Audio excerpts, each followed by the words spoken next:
Guerrilla cricket. Whoa.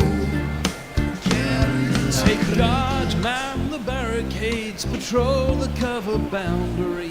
At last the time is come, this is a cricketing emergency. Hear this call to arms for every cricket revolutionary. Take up your bats and stumps for the test match insurgency. At first they tried to silence us, but we would not be silenced. They threatened us with lies, so we threatened them with violence. Che Guevara, Sangakkara, Joseph Stalin, Douglas Jardine, Robespierre, Darrell Hare, Vladimir Lenin, O'Brien Kevin, guerrilla cricket. It's not about the winning, it's about how many rules you break. Even in cricket commentary, this is the best advice to take. Pick guerrilla cricket, it's the finest choice you'll ever make. There's so much more to cricket than rev counters and a slice of cake. At first they tried to sanitize us and clean up our act, but people like it filthy, and we know that for a fact. Fidel Castro, Lenny Pascoe, Carlos the Jackal, Umar Akmal, Mahatma Gandhi, Grant and Andy, Brendan Behan, Austin Ian, guerrilla cricket. Stick with us, cause you know we're not the kind of thing that you see on the TV and the radio. So vive la revolution. First they tried to buy us, but we would not be bought. Okay, we were, but then we ran away, and we will not be caught. Would not give up the ghost when they left us all for dead. They decapitated us, but we just grew another head. Chairman Mao, Jamie Howe, Ho Chi Minh, Asif Din, Václav Havel, Graham Saville, No Surrender, Percy Fender, Che Guevara, Sangakkara, Joseph Stalin, Douglas Jardine, Robespierre, Darrell Hare, Vladimir Lenin, O'Brien Kevin, guerrilla cricket. Oh no. This is obscene. You're going to drive away anybody's got any taste there. Tweaking, but I can't even read them. Don't fold because it hurts. Good morning, good evening, good dawn, good dusk, wherever you are in the world. It's Guerrilla Cricket. The reason I played that is because we've got $10 from Disinterested Handjob. Our man Mog, he said, play the Dame Pete jingle. Well, if you pay me, I do it. So there you go. Fair enough.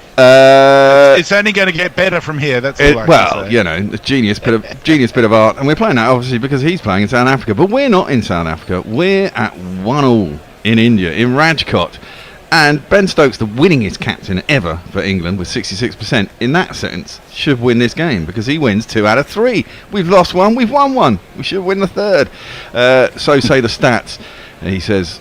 Hopefully, but unfortunately England have lost the toss and the double-headed Indian coin is out, and Rohit has won the toss, and of course he's decided to bat because it's India, and that's exactly what you do.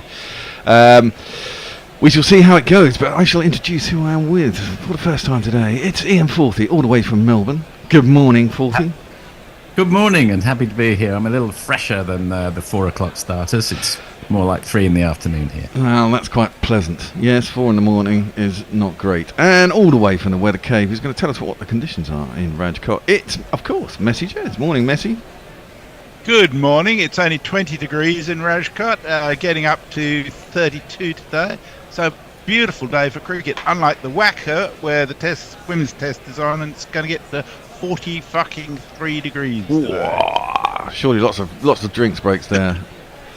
And I imagine so. Yes. Yes. Well, I was on a podcast the other day with Ajit, and I said, "Well, it's going to be a run fest," and he said, "Well, maybe not." He said, "This season it's been quite a sticky wicket, slow and sticky. Takes spin after 3 days."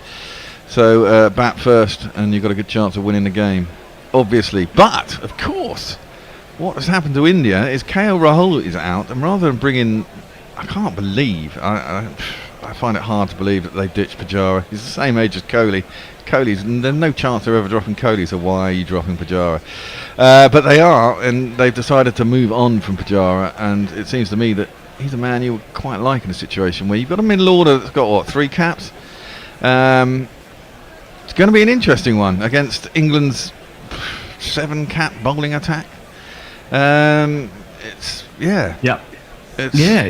a neophyte bowling attack here, but it's also a neophyte. This is quite a good word. Batting formation as well. They've got they've made 4 changes, 2 of them forced. So India have got Jurel coming in behind the stumps. They've also got Sarfaraz Khan, who's been scoring a mountain of runs in domestic cricket. They're very excited about him. And also Siraj and Jadeja, both back from injury. And Akshar and Mukesh, who hardly set the world alight last time around, it's fair to say, come in. So a lot of changes there. And England have brought Mark Wood back in for Shoaib Bashir. I'd have given Ollie Robinson a run. I keep saying this. I think he'd be quite effective out there, but no. Okay, well that brings us up to date with the teams. I did wonder, actually, I didn't even check them out before we came on air, which is a bit, remiss of me, it must be said, considering we were running a cricket show, but what the hell? 40 can give you all the good news. I'm interested to see how this Sarfaraz goes. How would a wicket play? I mean, if it's anything like the last 2 tests here, it's 600-700 and a ball draw. But England don't play that way, so be interested to see how it pans out. Yeah, well, I've got Rohit Sharma, who's obviously the Indian captain. You should know. He says, "Good pitch, better than the last 2 ones we played on. We know Rajkot is supposed to be a good pitch. Will behave differently as the game goes on.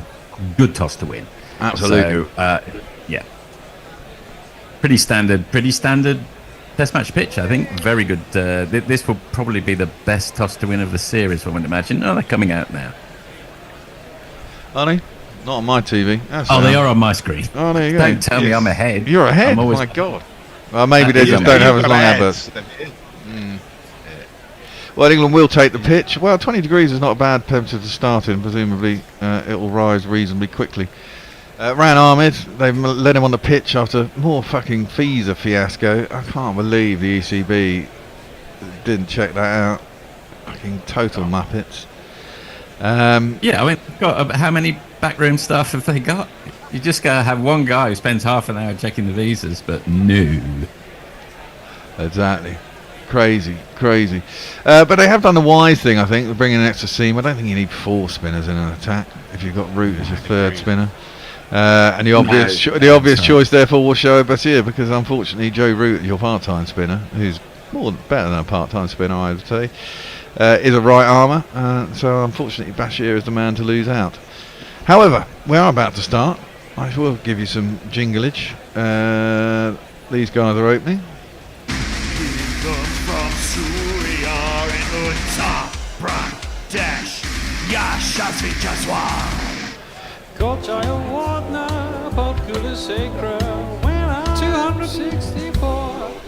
And bowling for England will, of course, be this man. Jimmy, oh, Jimmy,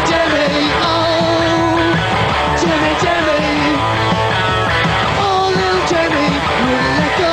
It'll be interesting. We got 5 wickets in the first session. Well, that was the first ball. It's a big, long, loopy full toss. So, they're going to get off the mark first ball of the game. Well, funnily enough, that was a horrible ball.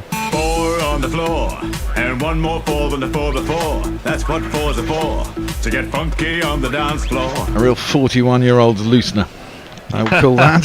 Yeah. I seem to remember Phil de Freitas at the first ball of an entire Ashes bowling at absolute an absolute gimme to, I think, Michael Slater, and that set the tone for one of those series. But I remember that. That would have been. No, actually, I'm thinking of a different series. Maybe anyway. Worked off his hip this time. Giles Walker just got a single down to a long leg and there's no run. Was that around 2000? Can't have been playing. They took then. a run there. Before, Yeah, they took a run. Sorry. Would have been early or mid 90s. I can't remember exactly which one it was. Mid 90s, I would guess. Maybe that 94, 95 series in Australia. Okay. Because I remember. Wow, there's some solid cracks in this pitch on day one. That's going to be interesting if they open up. Well, there were cracks in the last one. And Yeah, but not so much on day one. Oh, look, there's a nice One load. end, yeah. Yeah, that end Yeah. looks like it's going to completely flake apart. Yeah, That looks but like it's a whacker day 3 pitch. no longer such a straightforward proposition these days, is it? Because of the inexperience of the batsmen in India. Well, exactly that. I mean, if you can get. Well, I mean, Giles was not that experienced. That one's swinging away, left alone by Rohit. Through to the keeper, and there's no one. Of course, this is the one that always fools me when I look at photos for the ground. I go, no, that's Lords. Why are they saying that's that pitch? And Yeah. they've basically got a media centre exactly the same as Lords.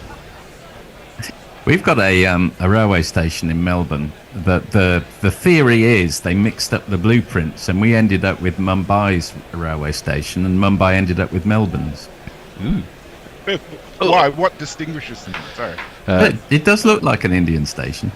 That's more into the pads when Rohit just defends inside half of the bat out to mid wicket and there's no run. If I get a bit weird today, it's because I shouldn't be here. I should be lying on a beach in Gran Canaria. For some reason, my wife decided the free holiday was not for her. God damn it! So I'm here. And secondly, I've done my back, so I'm on the old Cocodamol essentially. I'm on over the counter. But Maybe ask how you did in your back there. putting some socks on, mundanely, as it's always the case. I shouldn't laugh. That's Fucking annoying. I do it it happens about once a year. It's just a question, and it's always completely out of the blue and really irritating. That's more into the pads, and Rohit just defends that. No I run. always remember Derek Pringle. You remember Derek Pringle? Yes. Anyway, he injured himself, injured his back, getting up from writing a letter. It happens. That's the way it goes. I remember once I was just putting in a plug. Anderson has overstepped, and we've had a no ball in the first over of the day. It's not like him. No, it's not very like him at all. I don't know how. Well, let's see. People make mistakes these days. That's what I'm hoping, and we'll actually somehow wankle out some wickets during the day. Oh, well, that one is very nearly off the edge of Rohit's bat. He prodded forward. Rohit's been really out of sorts this season, series. There was a little bit of movement in the air. You know, it's swinging. It's slowly, and it's not going particularly quickly off the pitch. I mean, he's slightly suffering from the Michael Vaughan syndrome of continually saying, I feel great in the nets, Rohit Sharma. Yeah. But it's not translating to the pitch. It's not at all. He's getting on a bit, isn't he? He's in his 30s, late 30s. Yeah, they're all getting. Yeah, it's definitely a changing of the guard. It's like couple of series earlier than we thought it was going to be. But I think you'd like it to be a bit more organised as well, wouldn't you? Yes. I don't want Chappell, Lilly and Marshall going on the same day. do you? Exactly. Defending in the offside, and there is no one. Yeah, you kind of want it maximum 2 at a time. Yeah. It's difficult finding test level batsmen, and it's particularly openers. I mean, Jaiswal's had a great start to his career, but I'm sure he'll have a dip in form and he'll get found out in a few countries. And for sure. That's the end of the first over. it is indeed. And we're going to throw ourselves at our feed over to Perth. So Jay Grover says, morning all, had a cracking Valentine's Day, drinking beer and watching Narcos for the first time. It's jolly good. Old Fart at Play says, thank you and welcome. I've missed this. It is so good. And West Aussie Lead says, good morning, afternoon, evening from the land of West Oz. Another 40-degree day here in sunny Perth, but hopefully not the same for our bowlers today. Much better balanced side today. I think I would agree with that. And Mog's got a special mention for you. The Bear aspiring to Mark Wall levels of commentary shitefulness. Yeah, the lack of preparation is very reminiscent of Mark Wall. Well, that's what you get on Gorilla Cricket. That's the first ball of the next over, and it's clipped down to long leg. The man opening the bowling at the other end is... Do you know Mark Wood? Yes, he is an England bowler, quite good and pretty quick. So just a normal guy. Of course. Except for just one thing. What? He thinks that he's a horse. Right. What? Yep, he's back in. They're going for extreme pace. Pretty ineffectual in the first test, that has to be said. Yeah, it didn't really work out. Why is there someone who looks like Charlie Chaplin in the crowd? Why do people do that? No idea. Charlie Chaplin impersonator. Why? Did he do something famous in Rajkot? Well, that hurried up Rohit a little bit. He played it up to mid-on. One of the great World Cup games, I think it was France versus Brazil, maybe, from the mid-'80s. And there's not very many people in the crowd in the first place. And one of them, the camera keeps going over to him, is a Charlie Chaplin impersonator. It really takes the edge off it. It does. Bear, out of respect for you, I've put up a picture of Gran Canaria just for you to thank you. Feel That's as nice. if you're there. That's nice. Yeah. Did you two guys do anything for Valentine's Day? No. Fuck that. I haven't done in 73 years. I don't see why I should start now. Well, that's a gimme. Arrowing in pretty quick, but straight into the arc of Rohit, who just plonks that straight past mid-on. And that goes down to the boundary for the second 4 of the day. There's not one boy for me, I must have 2 or 3, I need 4. Came in a little bit, but straight onto the bat. An absolute gimme, actually. Didn't have to do anything, just No. put that there. Exactly, long half volley on his legs. Yeah, we've never recognised Valentine's Day. We would never recognise anything that's a commercially exploitative. Exactly, that's what I hate about it. It's just bullshit, isn't it? It's just an excuse for... I mean, my wife came home and, the flower shop, that was the pop-up flower shop in the pod near wherever she works in Shoreditch, they got all these shipping containers. That's full again, and defended by Rohit. Mark Wood stops it on his follow-through, and there is no run. Mind you, the fact that I've not done anything on Valentine's Day for 73 years may not be entirely unrelated to the fact that I've lived by myself for the last 9 years. Well, yes, but... Also the fact that you've presumably got divorced. Maybe you should have celebrated twice. Valentine's Day. Twice, yes. Maybe you need to change your approach. Yeah, I think I've ended up where I need to be. Well, yeah. Yeah. Woody, next ball. That's better. Better length. Dragged it back a bit. Rohit let it through to the keeper. There's no run. Problem with Woody is he just doesn't do anything with the ball, does he? It's just extreme pace. Unless he gets a bit of reverse swing. No, I mean, I think they think they've got all the options covered with Wood and Anderson and the two spinners, but you're dead right. I don't know. I mean, what's going to happen after 10 overs? Woody's not going to be much good, really, is he? Well, if there's a reverse swing, it'll be useful. Maybe. Yes. Yeah. That's when he's best. I mean, and if there is something in the pitch, you can sometimes find that too. Yeah. Well, if he cranks it up, that one is nicely played off the back foot, forced through the covers. It's chased down by the old boy, Jimmy. No, it's not. Stokesy, it's the skipper. He catches it, throws it back in. They only managed 2. Should have been a 3, really. But that's the end of the over. And India are 13 It's to my none. imagination that Stokes is still a bit ginger on his feet. Luke Davies says, "Come on, Gorillas. What a dream opening trio. Big Bear, the legend of this 40, and the social kicking messages. Hope you're all well. We are. Well, I certainly am. Thank you." Perko says, "Bear doing an exotic dance for the missus while putting on his socks." Mayank is actually coming under his own moniker today. Says, "Hello all. Just saw the email about day 3 Raider. Excited to be on with you all on Friday night, Saturday morning. Looking forward to it, Mayank." And Kat Martin says, I thought conventionally one takes off socks while doing such dances, but maybe there were extenuating circumstances. And Mark says, I've done my back doing highly mundane things too, so solidarity there. Yeah, that's the way it goes. That's an on-drive nicely by Gyswell. Half stop by Jimmy. He tips it up to mid-on, and there's no run. And England are probably thinking, fuck, I wish we'd won the toss. Yeah, God, what a terrible... This is bad toss to lose.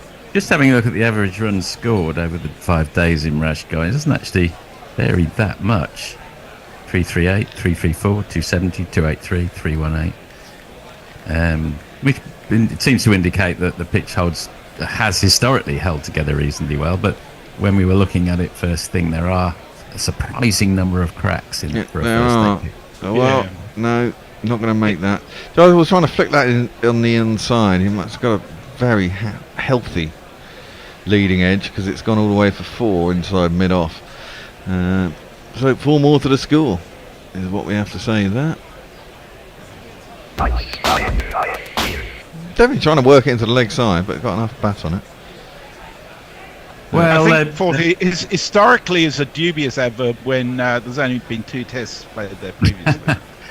Was that test match, Scott? Okay, in which case, yes. I thought it was just recent scores on this ground, but okay.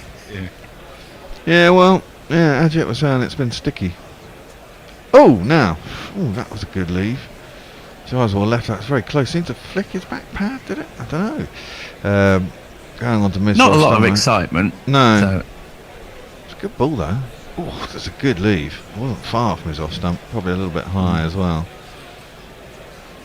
That was a good leave. I wouldn't have been leaving that if I was batting.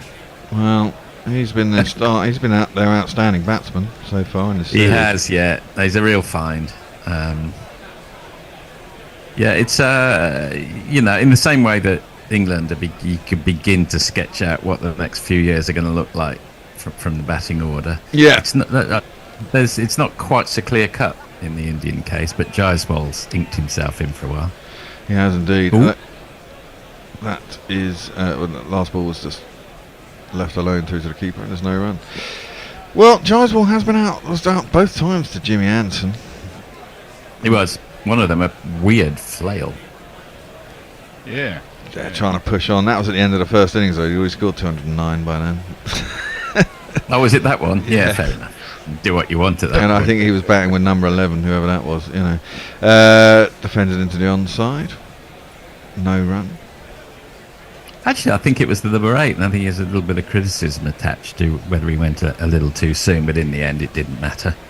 They cantered home fairly. Yeah. I thought England did quite well to get to 290 in the end, really. It's a good score. It's a good score in 4th innings in India. It's not at all bad. I mean, it looked at lunchtime when we lost those couple of wickets just before lunchtime. Johnny B and, was it Stokes, just before lunch? Yes, that's right. It's going to be over pretty quick. That one, does square her up a little bit there, Gyswell. They were don't want to make too much of it. They were just a touch unfortunate, particularly with the Crawley dismiss, which, as we say, didn't look out, but it was. When you're out, it would have hit the stump, so you can't complain too much. I omitted to say hello to Leah, to Kafir, and to Dara Azizi on YouTube earlier. So welcome aboard. On plenty of action on Twitter, Dave Barrett says 4 a.m. means nothing when you're travelling close to the speed of light inside the Hadron Collider. But it occurs to me that this is the moment when I must tune into guerrilla cricket and I must go harder, go harder, go harder. Absolutely, go harder, Dave. Jay says several things. He says Nigel has a new jumper. Mint looks like a skinned polar bear. He says Harmison de Freitas were basically all shite. I miss Hindo. And we've got a railway station in Melbourne, possibly the start of Forty's most interesting story ever. Well, that first ball of Woody's next over is another long half volley on Rohit's pads. How to get man into form by Mark Wood, and it's been slammed for 4 runs out through mid-wicket. 4.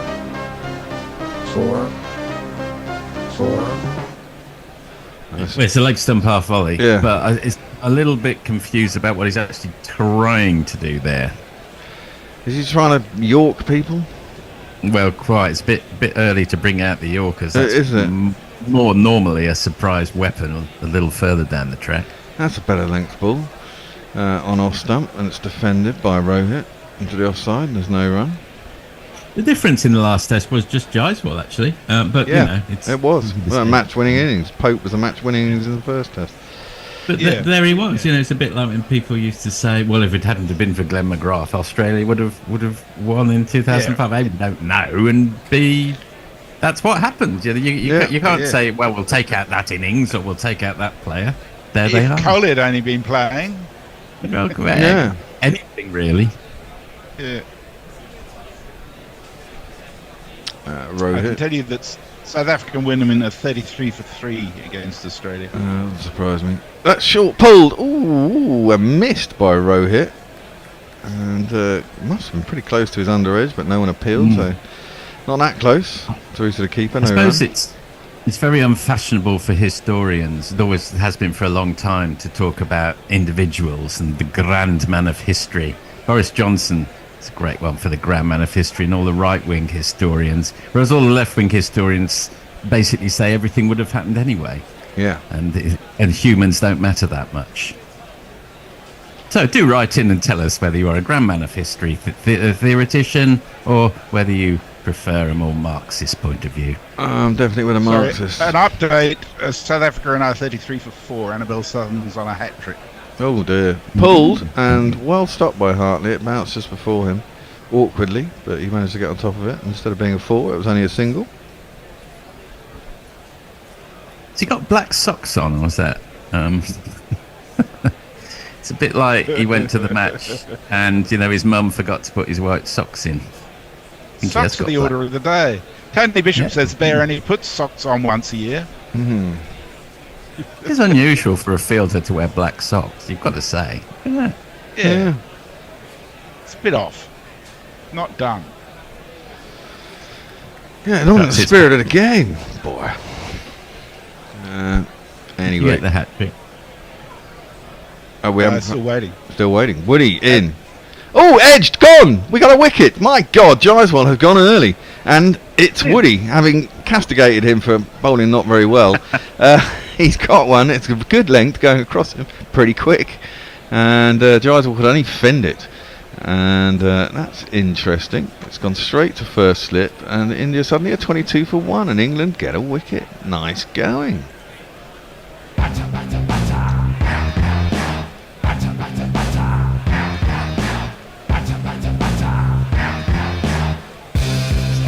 Well, I guess England will see that as vindication, because that ball didn't really do very much. He was just done for pace. It was 143, and it was just too quick for him, I think. Yeah. Which means we have a new batsman to the crease. Oh man, he got a ton in the last one. Was it under a bit of pressure when he got it? But here he is.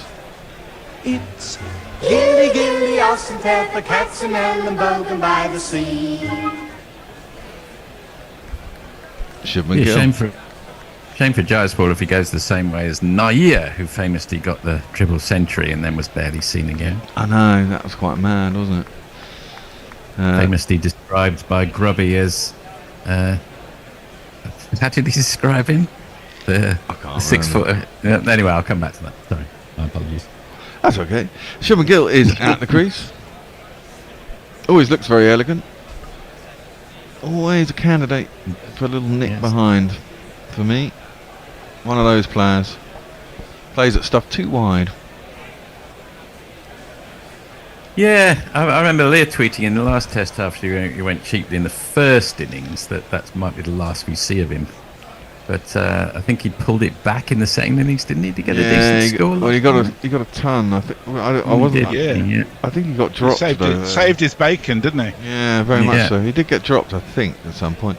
Woody is in anyway. First ball. Ooh, chopped down very late on that with Shubman Gill.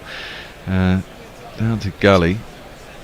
A lot There's no of run. interesting lost chance moments in sporting history. Our manager at Coventry, Mark Robbins, is famously said to have rescued Fergie's career when he scored a late goal in an FA Cup match. The theory was that Fergie was going to get the sack in January 1990, but He scored, and then Man United got their first trophy of the FA Cup that year. So, just there's little sliding door moments. Yeah. Arcane little sliding door moments too. Jay says, I severed my little finger cutting a muffin. It happens. Was alcohol involved, Joe? Old fart at places. I did do Valentine's and bought chocolate. However, it's also the start of Lent, and she gave up chocolate. Yum yum. Jay says, serious cricket question. Does Wood get reverse swing? I'm not sure I've seen it. He also says, Bear's 7th fail is his socks. Spicy Golden Duck says, good morning, Gorillas. Thanks for the commentary. Hello from Nice. We've escaped the English winter for a few days by the Med, but taking the train home today. Best wishes for Bear's back. Keep taking the tablets and whatever medication may be involved. Well, and Leah says the South African emerging players are doing pretty well in Hamilton, one has to admit. Yeah, they have been doing pretty well. I mean, I'm not sure if you call David Bedingham an emerging player quite, but they've done reasonably well. They're currently 234 for 9, leading by 265, so they've had a bit of a collapse. That was turn around a corner for a single. So what? So hold on. So what did they get in the first innings then? They led by 31 runs in the first innings. Oh, wow. They got 242. And New Zealand were up for 211. So it's going to be an interesting last innings chase for the New Zealand. Yeah, I did say it'd be nice if they won. It would. sure would. I'd like to see South Africa lose by several innings because of their disrespect to Test cricket. Well, not then the players it would. themselves. Well, then it would say something about. Is that live? There's a big appeal. It was live. I thought they'd done a replay. It is live, and they are considering. Yeah, and Stokesy saying no, it's an inside edge. Yeah, he's very uninterested. Anderson had started the next over. Yeah, fair enough. Where were we? You sounded a bit like a prep school deputy headmaster there, Messi. Disrespecting tech. Yeah, well, they have. I mean, I'm really pissed off with Cricket South Africa. I feel sorry for some of the players involved. I'll tell you what, it was a good thing you did get an inside edge if you got Yeah, an inside I was going to edge. say that would have looked pretty plumb to me. Been plumb. Well, Jimmy's in again. Oh, and that one does the same thing, but it's too high. Hits him on the front inside thigh. Nip back. He's getting it to do something off the pitch. See, this would be. Maybe I shouldn't say it, but it'd be very interesting if England managed to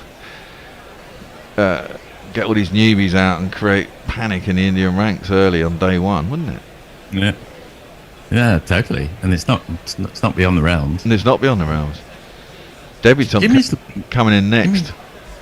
Jimmy's looking like a Hollywood star, isn't he? With his, Yeah. Compensating for something, I would say. But that's defended by Shubman Gill out into the offside. There's no run. Maybe. Why would you put yourself through it? You must have enough money. You just must absolutely love cricket. Yeah, he must do. I think he's chasing down Warney, isn't he, as well? He's certainly got 700 in his sights.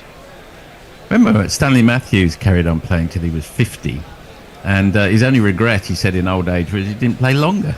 That's defended by Shubman Gill into the covers, and there's no run. Well, I guess if that's your thing and you can do it and you want to do it, and you're good enough to do it, then a lot of it's, I think, to do with diet as well. Stanley Matthews employed his own dietitian. Oh right, yeah, keep fit these days, especially. I mean, he's in very good shape, is our Jimmy. Oh, totally. Yeah. As we see pictures of the England batsman checking out the square earlier. Jimmy is in again. That's defended once more. Quite shakily by Shubman Gill. He's kind of searching for the ball. It's just defended. It'd be good to get him early. Yeah, it would be. That's the end of the over. Sorry, go. No, well, that's it. It's the end of the over. Okay. Over to you. Leah says, I tend to walk more towards the Marxist interpretation. If Adolf Hitler hadn't been around, some other schmuck would have done all the shit. Karl Schuckelgruber or something like that. And in that context, Perko says, bear of the opinion that the Dane Pete jingle was historically inevitable and someone else would just have come along and done it. Absolutely. Mayank says, South African women are on track to finish this test in under 100 overs. West Aussie Lee says, please criticise Jimmy next so we can get a second wicket. Great to see place bowling with the new ball for once. Leah says, I mean, this is Gill's 23rd match and your average is nearly 32. And Jay says, fourth is in a mischievous mood. No historian should rise. Lack of alcohol was involved in cutting his finger off. Well, yeah, I did that at Christmas one year. That worked into the leg side and there's no run. I was one of those plastic toys that comes with endless fucking bits of ties, and I was trying to cut one with a steak knife and just went straight into my finger. Blood everywhere. I had a few glasses as well. Ended up getting a little bit septic and having to go to the hospital a couple of days later. Yeah. On the other hand, sometimes when you're with the in-laws, just a little gentle couple of days in A&E gets you out of the... Yeah, well, yeah. That's desperate measures, especially if you it is pretty bad, yeah. 12 hours to get in, which is the normal thing. I quite like taking... Woody in again. And Gill is quite slow on that, and again he's a bit late. Defends it out to mid-off and there's no run. I didn't mind. I remember taking Jamie down to A&E once when he broken a finger playing cricket. I quite like it because you seem quite heroic. People say, "Oh, you spent all that time," but it gets you out of doing the bath time for the other kids and everything, and all the boring bits. And it's quite interesting from an anthropological point of view, going to see what happens inside A&E. Yeah, they have to sit there for bloody hours. I like someone who takes the positives out of every situation. Well, exactly. Oh, now Woody has goodness. beaten the inside of Gill's bat that time, and he was just groping. Was Gill? So that's nearly 90 miles an hour.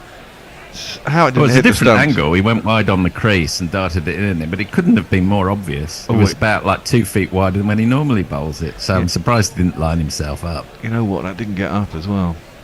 That did squat. He did a bit, didn't he? Took it down by his ankles, folks.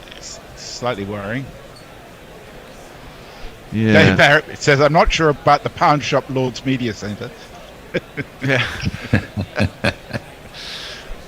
It does look like that, actually. I just bought some head and shoulders. I think we've discussed this, but I'm pretty certain it is the same architect. Oh, that's Edge gone. Oh, we got two. Oh my word, Shipman Gill has gone. Brilliant. He's gone for a duck.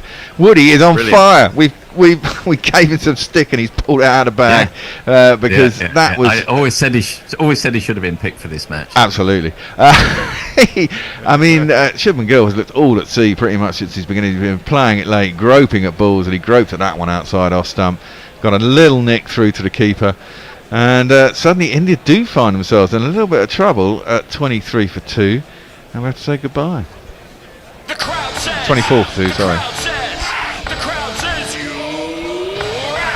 And Rohit doesn't look happy at the other end, and he's not scored many runs himself, and now we've got another newbie coming in. They've exposed their green midriff here. They have indeed. Green midriff.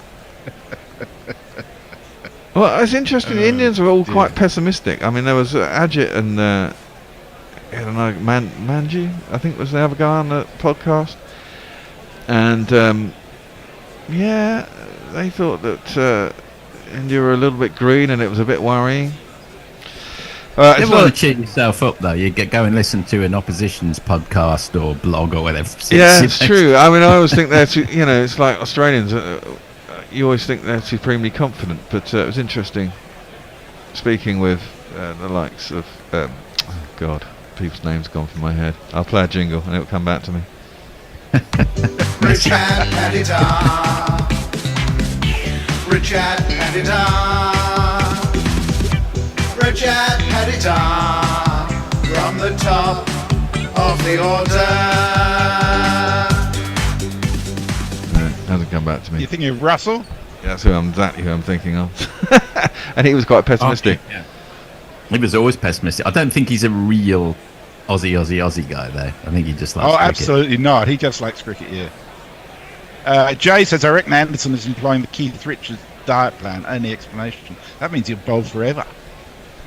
And All Fire Up a Play sends a picture of some Grey Goose vodka and says it's too cold. Oh, you got vodka. Put vodka in the freezer and then shot it. And that's the only way to do vodka. Don't really like it. Woody's in. Another quick one. His tail is up. And Patadar defends it in the offside. There's no run. Very conventional field. 3 slips, a gully, mid off, mid on, and they've actually got a short leg in. Wow. Oh yeah, which is a change. At the end of West Aussie Lee says it's about time the women's game embraced night tests. We're about to hit a record number of 40-plus degree days for February, and it's only the 15th. 4 girls at the whack at the. Yeah, I don't disagree. It's just crazy. Well, forcing people. There's theories that are saying that there are going to be places that are only too hot to play cricket, aren't there? Yeah. Things are going to have to change around. You're going to have to play cricket different times a year. Ironically, it means short games, say 20 overs a side in the evening, are much better suited. Yeah. Which is a shame. Left alone outside off stump by Patadar, and that's the end of the over. India 24 We're for due 2. a change. We are due a change. Rohit's 13 off 16. Patadar is 0 off 2. The only change really is actually that Tony's coming in to add his lovely voice of wisdom. So I'll do a couple of YouTube messages. Said with such sincerity. Mike says, I missed the old Rajkot cricket ground. Last time England was there was 2008 ODI, where Yuvraj slammed Jimmy all over the park. It was a small 15,000 ground with its commercialisation. Could be a long day in the field, says Kafir. Well, maybe not. Wow. And Jeff Perkins says, bear of the opinion. Oh, we've done that one. Big early wicket. Was worried he would be batting all day. Good gravy, says Cat Martin. And classic Hindi songs and sports is with us. Hi, everyone. Messi, I'm back again. Raj from Vancouver, Canada. Hello, Raj. Jimmy back into the attack. And I'll catch you later. So it's catch you later, Messi. And that's a very full ball on middle stump, but no great power from Patidar. Although, do we call him Rajat or Patidar? Because on the back of his shirt it says Rajat, but on the scorecard it says Never Patidar. quite sure with these guys, are you? Patacake, never quite Padjidar. sure. Hello, Tony. How you going? I'm doing very well. Very good. I've got a little football Unless story for you at some point. Well, not really an exciting one. Very much in the market for that. It's Patidar. And he leaves that one well alone. That was pushed a bit wider from Jimmy's, not to be tempted. Was a bit of a tempter. 25 for 2 after 6.2 overs, India. And England's morning so far, slightly unexpectedly. Yeah, that was a turn-up, wasn't it, to be honest? It looked ominous, when the toss was lost on what is supposed to be the most sort of baseball-friendly batter's track that India can offer. Yeah. First ball, over-pitched, horrible, slammed, beautifully driven, really, not really slammed for 4. It all looked like it was going horribly wrong. Anderson in again. Oh, a little bit of movement left by Patidar, but there's only 2 leaves, etc. But that was fairly adjacent to the off stump. Kept going. I think he thought it was going to leave him. Yeah, it's quite incredible, isn't it, that in India that pace has been so effective in these first 2 tests. Yeah. Also, I mean, however good these batsmen are, it takes a while to adjust to the moods and the swings and the pace of Test cricket, and this is a very inexperienced Indian batting lineup. Exactly. Anderson in again. Oh, he did have a nibble. He tempted him. He went for it. It was just crept past the edge of the bat. That was... Yeah, these are worrying times for India. Well, yeah. I'd love to see the Indian press if there was an Indian collapse on day 1. Well, I mean, getting a little ahead of ourselves. These guys are they're very good batsmen, but they're just a little green when it comes to Test cricket. But we shall see. Always a chance for somebody to carpe diem. In comes Anderson again for the 5th ball of this over. Just gone for 1 so far. He's obviously thinking that Patidar wants to get bat on ball earlier on, so he's just pushed it, the canny old campaigner, Of a course. little wider. And but Patidar was not to be tempted by that one. Not sure where the emphasis should be on Patidar. Patidar. I don't know. Does it rhyme with Lardidar? So as in Patidar, Lardidar. Patidar. Da. Roots, Crawley, Bairstow, Hover. They think they're in the game. They very much are. But that's defended off the back foot by Patidar. And at the end of the over, which has just gone for one run, India 25 for 2 at the end of the 7th. Patidar yet to get off the mark. Well, let me see. There's all kinds of stuff going on. I don't know how far Messers had got on YouTube, so stop me if you've heard this one before. A disinterested hand job, bear with the reverse Tony. I don't know what reverse Tony is. Don't think. Certainly not like cowgirl. Jeff Perkins, if you think A&E gets you out of stuff, you should consider how dying can take you out of all the pressure. Oh, that's a bit hard. Sagir Parker says, great start by England. Mark Wood making a huge difference here. Mark Sagir from the Cricket Slouch podcast, who's going to be with us, I hope, on Sunday. Oh, okay. He also says, does the pitch look a bit browner than when Atherton posted the pic on Twitter? Probably. Over to you. A little bit.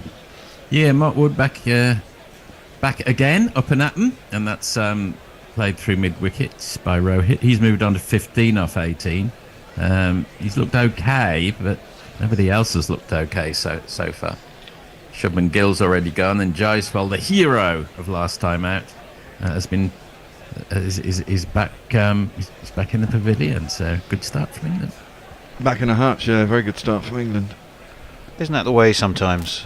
You know, you have a massive score, and then everyone's expecting huge things, and yeah, that is that is the nature of Test cricket, of course. And that one's played off his hips by Patidar. He's off the mark. But Tom Hartley, he of the Black Sox, does the fielding down at long leg, come through for a single. He's off the mark. He didn't look very comfortable with that, did he? That was 150, nearly 152 kilometres an hour, that last ball. But this was, I think, why they've gone for Wood. I think they think on what should be an excellent batting track, the extra pace is more likely to trouble as we've said, a sort of a greener middle order than perhaps the more conventional, English style skills of Ollie Robinson. That's right. Must apologise if you can hear Toby, my Cocker Spaniel, in the background. His mother's come back and he's got a little overexcited there. Mark Wood in again. Dug into the ribs, played down to long leg. I think Rayan Ahmed, they've got 2 long legs down there. Interesting. Short ball theory already to Rohit.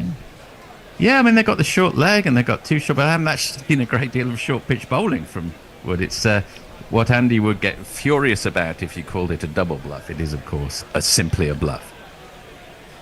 Well, yeah. He did try and bang that in, but it didn't get up.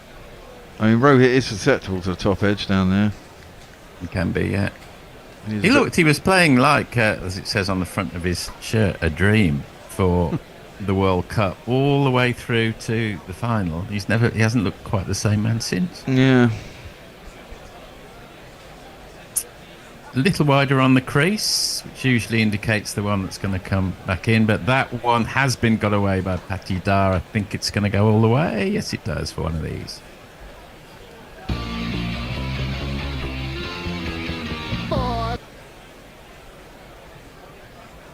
Nice shot. Didn't have to put too much power behind it, just wide of the man at mid-off there. Yeah, it was a nice shot, just on the back foot, just pushed, wasn't it? It comes on the bat that quick, it goes off if you time it. Yeah, nice bit of manipulation of the field, just angled the bat correctly. There's really only Ben Stokes out in front of the wicket on the offside there. As long as you don't hit him, you're fine. Carrying on with this aggressive field, which makes a lot of sense.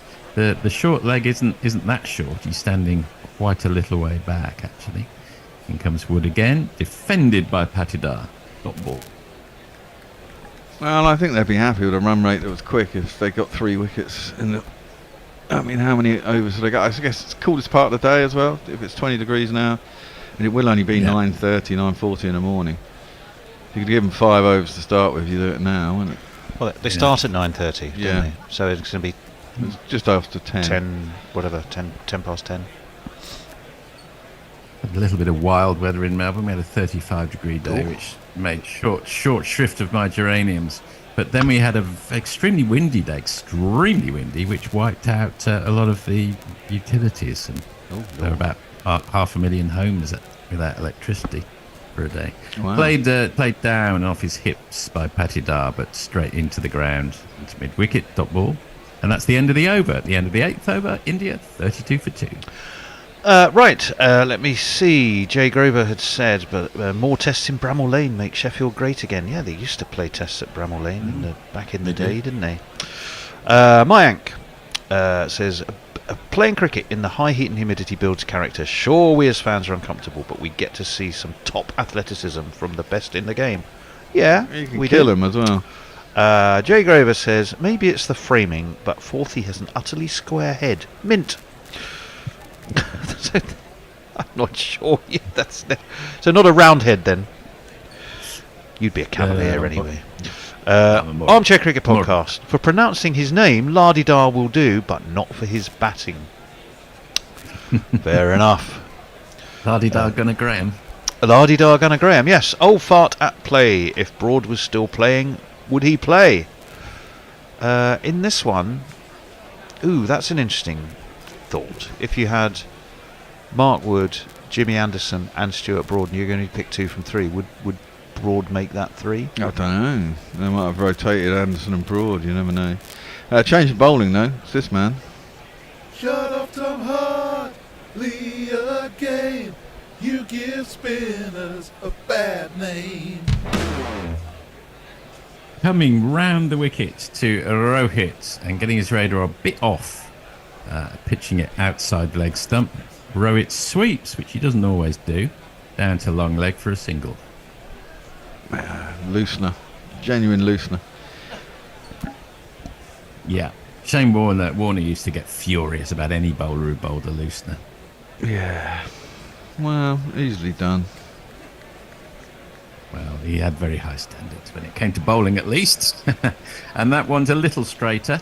And Patidar rocks forward and just plays it out to mid-wicket, dot ball.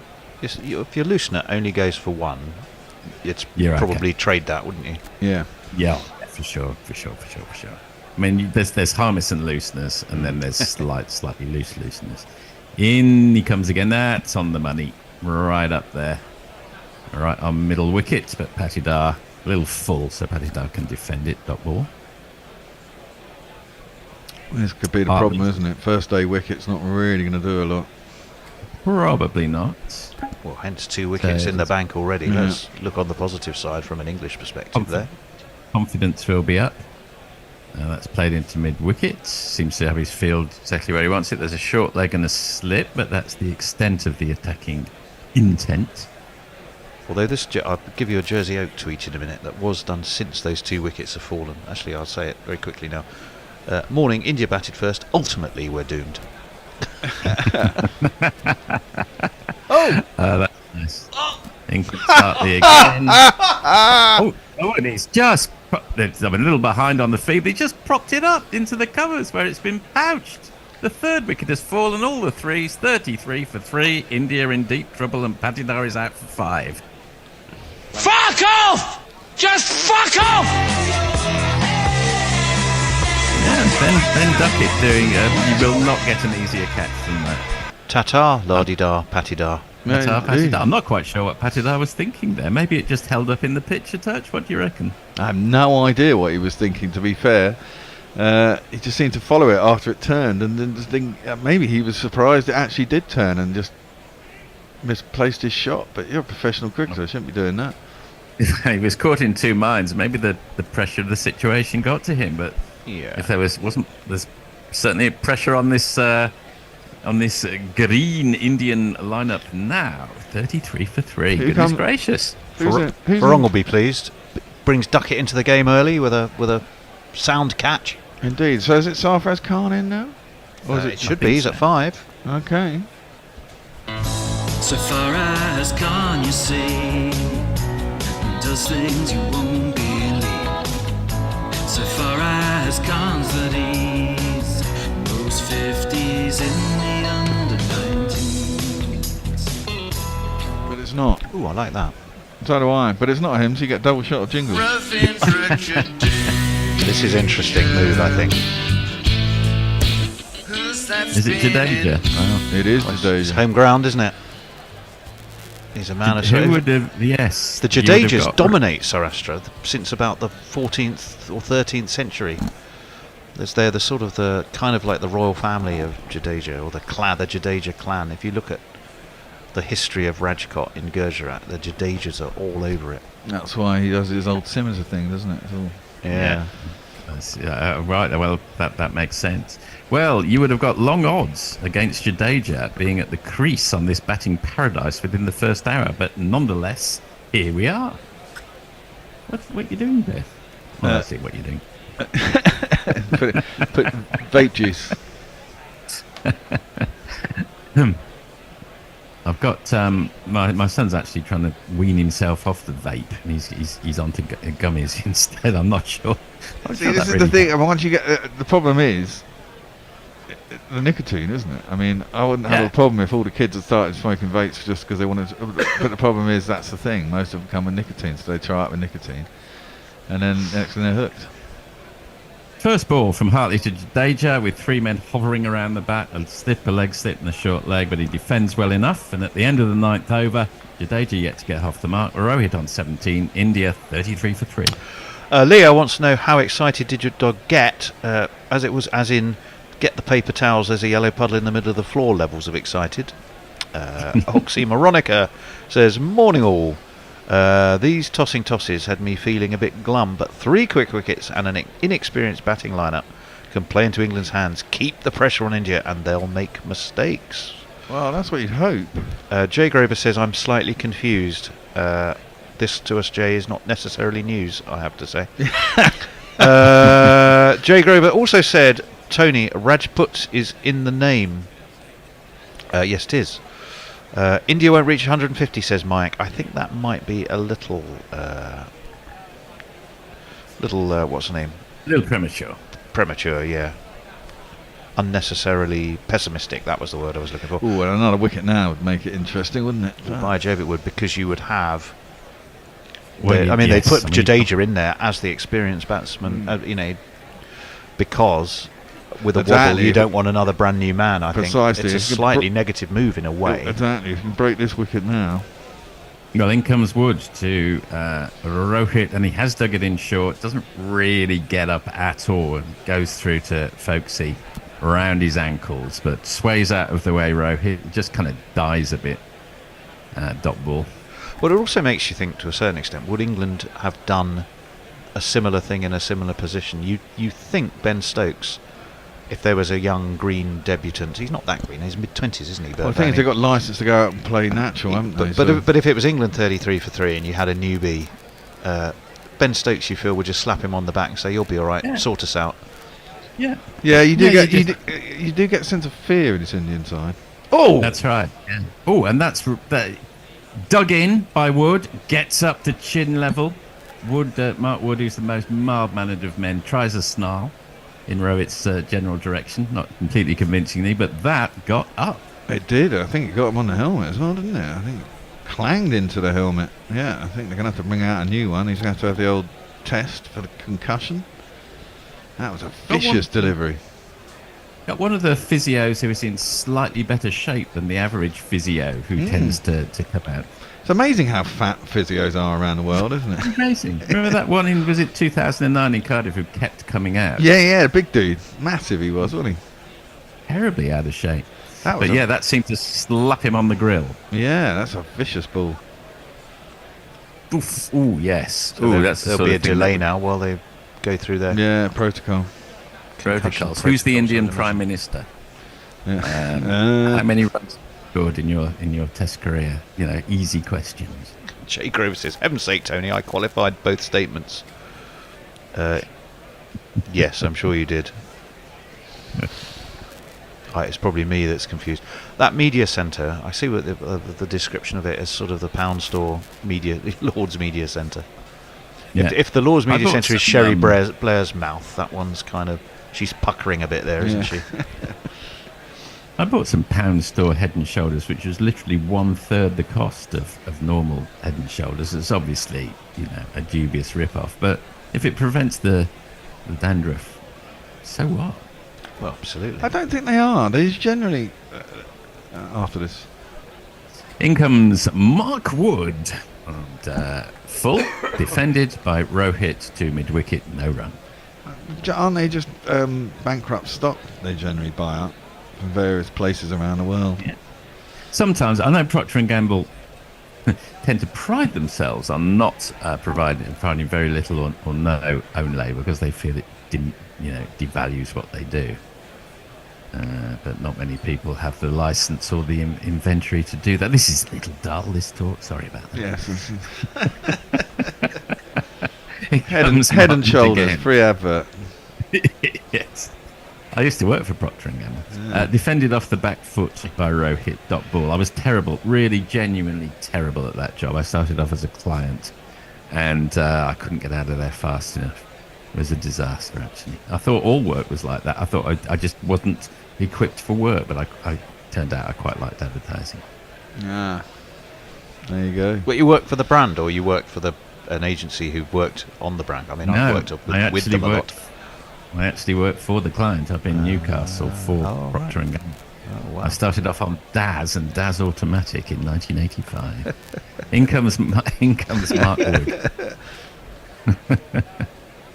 And Rohit sort of tried a slightly more aggressive shot, but and whether he pulled out or he didn't get all of it, he looks very displeased with himself and the world in general at the moment. No timing on that at all, was it? It was off the sticker. I think that's what he's grimacing. He shouts to the heavens. He's not happy. Not happy with anything. He doesn't generally come across as a very content man. No. I don't know whether that's the kind of body language that the captain should be exuding. He sounded chirpy in the pre-match interview, not post-match. Yeah, interview, he sounded chirpy. He never looks chirpy. In comes Mark Wood for the last ball of the over, and it's pulled by Rohit, so it's not going to be a maiden, down to one of those two long legs. Just for a single rain, Ahmed does the honours, and at the end of 10 overs, India 34 for 3. Classic Hindi Songs and Sports wonders if Johnny Bairstow's got a bat sponsorship yet. Cap Martin saying South Africa women may yet outscore India. 50 for 7 says Messers. Which game is that? The 50 for 7? That's South African women versus Australian women. I'm with you. Jay Grover, I've noticed all physios seem to have huge calf muscles and huge bellies. It's what you do as a failed sumo wrestler. Yeah, I do seem to remember. Leah, will we be making jokes like India doing well to end the day 2 wickets down at the end of the first day at stumps? Hattie, the mad old batty, says, well, good morning. Woke up after just an hour's sleep and thought, hurrah for insomnia when the GC boys are on. Oh, that's very sweet of you, Hattie, and we are delighted you're up and about and with us. Well, you must be listening in bed, though, aren't you? I mean, are you actually physically up, or just got your radio or your headphones in or something? Back to Tom Hartley. He's coming around the wicket. Gets I would say, although Bear's the expert, a nice bit of dip on that one. It looked from. So it must mean he's getting plenty of revs. Would that be right? Dot ball, by the way. Would be about right, yeah. He's digging it into the pitch. It's a little bit of turn. It's very slow. They've taken out the to row it anyway. They've just got the slip and the leg slip. They haven't got the short leg in. He's got that where he wants it. Dot ball, defended. Patted, I really couldn't believe what that ball did. It did seem to just turn and sit up, didn't it? Maybe it came through really slowly. But Yeah. It's odd. It was odd. It was an oddity, but one thing I did notice something. Oh, that is a beautiful bit of bowling. Pitch middle and off. Beat Rowett on the outside edge. Folksy whips off the bails, but obviously had his foot Just well enough anchored. turn, wasn't there? Just enough. So that is an absolute classic leg spinner's delivery, which is very encouraging for Tom Hartley on the first morning. Whether it means the pitch will hold together if we're getting that much turn on the first morning is another interesting point. Hartley in again, and he's being dealt with a great deal of respect by the most experienced man in the Indian lineup, Rowett, big forward defensive. I've been quite impressed with how Hartley has adapted very quickly, actually, from the first test. Do you think in the first test when he came on and got to get battered around, he was bowling at mid-90s all the time?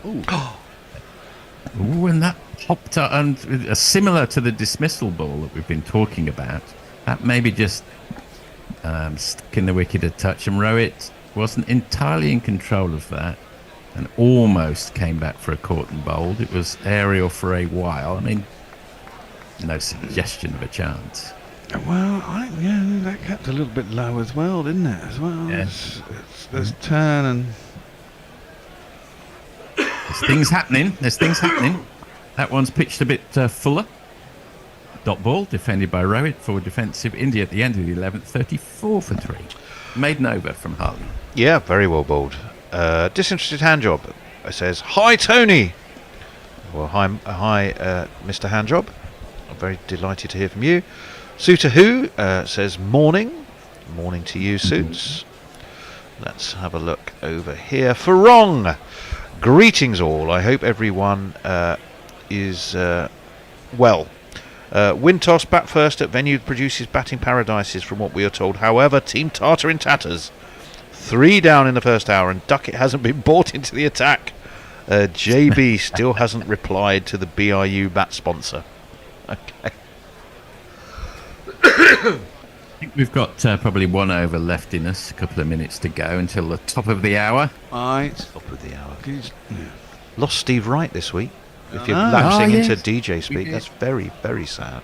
Must have been very Yeah. sudden. It must have been a heart attack. Well, I was about to say it must have been something like that. It was only 69. Which is well, because he scary. was saying he was be on next Sunday, wasn't he? So I mean, he wasn't. Oh, Groping at that, Jadeja, groping. Actually, he's been kept from the strike, and I think that's his second ball he's faced. And some oohs and some ahs. I don't think it really deviated a great deal, but he's generating a good bit of pace. He looked behind. He did, yeah. Oh God, if we could whip out to Deja early. Jeez. Oh, hello, yes. Yes, that would put a very different complexion, not just on the match, but almost, dare I say it, on the series, because this is the pivotal hump day test, as it were, if we were to compare it to a day of the week. Yes. It's So to Wednesday. Yes, it's the Wednesday of the series. And, another fielder is going in to first, second, to third. They've taken out the third slip, now they've put him back in again. Having seen that ball, why not? In comes Wood again, pushes it a little wider, so Jadeja's able to leave that without any due concern. Dot ball. I did notice that if you add up the averages of all the Indian batsmen who are to come, you'd only get to 46. Well, Because 2 of them haven't played any test matches yet, and the other 4 between them, you only get to 46. So let's hope, from England's point of view, they can get Rohit early, and things really do open up. Okay, Mark. Well, let's not get ahead of ourselves. Mark Wood in again. And that's it just strays a little onto the leg side, and Jadeja's able to whip him off his legs down to long leg, but just for the single. We're coming to you from Rajkot, which is over on the west coast. Hasn't I think Tony was saying, is this only the 3rd test match from Rajkot? Tony? It is. The first was the draw in 2016, where England, old mode England, didn't declare fast or have the confidence to declare early enough. Virat Kohli Right. saw India over the line for a draw. And they then went on to win the series 4-0. Then I think they beat the West Indies in 2018 by an innings and plenty. It's a funny series, though, that 2015 series. I think England a couple of times got quite big scores first innings, 400 plus, and still managed to lose heavily on both occasions. Pulled by Rohit. And that, I think... Oh, no, it's gone straight down to Rayan Ahmed. No suggestion of a chance. He pulled it successfully downwards, but they come through for a single. Look at the pitch map here. Yeah, just bloody hell, those short balls are really, really down his end of the pitch, aren't they? They are, yeah. And one of them has been supremely effective and smashed into Rohit's grill. But to his credit, he's not pulled out of pulling when the next opportunity. Well, he never does. That's the thing, isn't it? I mean, that's why they're doing it. He's a bit of a compulsive hooker. He is a happy hooker. Yeah. Yeah, I'm not being a batsman myself. I'll come back to that in a second. Wood in again, and Jadeja's able to leave that. But I was talking to a guy, Tasmanian, actually represented Tasmania. He said, I literally could not help myself. I just compulsively hooked. And I suppose when you've only got 1 second, literally, to onto a ball, I guess I can understand it. And in Australia, where it gets up a lot, I suppose it's quite easy. So with England continuing to adopt this good attacking field, 3 slips, a gully, a point. Well, there was a leg slip, but where's he going? He's wandering across. Into the slips, more slip, I don't know. Interesting that Woody is into his 6th over, though. Yeah. We don't want to go down the path of tiring out these bowlers as we did with Jofra Archer famously. A whole row of slips, and of course Mark Wood then puts it onto the leg stump where it's flicked off the legs, and Ben Folkes has to come across so far that they're able to come through for 2. So at the end of the 12th over, I think that's the end, is it? Yep. Are you taking a break and I'm slipping into your chair, or? Yeah. Well, you're on air. Not so fast, because it's a no ball, so we've still got one. Or are ball you staying to here to do the controls? That's what I was going to ask. Well, I've got it's you, Messers and Kartik next. Yes, it should be. I'm not going to sit here and do controls. No, well, all right, then I'll move over. That's fine. That's all I was asking. This is a union. I think we're back live. It's hard to tell because that was a very similar ball from the last one, and I think that's just been played off. No, that was a replay. You won't get me. I'm part of the union. You'll remember that, Forthy. The Straubs. Yes.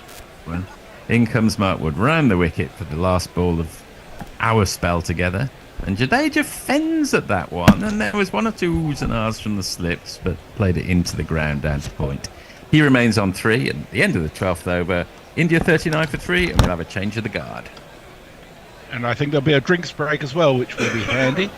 I'll do a couple of messages on YouTube. Sagir Parker says, guys, are you able to comment on whether the pitch has already started to take spin? I think it is taking spin, but slowly at the moment. Kartik, welcome. Would you agree with that? I think so, yes. It's very much playing into India's hands. I think they've got them exactly where they need them. Probably another 50 runs, and it's just about enough, I would have thought. I think the Adelaide Barmis says, firmly in cheek. Morning, everyone. Says, morning, everyone from sunny Adelaide. JC on comments this fine afternoon. Sudahu says, thought Forthy was going to start singing Aswad Shine Like a Star. And he says, Mogg's alternative band, instead of disinterested hand job, is compulsive hooker. Which is a good name for a band, in my view. Jay Grover says, serious cricket question. If time, is there less prescription for bowling definition these days? Lots of older books suggest a fairly severe appellation for actions, stroke balls delivered. I think that's entirely the case. You can do what the fuck you like. I think white ball cricket has changed a lot of that, with people inventing various deliveries particularly. And there's a lot of talk across seam that never existed in the past. Anna Forsyth's with us. Hello, Anna. Tuned in after getting out of the theatre, and the first thing I hear is Tony saying, "Good morning, Mr. Handjob. You don't get this on TNT Sports, more than a pity." And we're still on replays, Tony, just to warn you. Old I can see that. Markwood sounds like a line from Bottom, Rick Marl and Eddie. Yes, indeed. And we're up to date on tweets. Welcome, Kartik. Welcome, Tony. Thank you, Messrs, and hello to you, Kartik. Delighted that you're back with us. If you've missed it, where have you been? Remember, the toss was won by India. Absolutely no prizes for guessing that. In what we were expecting to be a bit of a batting paradise, at least for the first 2-3 days, based on previous evidence of Rajkot. Remember, Jadeja and Pujara both have 300s here. It has surprisingly taken a turn England's way. Wickets for Wood, who got the dangerous double century, and Jaiswal caught by Joe Root at slip. Shubman Gill, 9 scratchy balls before edging Wood behind to folks, and then Patidar, well, he didn't last long either. Curious shot, I think, trying to work Hartley into the offside, got a bit of a leading edge, popped it up to Duckett at mid-off, who just said thank you very much. We didn't see Sarfaraz come in, making his debut. They pushed up Jadeja, the local man, the local celebrity, to try and establish some order, which so far, Kartik, he has done, hasn't he? He has, yeah. I think also there's his promotion has a lot to do with the fact that Virat Kohli's not in the game, and a lot of the Kohli Cam sponsors were disappointed about that. So they needed somebody with a similar level of celebrity status. Word has it they've made him redundant. The normal film director, who only has one shot. Well, they needed.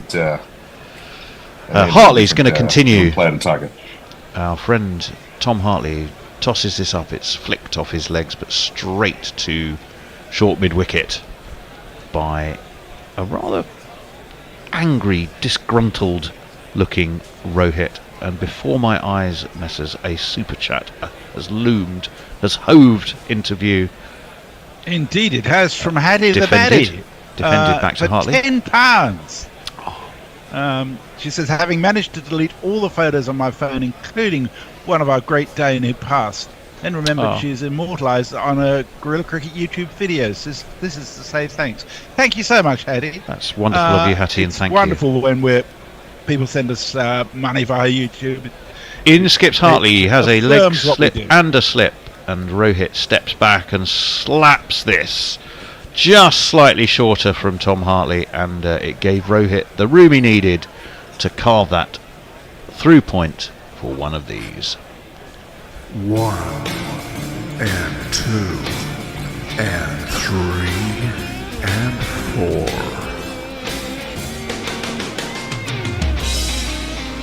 4. Is it 3 debuts? Yeah, sorry, Kartik, go on. So I was going to say, short, wide out, outside off stump. And yes, it is 3 debutants. In comes Hartley from that media centre end. That's launched by Rohit, who's decided to take Hartley on now. And he has put that one high over mid-wicket. 1 bounce. Kumar Dharmasena signals 4. And it's 2 consecutive boundaries for Rohit. Just 4. Actually, I think there might be a bit of a familiar look to the umpires, from an England perspective at least. It's the pairing that were at the Oval for the last test of the Ashes. If it's our friend Joel Wilson, he was certainly carded to be. That was definitely Kumar Dharmasena. No contentious decisions for Joel if it was him yet. We'll find out in a minute. As Rohit, eyes wide, waits for Hartley, and having dispatched him imperiously for 2 fours, there's a spot of judicious defence by Rohit, and no run. 47 for 3. India 8 off the Tony. I am. It is the Joel TV umpire. Yeah, it's the Joel and Kumar show. And it's Jeff Crow, isn't it? The umpire. Oh, hello! That turns, my word! That turned. And Rohit was squared up, and he edged it, and it just evaded both Folks and Root. Jimmy Anderson jogs down to third man. I'm pretty sure that was an edge. Whether it was a chance or not, Kartik might need to have another look. I felt it was. What did you think? Yeah, I think it went really quickly. Interested to see the replay here. This will definitely tell us a lot. Or did it just turn and go for buys? It went through Root's hands. Ooh, his sunglasses tumbled and his cap didn't come off. It's gone for two, given us runs. That does mean it was a chance. It takes India on to 49 for 3. Oh, will England regret dropping Rohit? When on 29, we'll find out. Messers. Leah says, well, on a positive note, the series might still be alive by the time we get to Dharamshala. Anna Forsyth says, Shubman Gill has 9 scratchy balls. He's had a really bad day. Well, if a tri-orchid man has 3, what's a man with 9? Yeah, that's quite something, isn't it? Just to bring you up to date elsewhere, New Zealand at 24 for no wicket, with about 20 minutes remaining in Hamilton. They need another 243 runs to beat South Africa. And South Africa women at the WACA are 55 for 8 at lunch on the first day against Australia. Jimmy Anderson's in to replace Mark Wood. He's coming around the wicket to Jadeja, which is an interesting move, actually. We shall see how that works. But that one's defended into the onside, and there is no run. And we are watching the replay. It was a terrific, classic left armer's delivery, really, from Hartley. It did turn enough, and Root had enough of the fingers of both hands on that to know, Kartik, that was a real chance to break this wide open for England, and it's been missed. That is, well, misjudged and mistimed to Pope at square leg. Up it popped again, and Rohit looking anything but settled now. JJ just have it. Actually, they took a single, and it brings the 50 up. It was Jadeja, wasn't it? 50-3 India. All seemed to be going well in the first couple of overs, but then a combination of Wood and Hartley have worked inroads into what is quite an inexperienced batting lineup for India. That was a bit of bat and pad, scuttled away past umpire Dharmasena, and took India something in the pitch 250. Well, yes, there is. Bowling from the I think what is the pavilion end. It's interesting, when I looked at the Rajkot, the names of the two ends, they confidently say there's a pavilion end, and then they don't bother to name the other end. So I'm making the assumption that pavilion end is not the end of the media centre. I'll just call it the media centre end. If anybody knows, has the local knowledge to tell me what is the name of the other end at Rajkot, I would love to know. Jimmy Anderson over the wicket. That's huge. That looks spun. Up goes Joel's. I'm getting my words all muddled. Up goes Joel Wilson's finger. So obviously, what's going to happen? The only thing, surely, when you India review immediately. But Kartik, that was a classic delivery from Jimmy Anderson. Seemed to just nip back in enough. He looks plumb in front to my eyes. But it's Joel Wilson's eyes, and in fact, third umpire's eyes that count, isn't it? I think we might be an inside edge situation here. Yes, I think you're right. Well, and it was high. And it's also very high. So apart from the inside edge and the height, what could possibly have been wrong with the 2020 vision of the great Joel? It's the bat and pad, though, are extremely adjacent, aren't they? Nothing else, if nothing else, it was good theatre, And I don't think it has got an inside edge. Well, to Messrs' point. Oh, maybe, yeah. The bat and pad are so close together. Joel Wilson is watching the replay screen with huge interest. You need a hot spot, really, don't you? When you see it, it genuinely depends which angle you're watching it from. We're watching you it go. from an That's angle super that is finished. we're kind of a very what we would say we're at short mid-off with the angle we're just watching. Oh, there is the eternal Wilsonian symbol. The hands go across the chest. Mea culpa, I was wrong, says Joel. And Rohit, who did review immediately, to his credit, survives. But what we're not clear about is, has he survived on the height of the ball, or has he survived on the fact it was an inside edge? I don't know about you guys. To me, inside it was edge. pretty clear. Because they didn't go to ball Yeah, track, pretty clear. so it was an inside So edge. it was the inside edge, thank you. Well, Yeah, I well, think- well. Jimmy Anderson in! Another huge shout. That ducks back into Rohit. Is that a replay? No, it's not. It's That's not a a replay. replay. It was a replay. Good Lord, I've been done again. Gotcha, Tony. Yeah, not for the first time. That is It defended down to wouldn't his be guerrilla toes by cricket Rohit. Without a Bishop replay wicket. No, absolutely not. Punch of gloves between Jadeja and Rohit. An experienced pair. Rohit's got a smile on his face. Jimmy Anderson's got a smile on his face beneath that. How would you describe the colour of that hair? The sort of blonde quiff that he's got. Yeah, it's got a bit of ash. No, I don't, what is it? I don't know. Jimmy and Joel in conversation. Unnatural Fiery, is how I I think. describe it. I'd go with fiery, which is very much like his bowling at the minute. Yeah, well, yeah. I mean, nothing like an overturned review to get your frustration levels and thus possibly aggression levels raised. We keep seeing that. I think Definitely Rohit's got was a some- big inside edge, that one, wasn't it? And it was almost he's got certainly some going over. groin issues. Yeah. a groin issue, yes. Let's just say his protector has been forced to do its work. In fact, we're going to do a little remedial juggling inside the trouser department for Rohit, which will give us a chance for some social messages. Remedial juggling.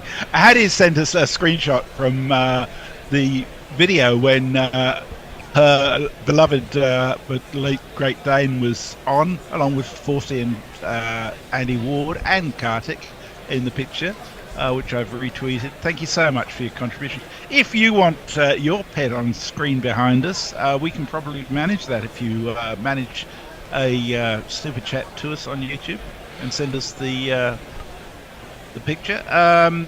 Jay Graver says Jeremy's shirt combined with the beach background looks like he's naked. I've seen his pants the other day. Proper cannot even describe my fear. Looks like 80s gorillas with Don Van Viet, says Old Fart at Play. Jay says, Tony, it's in Gujarat. All ends are Modi. It is indeed in Gujarat. Barong says, is the pitch the culprit for the batting dismissals? No. Or just plain shite batting? It has turned a little bit more for Hartley than we expected. But no, I think extra pace, which vindicates England's selection decision, I suppose, for bringing back Mark Wood. I know the Bear was heavily promoting the case of Ollie Robinson. But I think the feeling was with a green attack, we'll just wait for Anderson. That again is a false shot from Rohit, squirts away into the offside. No run, 50 for 3. Farong also says, will the test go into a third day? Cunning plan by Team Tata and the curator. And he sends a picture of some cannabis oil and says, would the stuff in the photo assist the Hoff Bear and his discomfort? Would it be better than Southern Comfort? I think the Bear's way ahead of you there, Farong. Yes, I think the Bear's got most things on the go that he needs for a bad back. And he should be nicely relaxing by now, I'm sure. Jimmy Anderson, number 13 for him. The damage done by Mark Wood twice and Tom Hartley. Early wicket for spin. He's going to be bowling the last ball of the 14th over of the morning to Rohit, who defends. Well, Anderson has a big shout. Ben Folkes is nodding back to Jimmy. I don't think there was an appeal. No.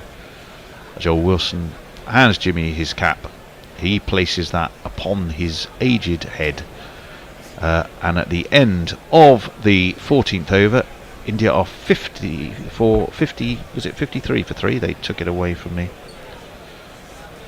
50 for 3. 50 for 3. 50 for 3. Thank you. Mayank's Eagle Eyes have saved us. It says Jimmy's bowling from the south end. It was written on the graphics on the bottom right Oh, side. they do call it the south end, do they? Yeah. Yeah. And sorry. You all right? Josie Oates says Blind Joel doing what Blind Joel does best.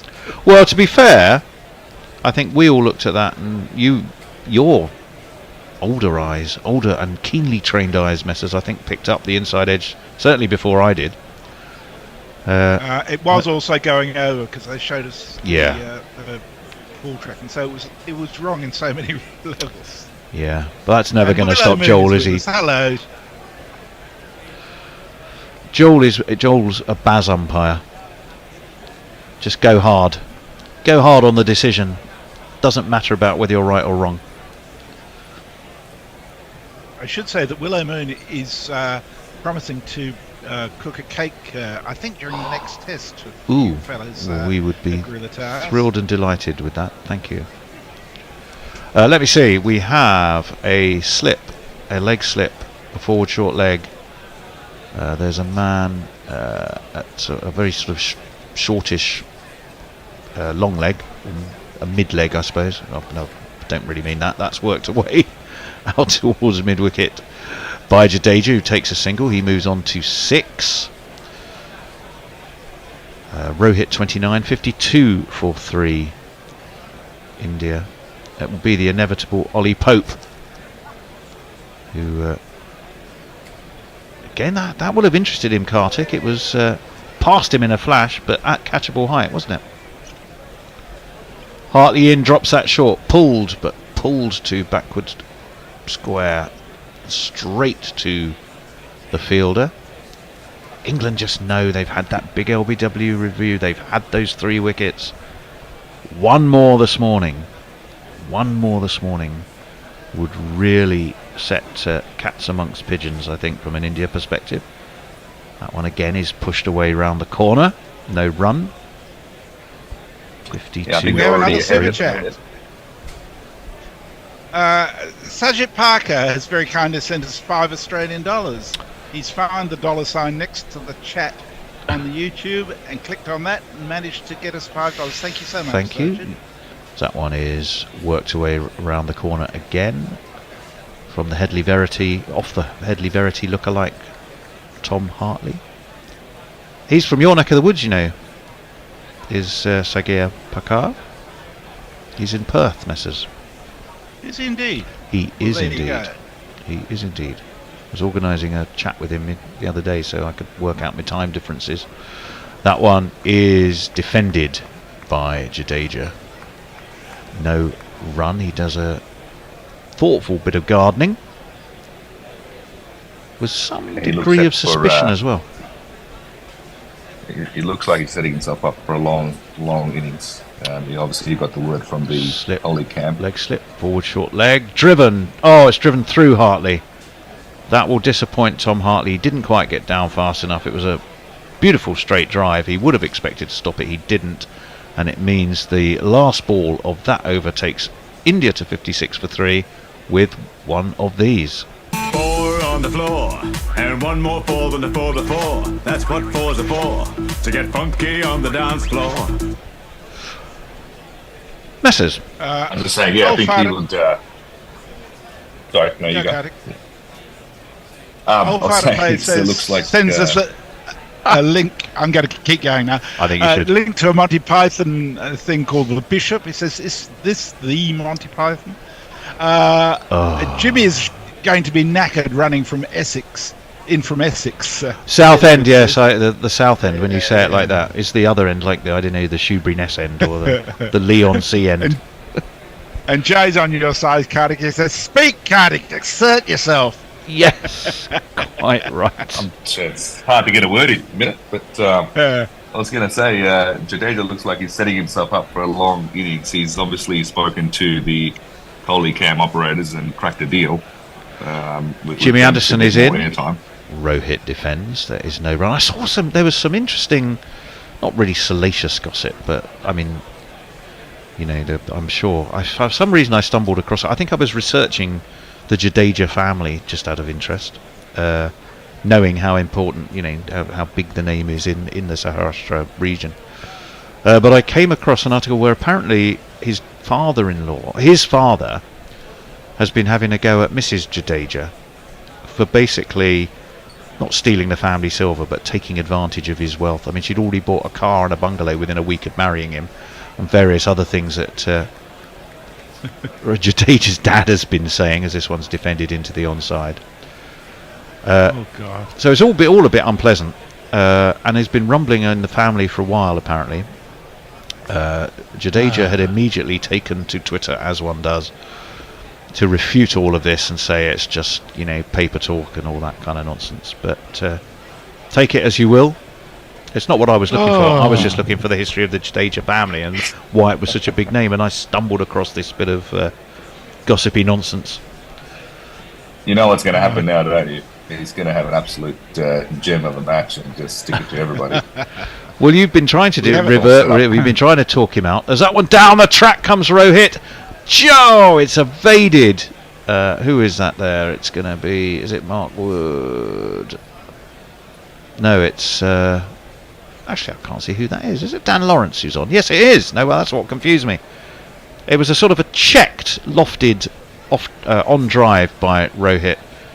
And I wonder who Lawrence is on for. Either way, it went over his head. Lawrence chased, flicks it back. I think he'd successfully avoided contact with the sponge after he'd or he touched the sponge after he'd flicked the ball back. Yes, he did.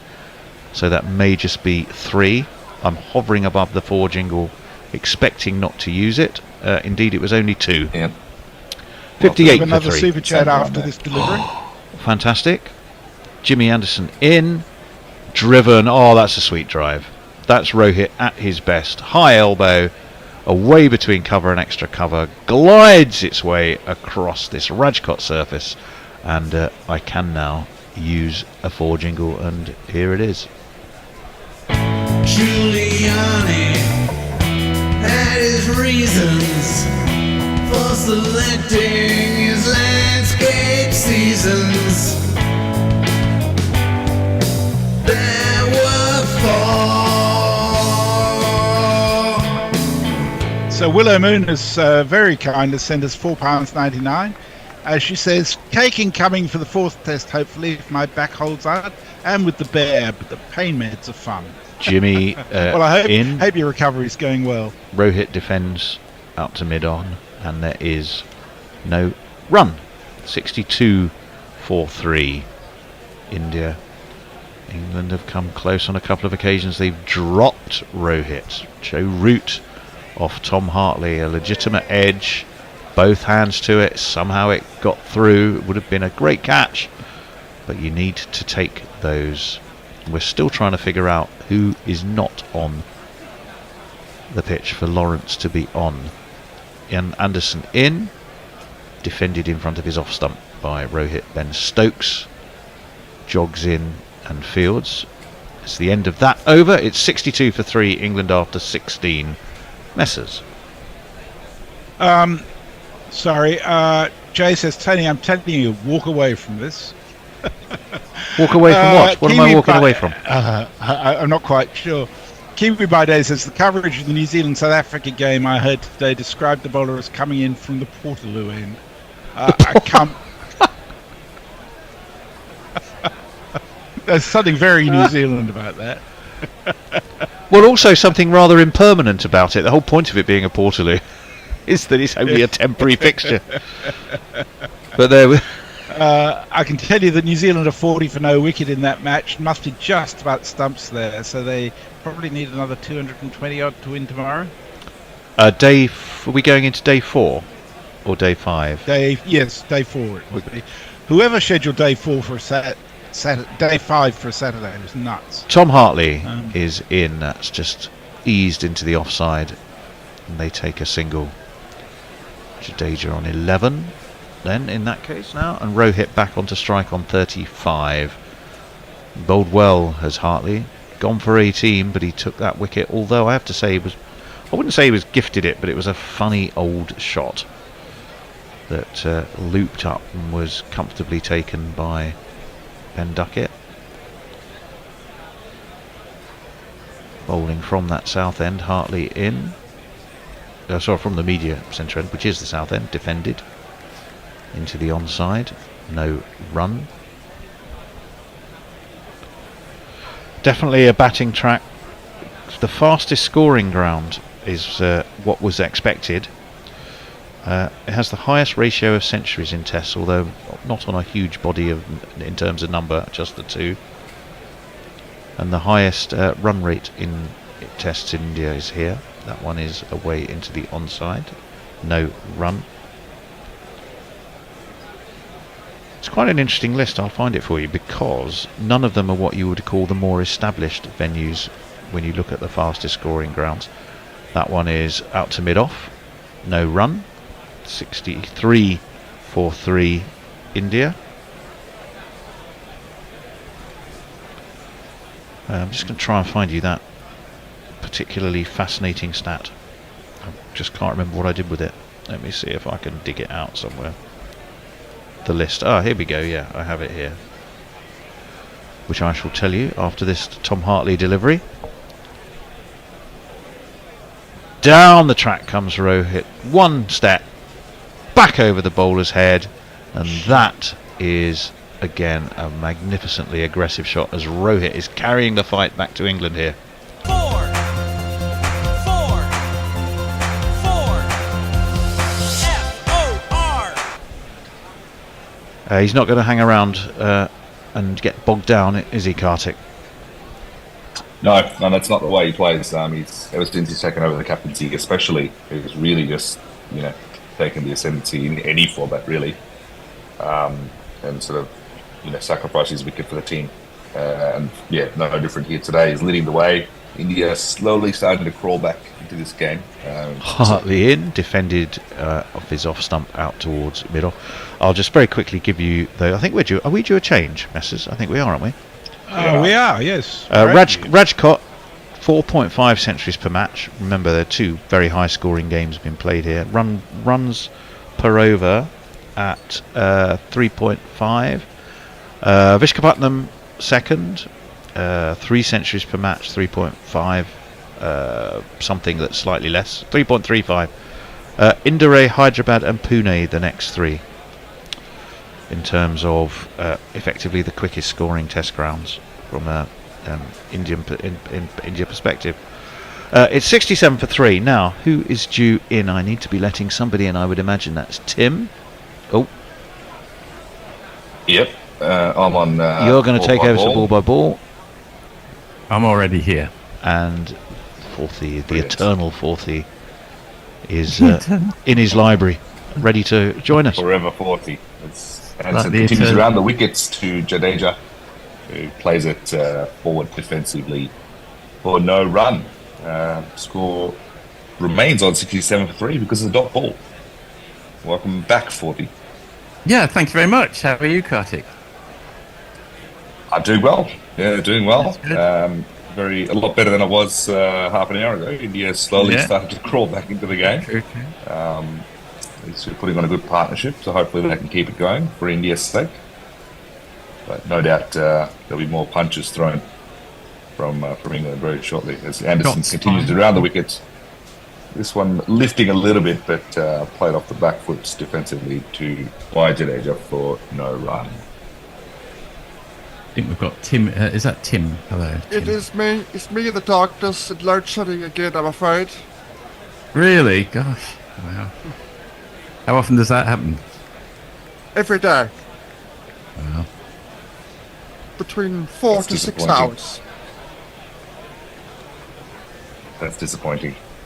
Well, welcome, Tim, for what it's worth. Hopefully you can still be able to help us out with the tweets. Anderson continues around the wickets to Jadeja, and again, played defensively through to short cover for no run. Jadeja remains on 11 and Rohit on 39. It's an interesting contrast, Tim, because you look as if you're in kind of sepia, like in those films where they go back in time. You're in sepia, but your curtains are in colour. Almost like a filter. Like a filter, yeah. So what's been happening, boys? I've obviously been watching the South African Test match, so I haven't watched much of this yet. Anderson continues around the wicket again. Dot ball played back defensively for no run. India started well.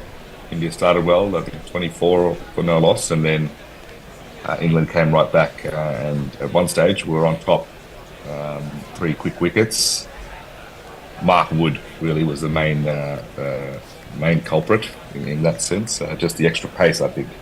The pitch is still very good to bat on from all reports, but we'll wait and see.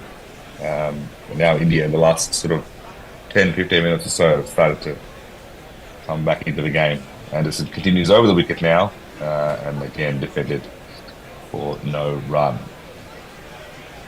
That's about it for the summary.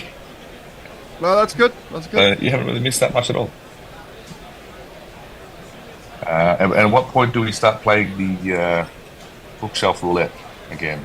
No, quite any time you want. I'm quite happy to. That's fine. Okay, well, I think we'll leave it up to the audience and anybody coming on the tweets, messages. Pick a name, pick a row, pick a column, and we'll see what we can get. Yep. Anderson continues around the wickets. Another dot ball. That's a maiden. I think that might be his first maiden for the innings, for the game. Score remains on 67 for 3.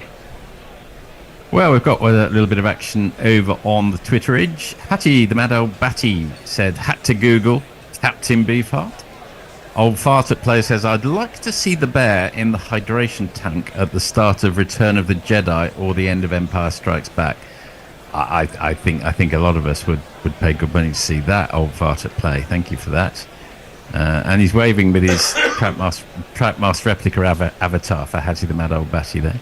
And Jonathan Shortland says, a message has mentioned that one end at Seddon Park in Hamilton, where the Batcaps are playing, South Africa is called the Portaloo end.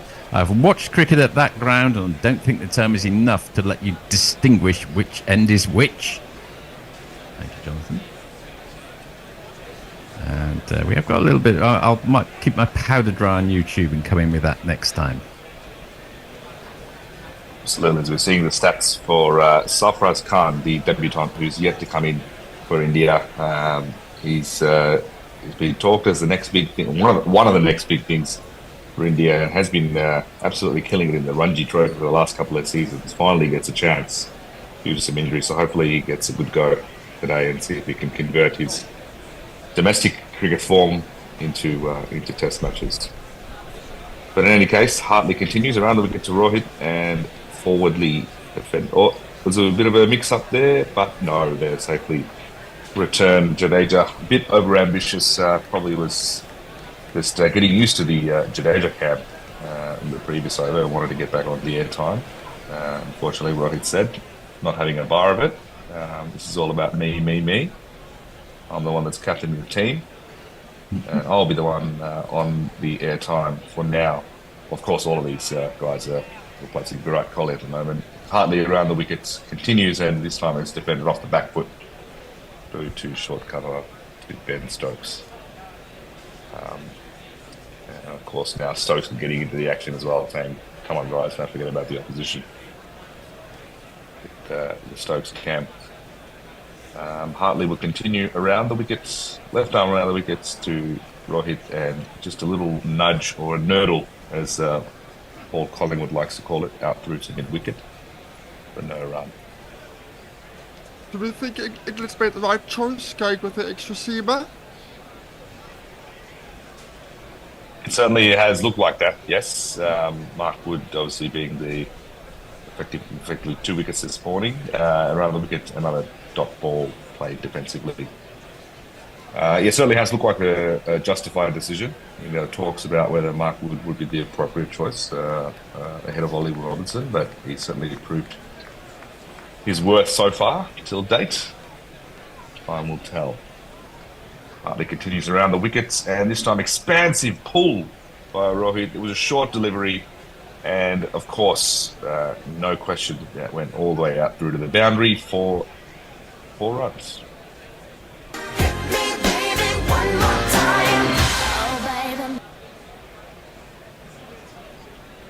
Too short there. If you're going to be bowling on that line, you're asking for trouble.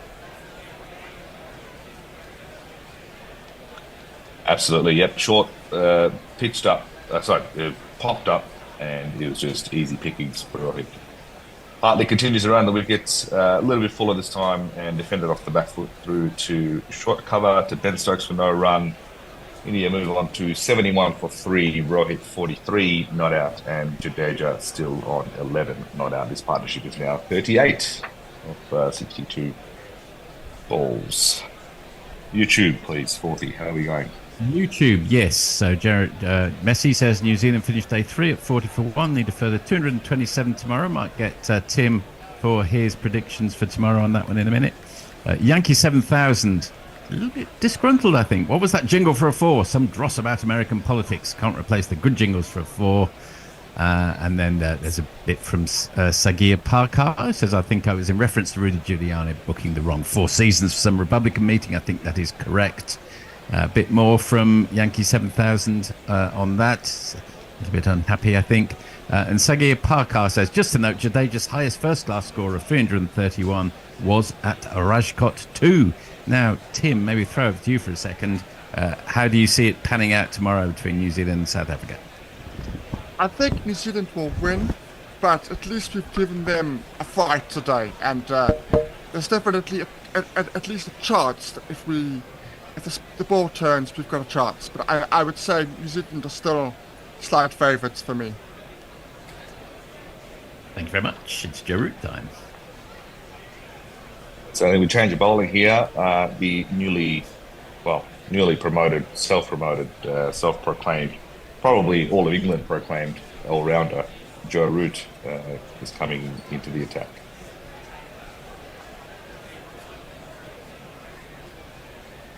And he's coming around the wicket to Jadeja, forwardly defended for no run. His voice is high-pitched and ginger hair like a pict, but massive runs he has hit, so there's that. Introduce yourself. Joe Root. Introduce yourself. Joe Root. Introduce yourself. Joe Root, actually. Root continues around the wickets, and this time again forwardly defended by Jadeja, a little bit closer to the pads. Hopefully that jingle has inspired Root a little bit more. I can reveal there are only 34 players in Test history to have scored a double century and get a 5-4, and 2 of them are playing in this England team. And some Root continues around the wickets, a little bit fuller this time. Jadeja tries to drive it, but off the bottom edge it goes out to mid-on. He was looking for it to go through to deep cover. In any case, it's still no run. And Root continues around the wickets to Jadeja, and just falls short. I think it might have been. Not sure if we can put that down as a chance, but we'll wait for the replay here. No, that would have been a very ambitious chance, I think. Root continues around the wicket to Jadeja, and again defended off the front foot, back through to Root for no run. Just got to be quiet today for the last couple of overs, but I guess I did mention earlier that he is looking like he's setting himself for a big one in his home ground. Time will tell. Root continues around the wickets, a little bit fuller, driven uppishly, but thankfully for Jadeja's sake, it's safe. Root to cover, and another maiden. So the 2 maidens on the trot there for in Jadeja's batting, and India now 71, remain on 71 for 3. Jadeja still on 11. Great start by Joe Root. Yes, we've got a few tweets. Jay says, get off the screen, Tony. Also, I requested 40 book live during a Jermaine Baker play. Jay says, I knew there's a reason I like Karthik. Leah says, that's not a hydration tank, it's a back-to-tank. Finnegan's Wake or the third policeman on the book quiz. I've got Finnegan's Wake somewhere. Although will say how far to play. You've put the apostrophe in Finnegan's. Apparently there isn't one. Mark Zip, row 1, column 3, book 5. Well, I'll throw back to the guys while I have a little fossick on the bookshelf and see what comes up. Just while we're waiting, Hartley continued around the wicket there for no run. Sorry, go ahead, Tim. It'd be interesting to see how England used Joe Root, because I thought they overused him in the last test. Yeah, Hartley continues around the wicket to Rohit and defended for no run as well. Yeah, you're right. I think, I was just going to say, particularly when you don't have Bashir. True. That's true. Yeah, it will be interesting to see how they play Joe Root. But I mean, so far he's, I think, probably been the pick of the bowlers outside of Hartley. As Hartley continues around the wicket to Rohit and a bit of outside edge, and it's gone out through to deep fine leg. Rohit picks up another single lead, moves to 44, and the score now moves to 72 for 3. We're seeing a replay of that short ball from Hartley in his previous over where Rohit dispatched it through to the boundary. Not sure why they're replaying specifically that one, but we'll wait and see. And now Hartley, for the first time against Jadeja, I think, in a long time, continues around the wicket and played off the back foot by Jadeja through to mid-wicket for no run. He still remains on 11. And the beauty of the spin bowlers for the ball-by-ball commentators is that it's just a one-man show for the whole over. Hartley continues around the wicket and defended by Jadeja through to mid-on, trying to sneak a single, but Duckett is having none of it. England still trying to, the field is still trying to encourage the bowlers, trying to be a bit chirpy from what we can see anyway. Obviously can't hear it in the media box here in Rajkot. Hartley will continue around the wickets and again defended by Jadeja, trying to sneak another single. Really wants to get off this number 11. He's been on number 11 for a couple of overs now. But that's the end of the over. India now 72 for 3. Right, well, I plucked out the book as requested. It turned out to be the Dictionary of English Place Names. So if either of you want to throw me an English place, I'll tell you what its origins were. Anywhere in England? Netherwallop.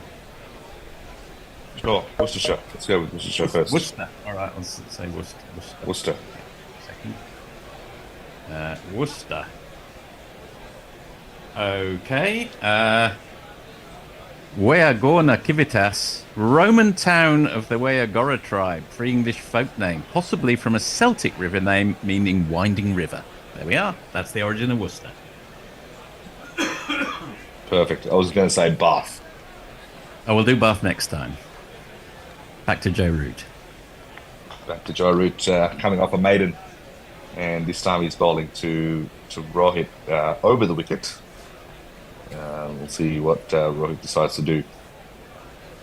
Root continues over the wicket to Rohit, and foolish delivery, driven down through to mid-on or mid-wicket, not quite sure. It skipped there a little bit, but in any case, it is still no run.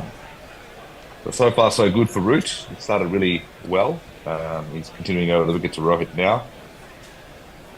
And again, just nurdled out through to deep mid-wicket. There's your first run off the bowling of Joe Root. And Rohit picks up a single. He moves on to 45. India now 73 for 3. Well, I did look up Bath. And it's simply placed at the Roman baths. But the interesting thing is it's in the dative plural form, Bath, in Old English. Very interesting.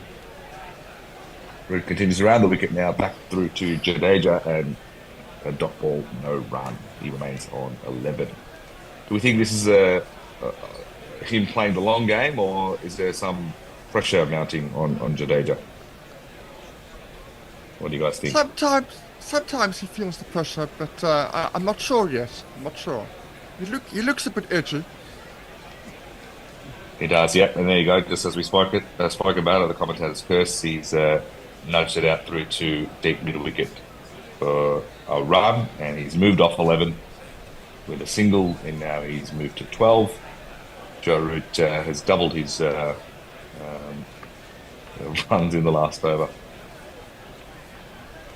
And he continues over the wickets to Rohit, who advances down but defends, and it's no run. His eyes lit up there. I think you can just tell something's going to give very, very shortly.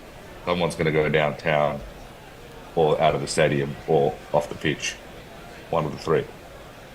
We'll wait and see. As Joe Root continues over the wickets for the final ball of his over. Down the leg side and swept through to deep fine leg, and another boundary. And oh no.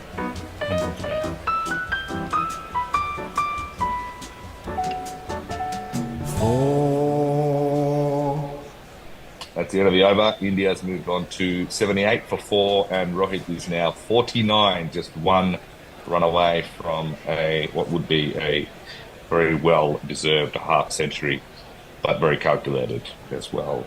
And Jadeja remains on 12, not out. Sorry, Jay says, no problem. Jay says we could have a bookshelf off between 40 and 10. That would be mint in capitals.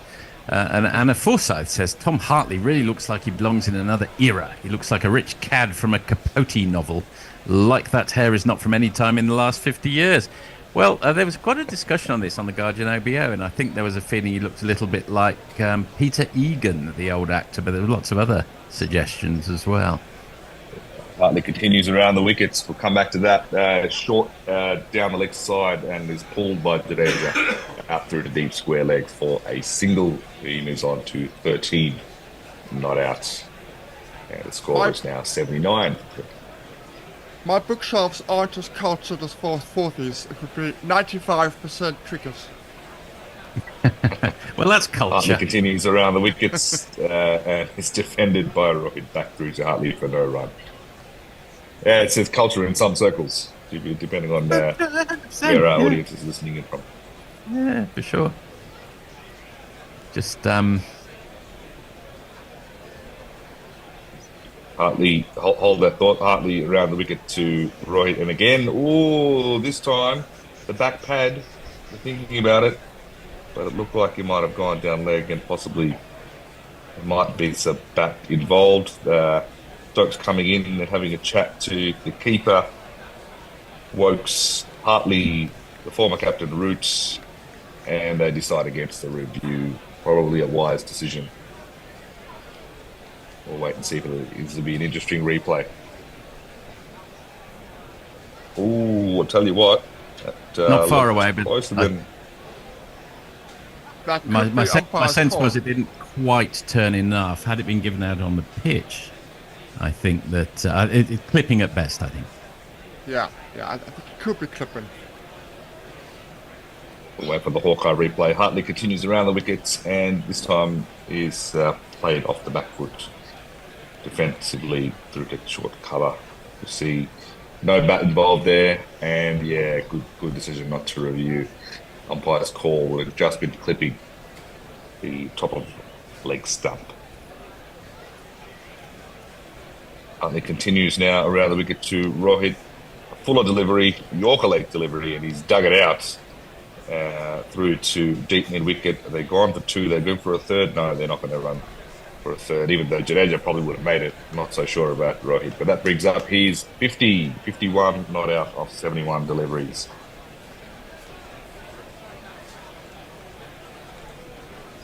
Don't stop just because you got to 50. Don't stop, treat it as a start.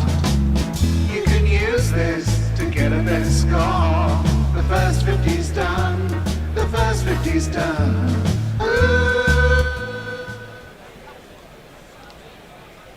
And score moves on to 81 for 3, and Hartley continues around the wickets and is defended by Rohit. That's the end of the over. Rohit brings up his 50 in that innings. In that over, I should say, he's moved on to 51. And Jadeja not out at the other end on 13. Huntley now 8 overs, 1 for 30. India 81 for 3. And you just say the game is probably now back on level terms. What do you guys reckon? Just about, yeah. Yeah, I'd agree. If they got Rohit there in that over, then it obviously would be England's session. Yeah, agree. Sorry, Paulie, go ahead.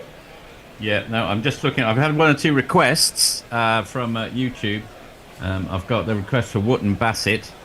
It's a farmstead in or near a wood owned by the manorial affixed from the Bassett family. So not too exciting, that one. And Bradford from Sutahu. That's a Broadford, I think. Beachy Head. Honestly, disinterested hand job. I think you're winding me up here because Beachy Head. Not sure what else it could be apart from a beach. But that doesn't surprise me. I've got the measure of disinterested hand job. I mean, when I say I've got the measure around the wicket. Root continues around the wicket, and it's an expansive drive by Jadeja. This is actually the second ball. The first ball was a dot ball. Expansive drive driven through to the boundary for 4 runs by Ravindra Jadeja.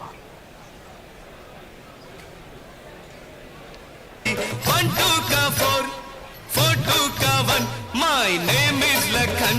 My name is Lakhan. Amazing. I did not expect that jingle. Wow, that's awesome. Root continues around the wicket to Jadeja, and this time defended for no run. And also that boundary brought up the 50-run partnership for Rohit and Jadeja as well. India now 85 for 3. Jadeja on 17 not out. Just to clarify, Probably when I be said the last over before lunch. Sorry. Yep. Just to clarify, when I said I had the measure of a disinterested hand job, that was purely in cricketing terms I was talking there.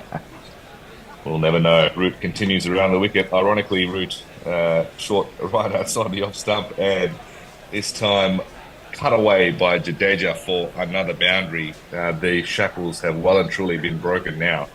For the last couple of overs, he's certainly making Just that another score. It's just another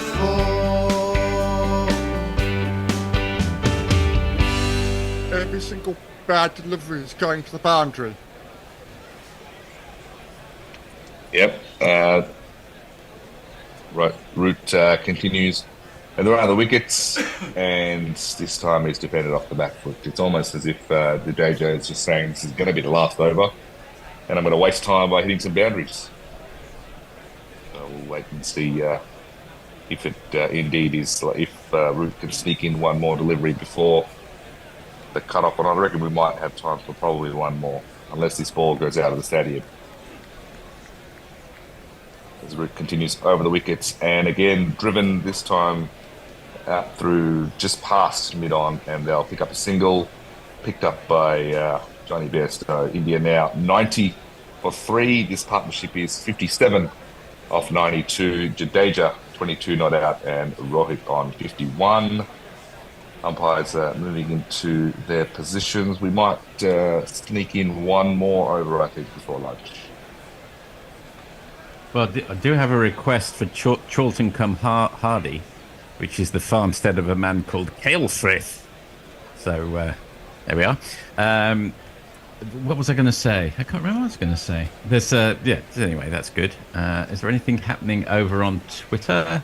No, I don't think there is. So we are more or less up to date. Brilliant. Okay, well, in that case, now a change of bowling for England. Rehan Ahmed coming into the attack for the first time this test. This is a mission from the original squad. Interesting. Rehan Ahmed around the wickets to Jadeja first up, defended for no run. He seems to keep holding back till quite late into the action. It was the same thing happened in the last test, didn't it? Yeah, Ahmed continues around the wicket, and this time it's turned around by Jadeja out through to fine leg and fielded by the great Jimmy Anderson. Picks up a single. He moves on to 23. It's 91 for 3. 4 balls remaining until the lunch break. Leah thinking that England's still way in front here. I'm not sure about way in front. I think it's been probably a fairly evenly balanced first session. That's a good delivery. That's a big shout for stumping. A brilliant delivery. The purchase, the drift. The late great Shane Warne will be very happy with that. But I'm not sure Rohit has lifted his leg here. We'll wait and see. This will be an interesting replay. They don't look all that happy, England. Yeah, looks like he's he might be on. He's definitely behind the line there, and absolutely has not moved his toes whatsoever. No. So I'm not sure about that one. Pretty simple decision coming up here for the third umpire, Rod Tucker. And he is reasonably close to the line, but there's no doubt he's in. Yeah, I'm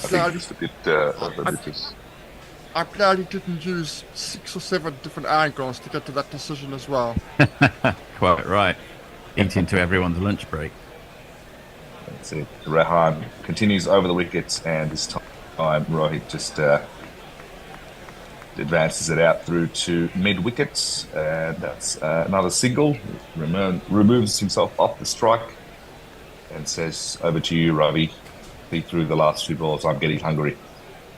It's lunchtime." Yeah, well, seeing the replay here, there was a potential edge behind to the keeper, but daylight between the bat and ball. So 2 balls to go. Rehan around the wicket to Jadeja, and he's tried to nudge that off his pads the second time around. When the shot that he practiced probably should have been the more appropriate one. In any case, it's gone through to bat pad for no run, and it's 1 delivery left till the end of the inning, to the end of the session, and that's around the wicket now. He's knocked it out through to fine leg again. Picks up a single. That will be the end of the over and the end of the session. Jadeja now moves on to 24. Rohit moves on to 52. And India, after 25 overs at lunch, 93 for 3. Gentlemen, I think probably we could say that session finished on equal standings, but certainly we have a match on our hands. We certainly do. Certainly do. And a wicket either way. 1 less would be India's, 1 more would be England's. Even session. Very good watch, actually. Yeah, and I can just finish off with some requests from disinterested handjob. Come Winton is the valley of a man called Quinton. What's the next one? Cockermouth, mouth of the River Cocker. What else did you think it was going to be, disinterested handjob? And I haven't got Shitterton in my book. The last one is Lickfold, which is also not in my book. So sorry I couldn't be more helpful. Are you sure you haven't got Nether Wallop, Forthy? Nether Wallop? Yeah. Okay, hang on. Talk amongst yourselves. I need to look at Nether I'm Wallop. in the meantime, I'm going to queue up a bit of Percy Fender for our lunchtime entertainment. But yeah, you do that. I would love to know Nether Wallop. Yes. Nether Wallop. It's not in my book. I've got Nether Thong. Don't know whether that helps. Narrow strip of land. Lower to distinguish it from upper in Yorkshire. So there we are. Please, Tony, not Percy Fender again. It's done about 10 rounds. It's going to go another one. Sorry. I could just carry on reading place names. I think you've got a whole lunchtime of Forthy doing place names. That would be brilliant. Forthy does your place name requests. Well, you can if you want. Can you do upper and lower piddle? Upper and lower piddle. All right. You might have to search under P. I don't know if they... Yeah. Right. Look at the piddles. Piddle. Oh, yeah. There's quite a lot of Piddles, actually. Piddle Hinton, estate on the River Piddle, belonging to a religious Oh, it's a River community. Piddle. Okay, there we go. There's a Simple River answer. Piddle. Well, Piddle is a marsh or fen in Old English. Ah. There's Piddle Trentide, which is a estate assessed as 30 hides on the River Piddle. It's interesting. It's not Wow. that interesting. Well, if you have further requests of Yep. English place Ping them in. names, Forthy will do his best. In the meantime, a little piece of cricket history, which apparently is we've heard too much of, but you just can't have enough. Percy Fender. Just can't get enough. That said, I'm not sure I'm playing it. I may need the bear here. I think I've pressed the right button, but nothing seems to be happening. So I'll alert technical support and see you later. As the bishop said to the actress. Press the right button, but nothing's happening.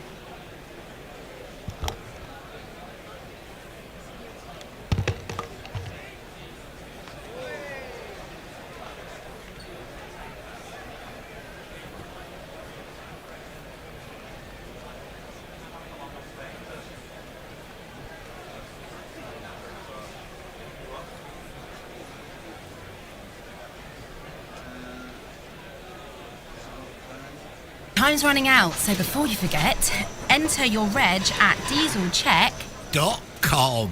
Join our group action against the diesel emission scandal. Search dieselcheck.com. You wouldn't block the pores on your face, so why block your armpits? It's good to sweat naturally. Say goodbye to antiperspirants. Make the switch to Bionson. It's a deodorant that allows your body to perspire naturally, meaning no more blocked pores, no more parabens, and no more aluminium.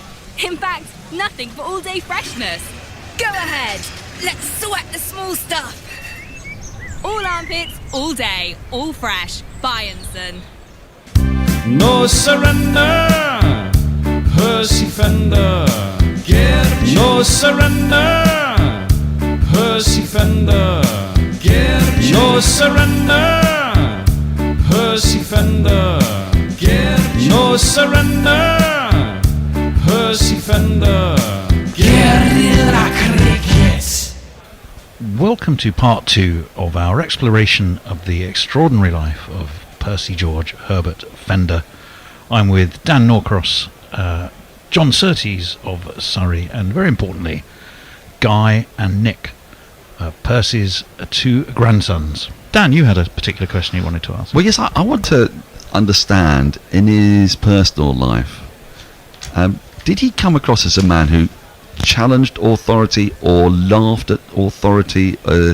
Because it seems to me that he actually derives quite a bit of pleasure out of being a bit naughty. And was he like that as a grandfather? Did he sort of encourage you to be a bit, challenging of authority and ask questions all the time? Not to me, no. He was very...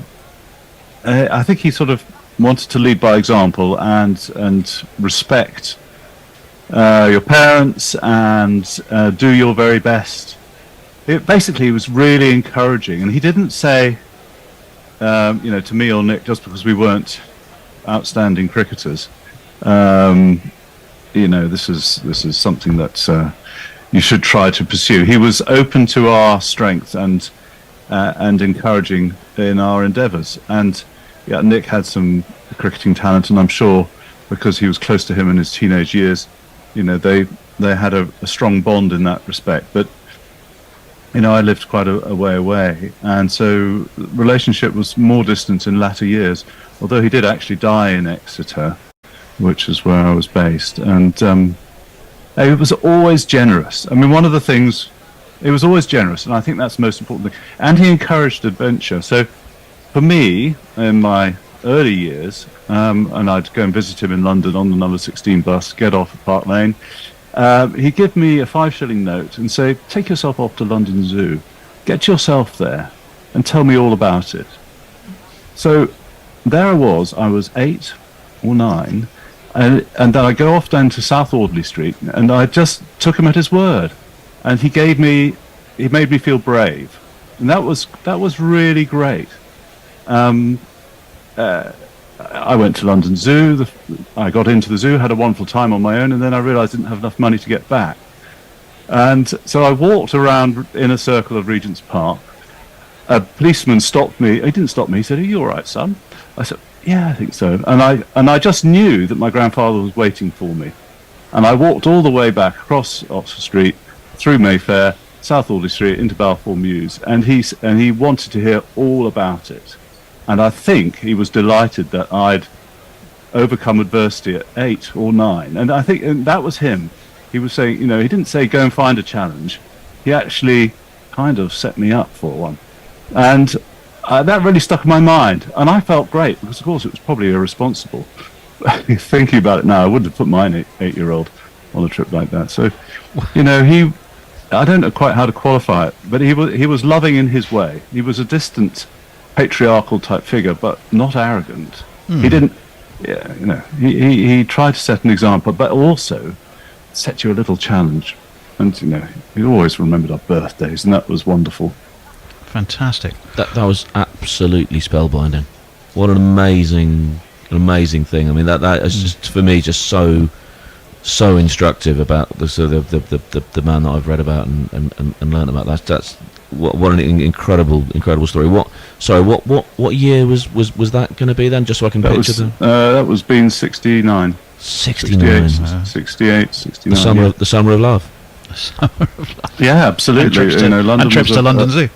A buzz. Yeah, it was wonderful. He used to, if I stayed the night, which I often did, a Saturday night, we'd have supper together. He'd put me to bed, and having watched Mick McManus wrestle on the black and white TV on Saturday afternoon, and he'd go off to Park Lane and play bridge. That would be his evening. But he'd leave me on my own, and that was fine. I was in bed, and then we'd have breakfast in the morning that the housekeeper had laid out. So he's kind of trusted me, I guess. But also, this was normal. But his normal as a solitary person living on his own, he did marry a second time briefly, and that didn't work out at all. So I think it must have been quite a difficult life. He lived above the shop in this Mews house where his office was, and my father worked for quite a few years until they moved to Devon. There was a wine cellar below, and more interestingly, the man that he employed to be his cellarman was someone who'd been invalided out of the trenches in the First World War. Really couldn't do anything because his lungs had been damaged from gas attack. And he kept him on and on, even though the wine bottling that was needed became less and less. And he sold, he was really ahead of his time in that respect, because he had the majestic warehouse approach. He sold by the dozen, in quantity, to his business and friend contacts, through the sport, of course. And people might not have liked that, but he was very successful. But he had that business model which was very advanced for its time. Well, let's move on and get to probably the central part. Can I have one more question, please? I'm sorry. Yes. I'm fascinated. So the late 1960s, early 1970s were another not good period for Surrey cricket. We won the title in 71 under Mickey Stewart, but financially the club was in ruins in the early 1970s. To the extent that the Who played at the ground in 1971, and Frank Zappa and Emerson, Lake and Palmer in 1972. They were really stretching the commercial abilities of what they could do at the Oval. What do you know anything? I know you were young then, but what was Fender's relationship with the club like then in those days, and with the Oval? What was your grandfather's relationship there? Was he there a lot? Was he consulted? Did they use him at all, or was he sort of estranged a little bit? I don't know, actually. I was still at school in London, but I didn't have any insight into what his relationship. Well, he had so many friends and so many contacts and a busy life, and he was totally absorbed by sport. And when he stopped being able to see cricket on television or in the flesh, he would listen to the television because the commentary was so much better than the radio.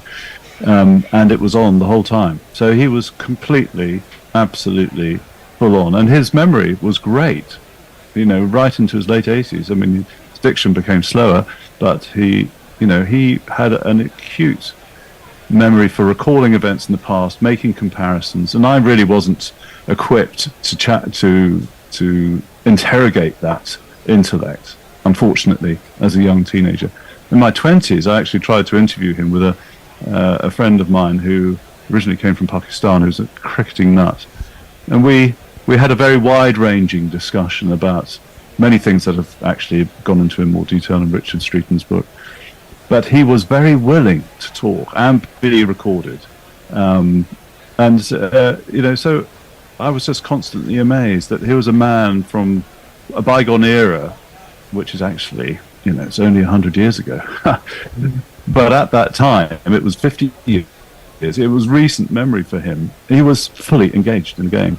One thing that fascinated me as I was researching his story was the famous mathematician G.H. Hardy. Was clearly something to admire, and Hardy came up. This is amazing. With 3 cricket teams that he'd selected, and he put them all down on a piece of paper with these 3 teams, and they're obviously 33 slots. 6 were filled up by God, 2 each for God the Father, the Son, and the God the Holy Ghost.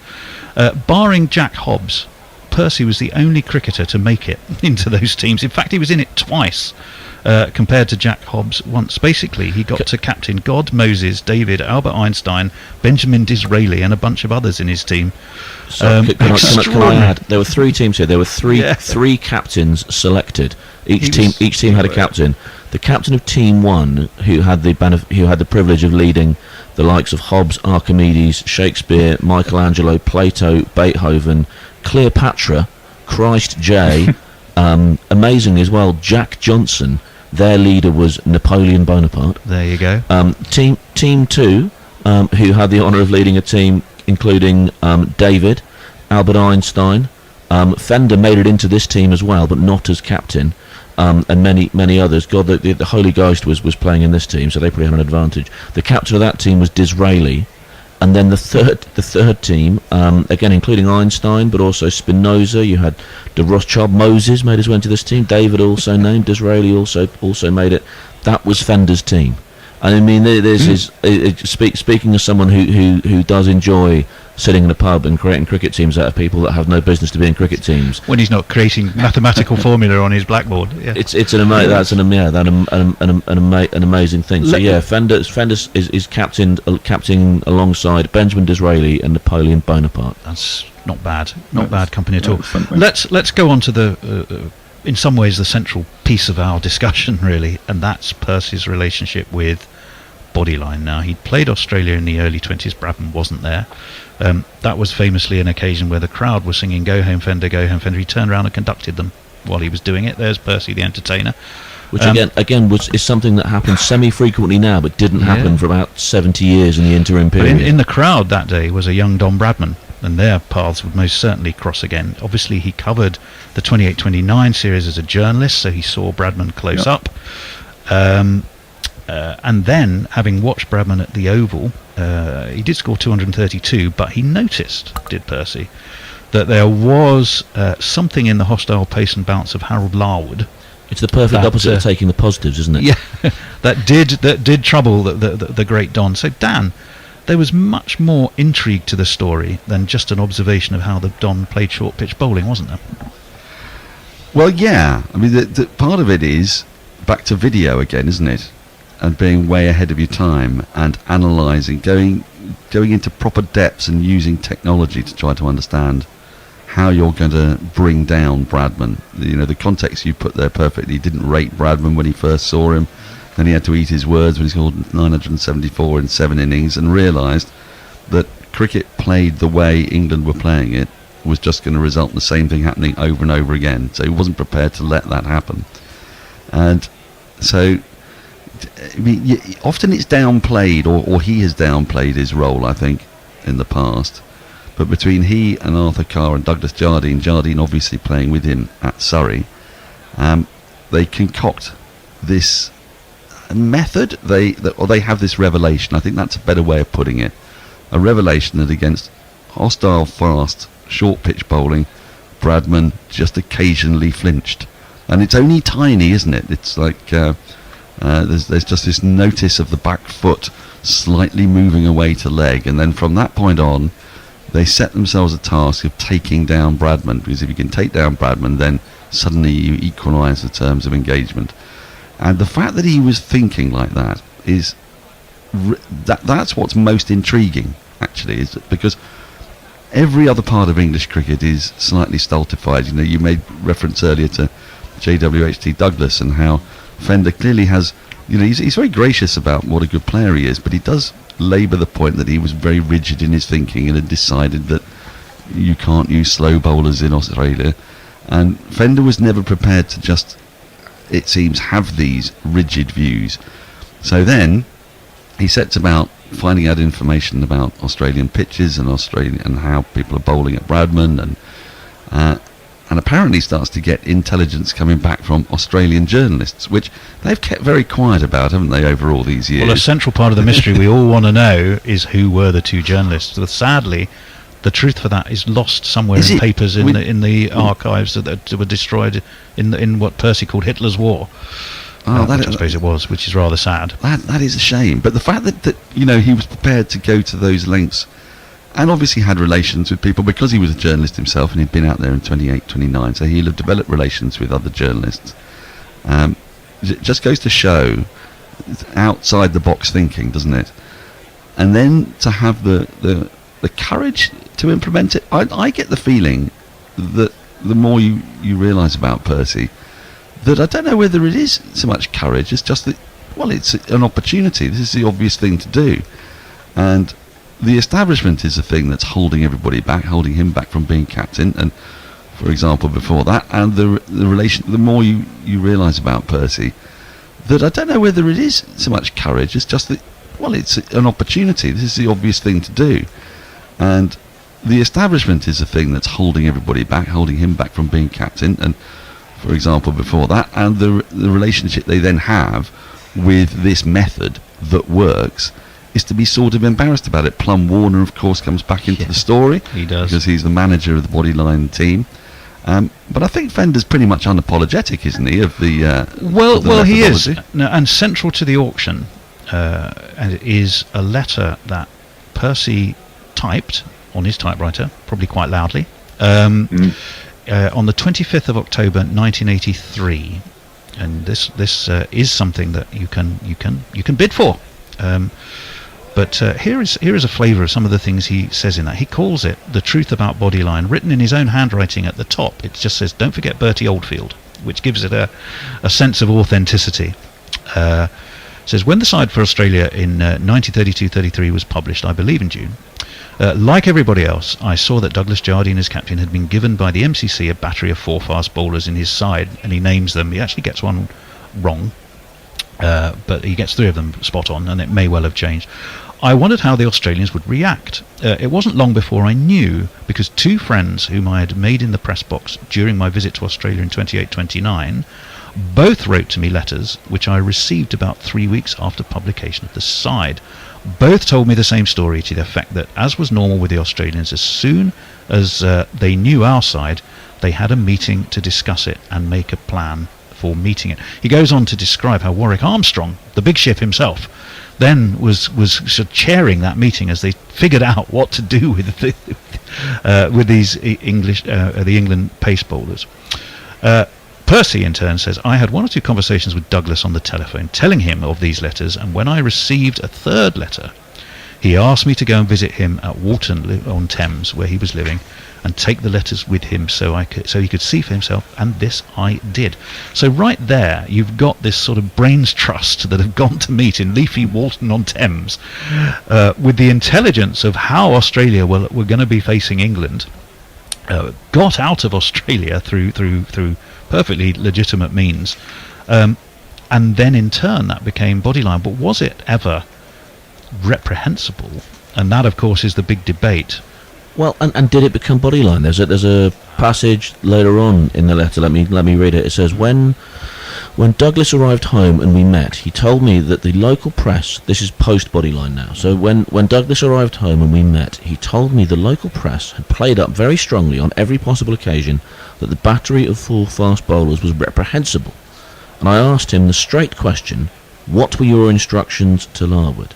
His reply was, I told Larwood that he was a fast bowler in a hot country and he should conserve his energy and bowl straight, and that Larwood had done just that, not with the intention of hitting them, but because they were attempting to prevent him from bowling straight. Yeah, this letter is just phenomenal in its detail and its recollection. Welcome to the Guided Meditation Podcast. Let's begin by lying down, completely still. Time to relax. Sergey, why are you on the floor? Oh my god, are you okay? No, I can't. Don't worry, bro. I know the kiss of life. No! It tastes of... Life, a second chance, a rebirth? Tuna. Oh yeah, I did eat a tuna sandwich. Oh. Don't wombat it, meerkat it. We compare the market. Simples. I've got a question for Guy.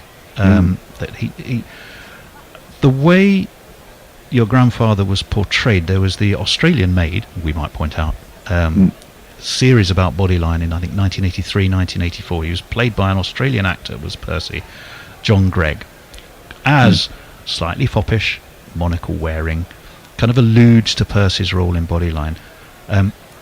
But I would imagine as a family that the way that he was seen in that documentary was so far from the reality of what he was like. Did that rankle with him? Very far from a documentary. Yeah. Well, I think, there was an agenda there. And to be honest, being from the inside, I think it was slightly, it was insulting at the very least. But, my grandfather, he never overtly expressed his true emotions about that. But I think he felt very misrepresented. But equally, I think he played it down, so he tried to not give it credibility by reacting. And I don't think he made a... I'm not aware that he made a public comment on that portrayal. But it was horrible to see, because I remember seeing it and thinking, well, this is not the person I know. He didn't play a banjo. He wasn't... yes, he was a party man. He took his players to the West End the night before big matches. He was quite a charismatic, but I think he knew when to say something, and the time was not then. And there was no subsequent comment on it. I think we as a family didn't feel utterly, totally betrayed or offended, but I think he definitely felt that was inappropriate. But I think he also recognised a bit of gamesmanship in a funny sort of way was being played. Yeah, absolutely. Possibly by ABC. I think he took big issue to the word reprehensible, and I'll come on. Actually, I'm glad you've queued us up nicely there for a relationship with the BBC.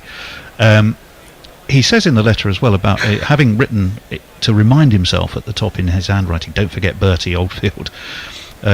He goes on with his typewriter. One of the major incidents in the tour was the occasion in the third test at Adelaide where Bertie Oldfield was hit on the head by a ball from Larwood, and a very big amount of publicity was given to the incident, though practically no mention was made at the time of the fact that Oldfield himself claimed that it was not Larwood's fault that he was hit, but his own fault through making a miss-hit. This is sort of the public. Most people, if you think of Bodyline, the iconic image most people remember is Bertie Oldfield being hit, and yet here is Percy saying very clearly that Oldfield himself felt he was at fault rather than a decent ball from the bowler. That's an extraordinary new way of thinking about things. Well, the incident's quite clear actually. The Adelaide crowd was incredibly febrile, and things had come to a head because their champion batter was being nullified, and they just didn't like it. And what happened was it was a relatively short ball, but it was about hip height, and Oldfield went for the pull, got a top edge, and went straight into his face, and they didn't have helmets in those days. And those sorts of things happened. I mean, they happened regularly in all forms of cricket. You could do that sweeping a spinner and top edge the ball into your face. It's sort of almost 10 a penny getting smashed in the mouth in those days. But because of the context in which it happened, and the Australian crowd being in the state they were in, because the other context of that is that Woodfull had been hit just above the heart. Yes, that's right. But again, if we view this through the prism of the modern watcher, you think, well, that's not that bad bad is it? I mean, a ball that's coming up around about that height is not banged in at your head, and we're so used to seeing people's heads being peppered that it's difficult for us to understand. But the reason is simply because the way cricket was played in those days.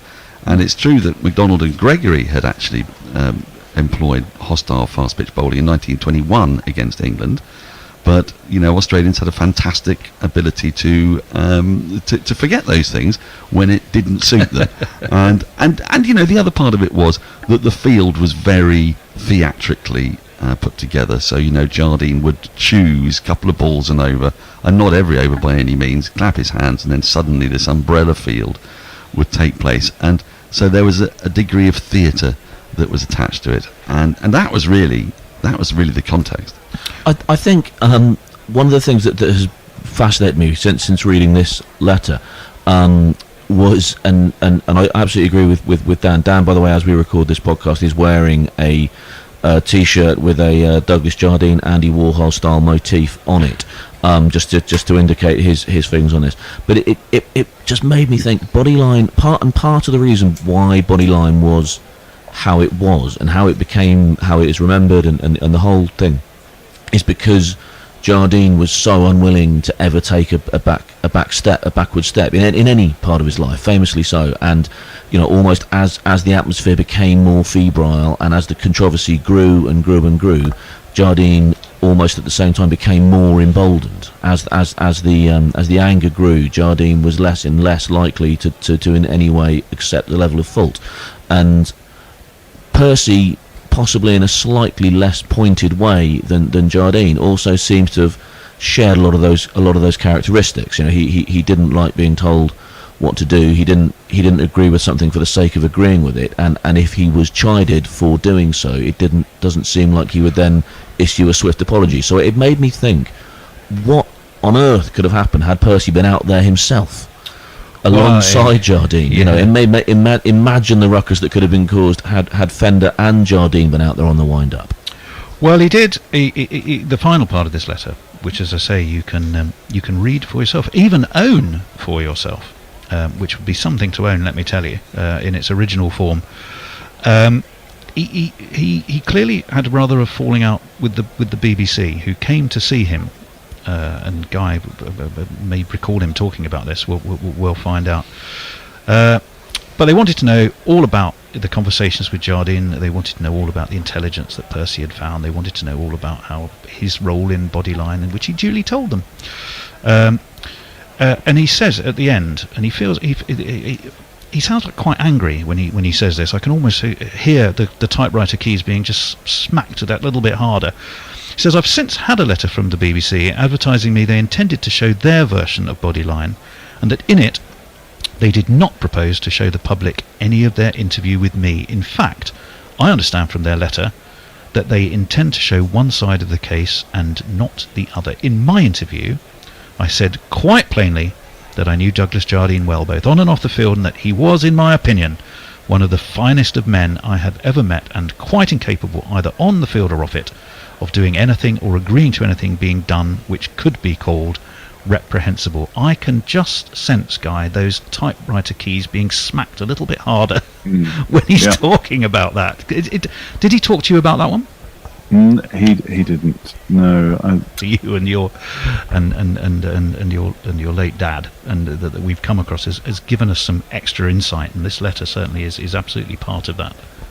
I think one of the other things, if we're looking for insight into Percy as a character and Percy as a player and everything else, is the line in the final paragraph which you've just read, where I'll just read it again. It says, I said quite plainly that I knew Douglas Jardine well, both on and off the field, and that he was, in my opinion, one of the finest men I had ever met, and quite incapable, either on the field or off it, of doing anything or agreeing to anything being done which could be called reprehensible. Now, not many people, a lot of people would not have gone out of their way to say nice things about Douglas Jardine. In fact, many people over the history of the game have gone out of their way to do the exact opposite. Jardine did seem to have a special talent for winding people up the wrong way and aggravating people, and didn't seem to much care when he did so. So I think for Fender to have gone out of his way in this moment, to write this letter. Clearly, maybe an element of this letter was, wanting to be written for posterity, to put this down on the record, and to go out of his way to say those things about Jardine, to defend, someone who by all accounts is quite a controversial character, reputationally, I think is a really fascinating. Well, certainly some things are beyond doubt. He did spot weaknesses in Bradman. He did have the Australian contacts. Finding who is going to be fascinating. He did meet with Douglas in leafy Walton-on-Thames, and they did start to hatch at least strategies. Let's just have a listen to Percy in an interview he did much later in his life. So this is not when he recorded those tapes that we have, but this was an interview he did do for the BBC, I think at the very beginning of the 80s, where he does talk a little bit about exactly what went on and his role in it. Well, I wasn't a mastermind, but I did hand on both letters which I received from Australia, which suggested that the Australians had among themselves discussed various methods, various suggestions how to cope with Lord.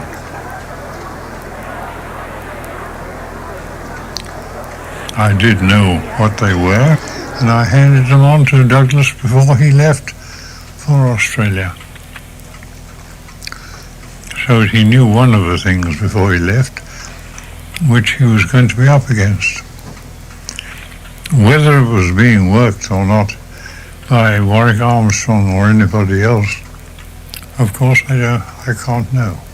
I'm quite sure that the last thing in the world that Jardine would have done would have been to give Larwood any instructions which could be translated into acting reprehensibly. Reprehensible was the word used by the Australian press. Certainly I should concede that the effect of Larwood's fast bowling was probably a turning point, as it made their batting hero, Bradman, less effective than the Australian crowd had hoped he would be. Wow. So there was Percy, at least there putting some of the record straight. We're on the last leg of this discussion, which has been absolutely extraordinary, and huge thanks to Guy and Nick and the Fender family for helping us bring Percy's story to more to life. We talked about him as an innovator. Years before, I just picked out a few things that fascinated me, and I'd love to hear sort of Guy's thoughts of the whole innovative side of his granddad. Before modern coaches, he'd actually looked at ways to improve the fitness of players. He'd brought a baseball coach to Surrey with a view to improving their fielding. I mean, that's a completely left field piece of thinking. You go, wow, that's extraordinary. Yeah, and these days, you look at fielding in baseball, and it is, I think, unarguably better and more accurate than it is in cricket. And yeah, there's a lot of famous baseball teams have played at the Oval, and in possibly, in Percy's childhood, he would have been aware of a lot of these teams who came to play exhibitions at the Oval. But yeah, amazing, brilliant, innovative piece of thinking. Well, what's really marvellous about that is that baseball has always been viewed by cricketers as a vastly inferior sport, and what I think that it speaks precisely to in Percy's character is partly what we've been talking around so much, that how much he cavils against the certainties of authority, and that authorities decide that this is the way things are.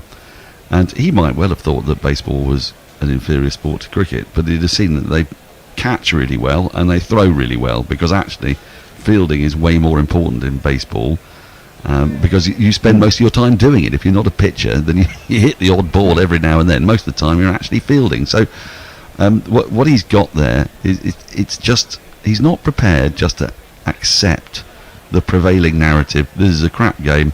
Let's not bother thinking about it. It's what the Americans do. Let's not bother thinking about it. He was also, Guy,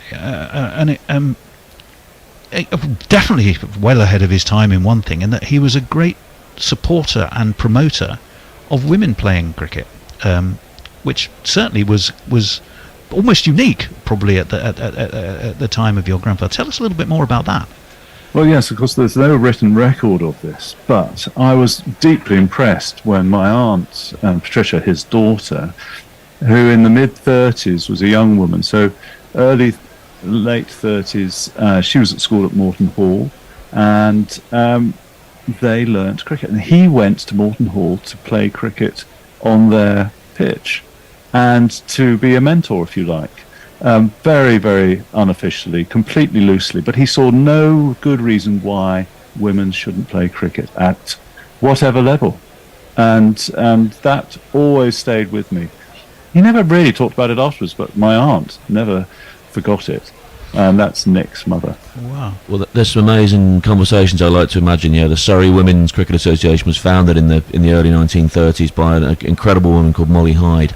Surrey. So the first recorded Surrey female games were played in the early 30s, I just wonder, hearing guys say that, whether Percy obviously was who was a huge figure at the club at the time may well have had something to do with that. I don't know, but it's lovely wonderful to think that again ties him even closer to some of the way that we look at things in the club these days as well. Just one more reason to see him ahead of his time.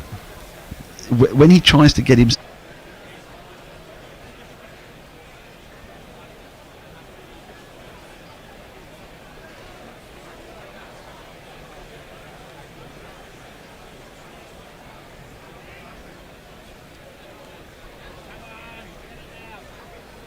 Gary's on mute.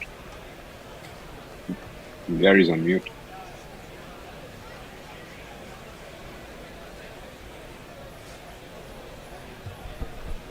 Well, we're back. I was rather hoping we'd be hearing from Gary. Gary on mute. It's 3 words I thought I'd never hear. Oh, I've just had a lovely start. And as if by magic. There we go. A lovely start referring to a surrender from Percy Fender. And it's, oh dear, there we are. That's 6:30 in the morning for you. And Indo, I was throwing to you for your thoughts on the first session. Oh, I thought India could have lost less wickets. I think that about sums it up. Well, I think they could have lost one more as well. Which is true. And I was pretty disappointed with Shubman Gill, I have to say. He does carry on afterwards. Yeah, because Wood is in. It's a full half volley, and Jadeja doesn't have any timing. It's well fielded at mid-on. There is no run. He does have that tendency to be pulled early in his innings onto kind of fifth stump, doesn't he?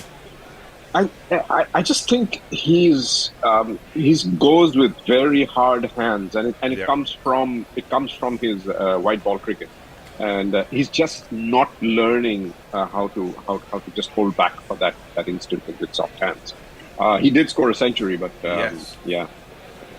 Well, speaking of not learning, a key moment in the session was also a product of not learning, as Wood is in. This is outside off stump. He's reaching for it. It's Jadeja, but that's the way he plays, and he gets it through extra cover where it's hunted down by Ben Stokes, who does that thing where he twists and throws the ball back. A man on recovery from injury. I think he should be a little wary of that. Exactly. Yeah. There is, I think, 2 runs added to the total there. Mark Wood will be happy to see Jadeja playing the ball so wide, though. But there did seem to be a kind of change in gear in that first session where India decided to try and hit some boundaries, and I think that's wise on this pitch. I think it's also the pitch which has started to get a bit easier, because there was a little bit of more spice right in the beginning, the first hour. Jadeja on 26, India 95-3. This ball is defended. There is no run. Yeah, just before and that's how this. Sorry, that's how this pitch is going to behave. I just think it is going to get slower and slower as we get by. So it may not be such a bad thing for England to be batting last, honestly, on this pitch. Well, And I'm not sure there's going to be so much turn either. We'll see. We will see. I had a different view on the pitch because I never like to see a pitch go up and down a bit on day one, because when it goes up and down on day one, it really does go up and down on days 3, 4 and 5. I'll come to that in a moment as Mark Wood is in, right arm over the wickets on leg stump, and Jadeja will pick him off there all day long. There's 2 men out deep on the leg side, and there's a decent return coming in there, but they're through for 2. Jadeja still lightning quick in his mid-30s. India 97 for 3, very positive start.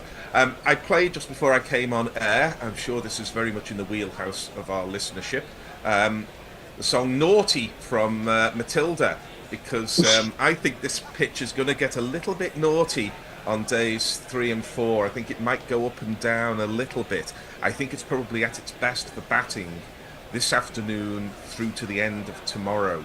And that's probably true. That is probably true. Yeah. That's why England need to capitalise on every chance they get. Yeah, and you know, the thing with the up and down is I think they've tried to create bounce on this pitch. Yes, I think that's fair. This is round the wicket from Wood and defended by Jadeja into the offside. There is no run, and we have seen balls carrying through. Yeah, sorry, we have seen balls carrying. Balls carrying through. Yes, absolutely. I'm not. I just don't think they've got it completely right, and it's difficult to do in Rajkot.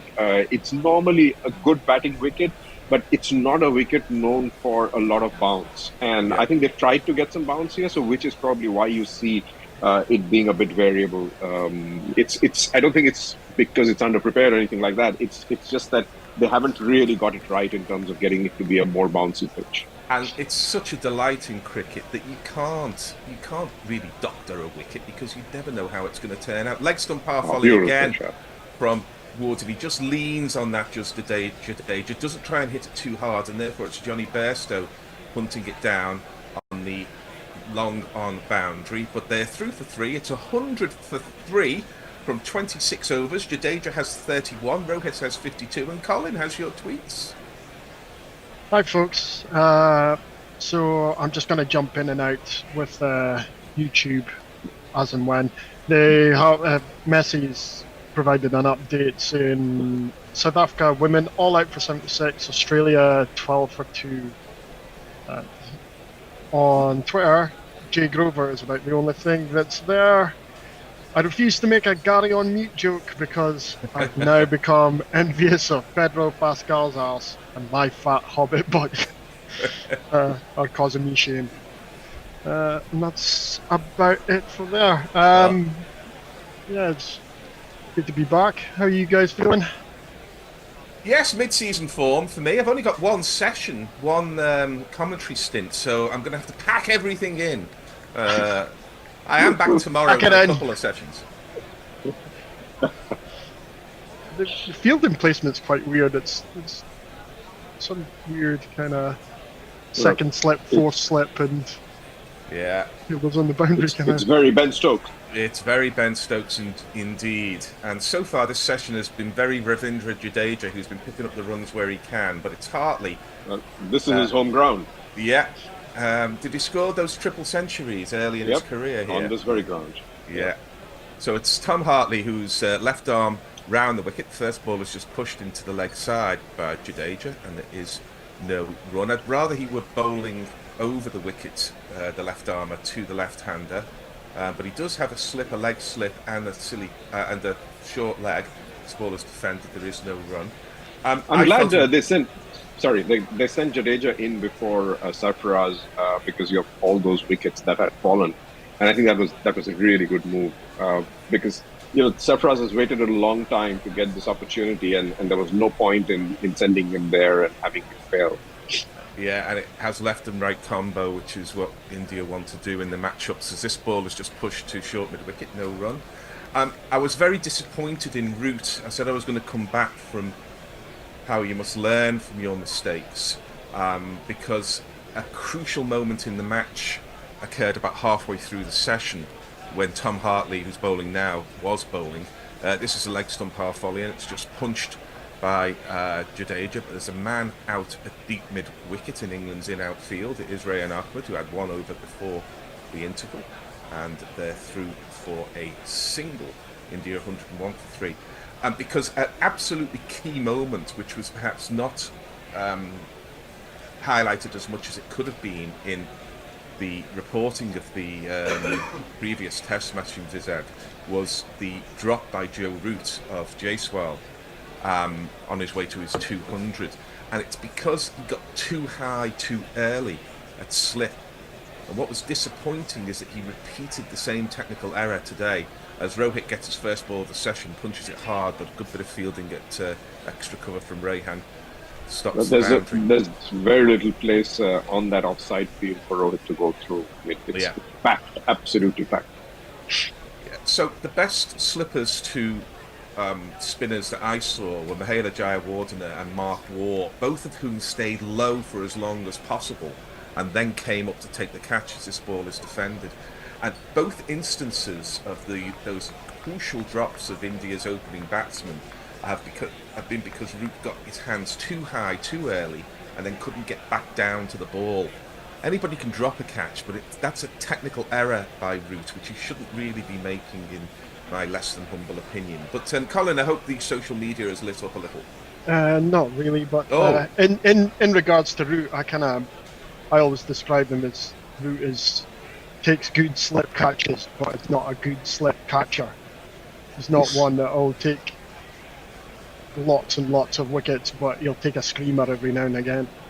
The only comment I've got really is Leah. All the predictions of this test being the most probable draw of the series have aged like unrefrigerated sushi. Oh dear, unrefrigerated sushi. My stomach has just turned like really over bad. at an early stage. Well, Ben Stokes does what Ben Stokes does. Hartley's had 1 over, he's off, and now Mark Wood is on, and that's a quick delivery. There's the bounce that you were talking about in Indo, because Ben Folks took that around the stern and maybe a little higher than that, as Jadeja played and missed. And Jadeja has looked more uncomfortable to Mark Wood than he has to any of the other bowlers. I think he prefers spin. That's for sure. As far as who he faces, I much prefer a 90-mile-an-hour ball at my head. There are some batsmen who do actually.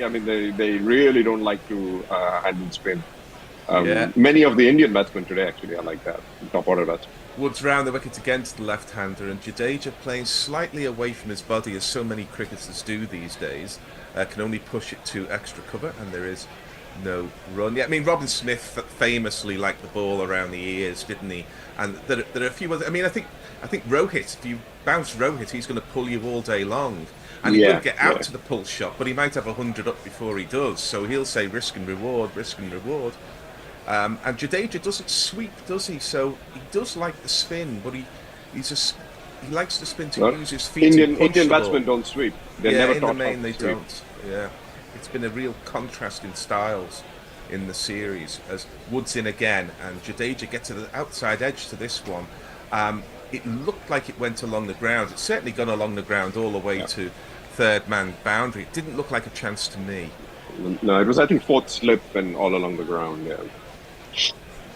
And if you kids can't listen, then you bound to see the way you get shot for crossing a boundary, Yeah, it did bounce well in front of second slip. Just made the left hand go a little limp in the wrist there, did Jadeja, which means that it was soft hands and the ball did not carry into England's predatory slip cordon. He goes to 36. Good start from India. 105 for 3.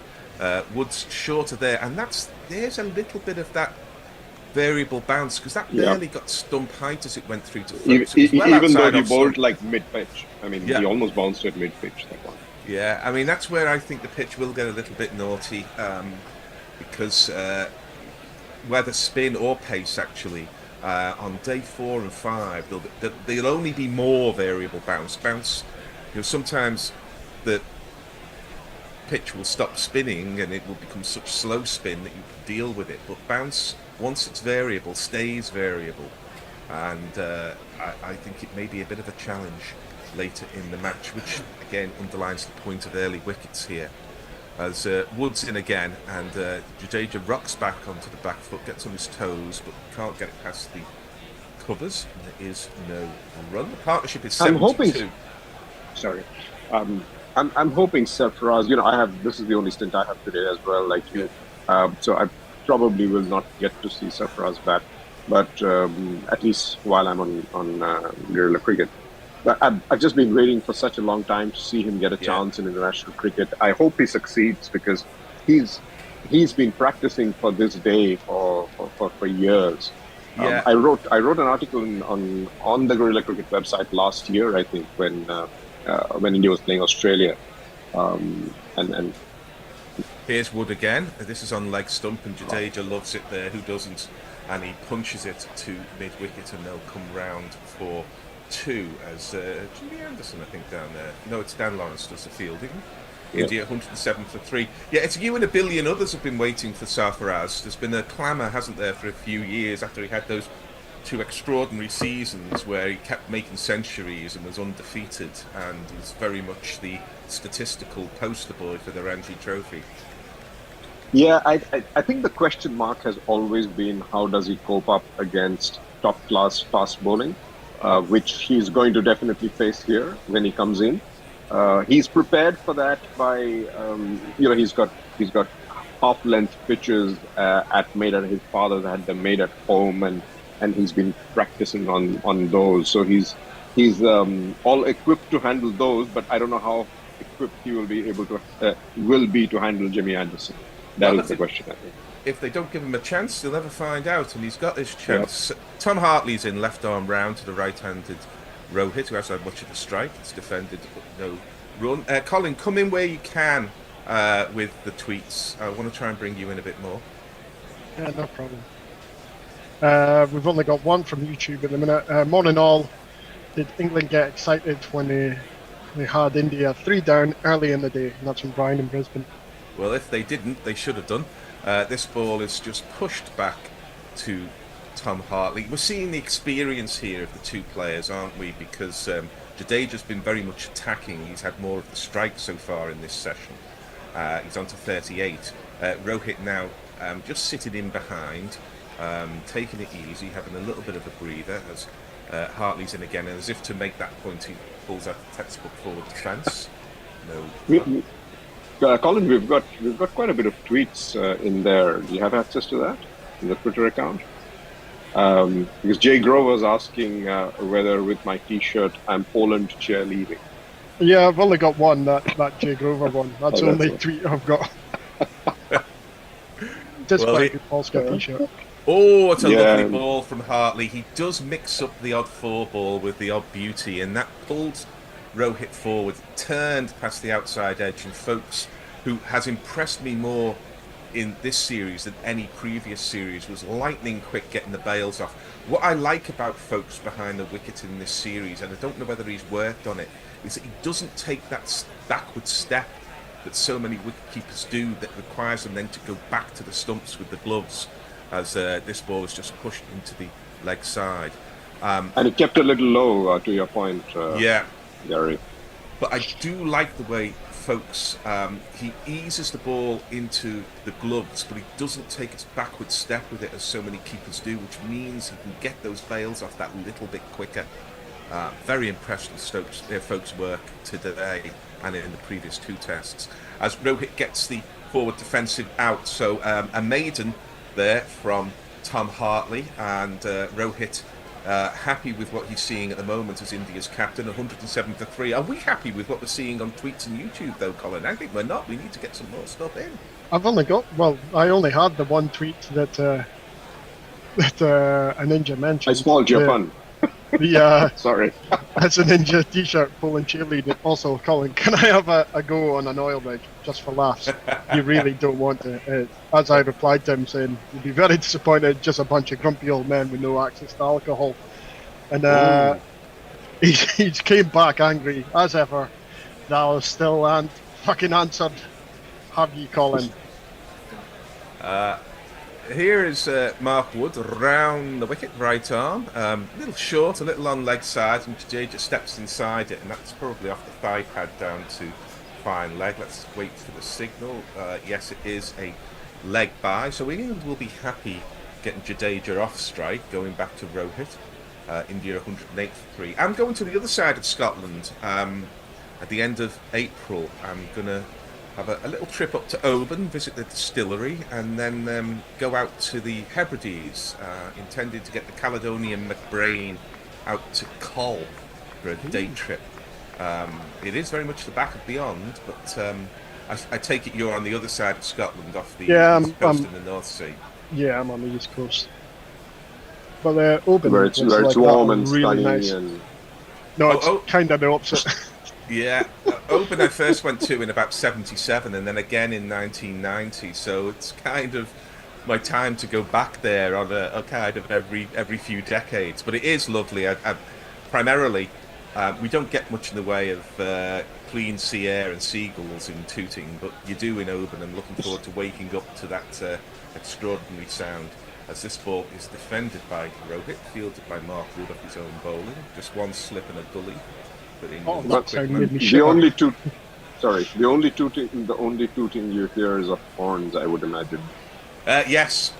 Although Tooting is remarkably quiet. I mean, I think some of this is I grew up very close indeed to the docks in Liverpool, so they were always working and there was always noise. So I'm one of the very few people who moved to South London for the peace and quiet. Wow. Yes. Rajkot's got very much the same media centre as Lord's has. It's very similar looking, yes, indeed.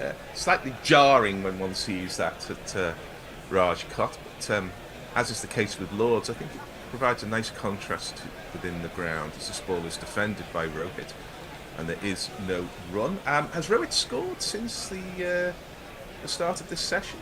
If he has, he's probably only scored one because he's got 52 now, and I think he was past 50 before the before the interval.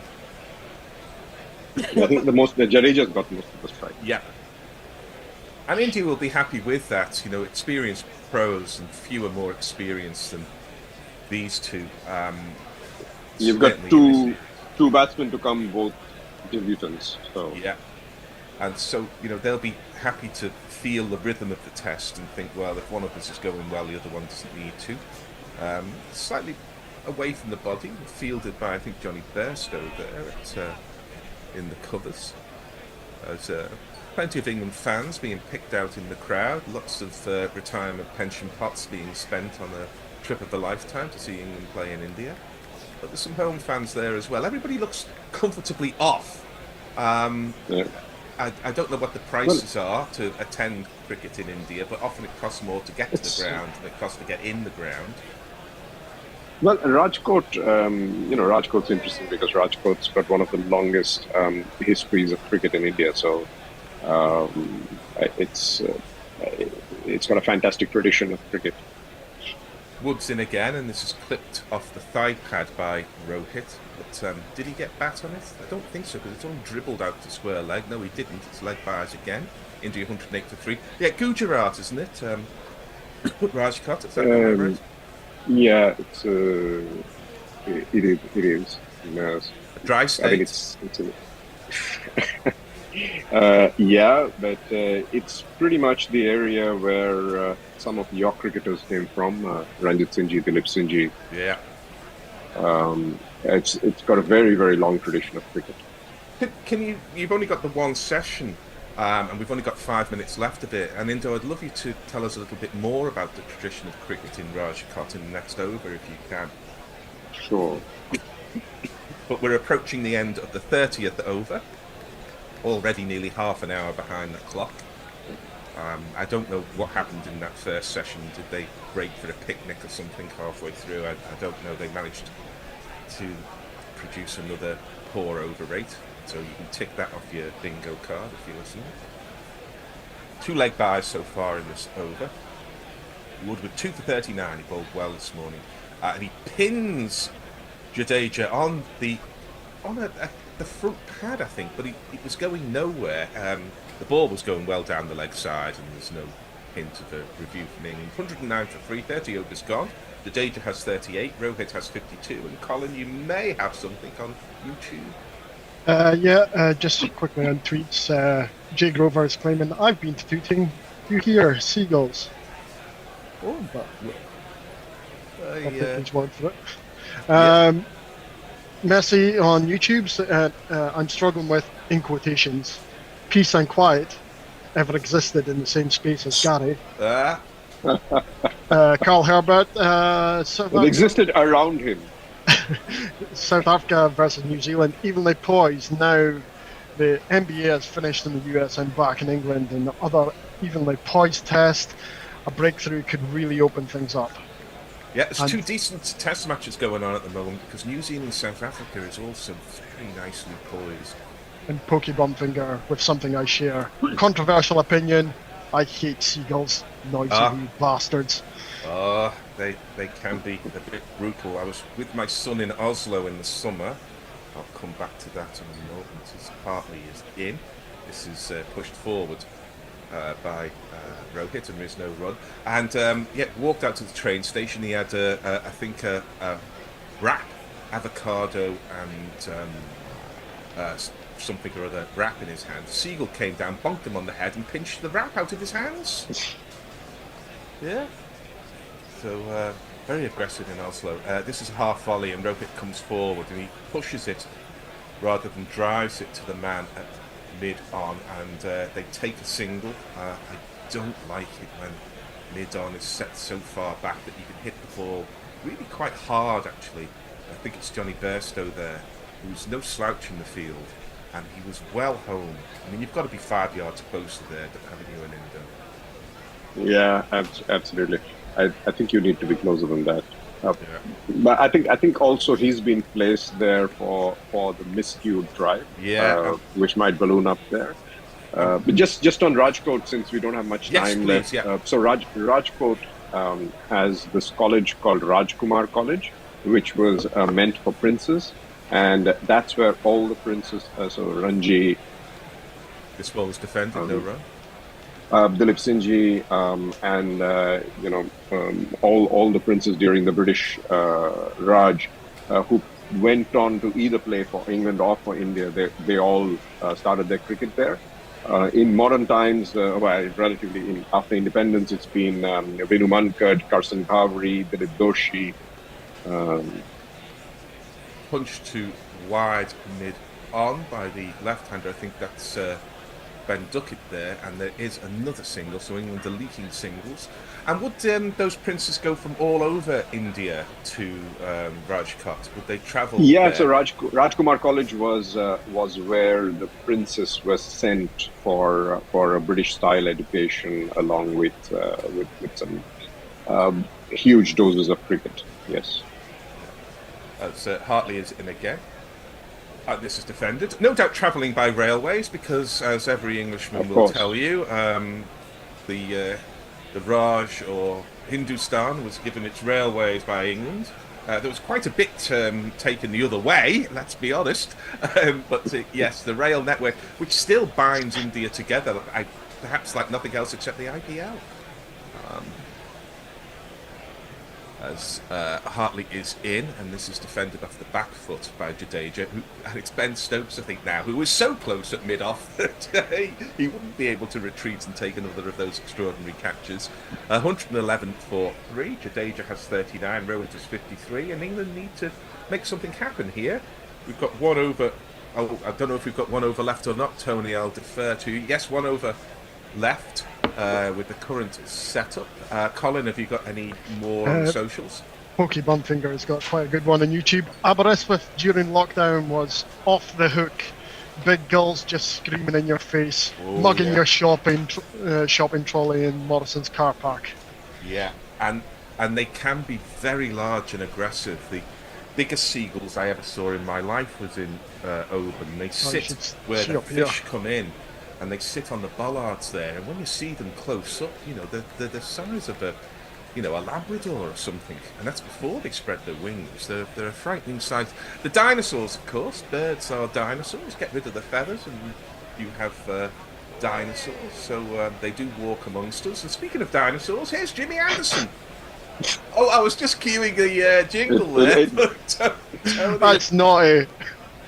I left it. I tell you what, for a dinosaur, he's hardly a diplodocus. Gary's been waiting with that line all morning.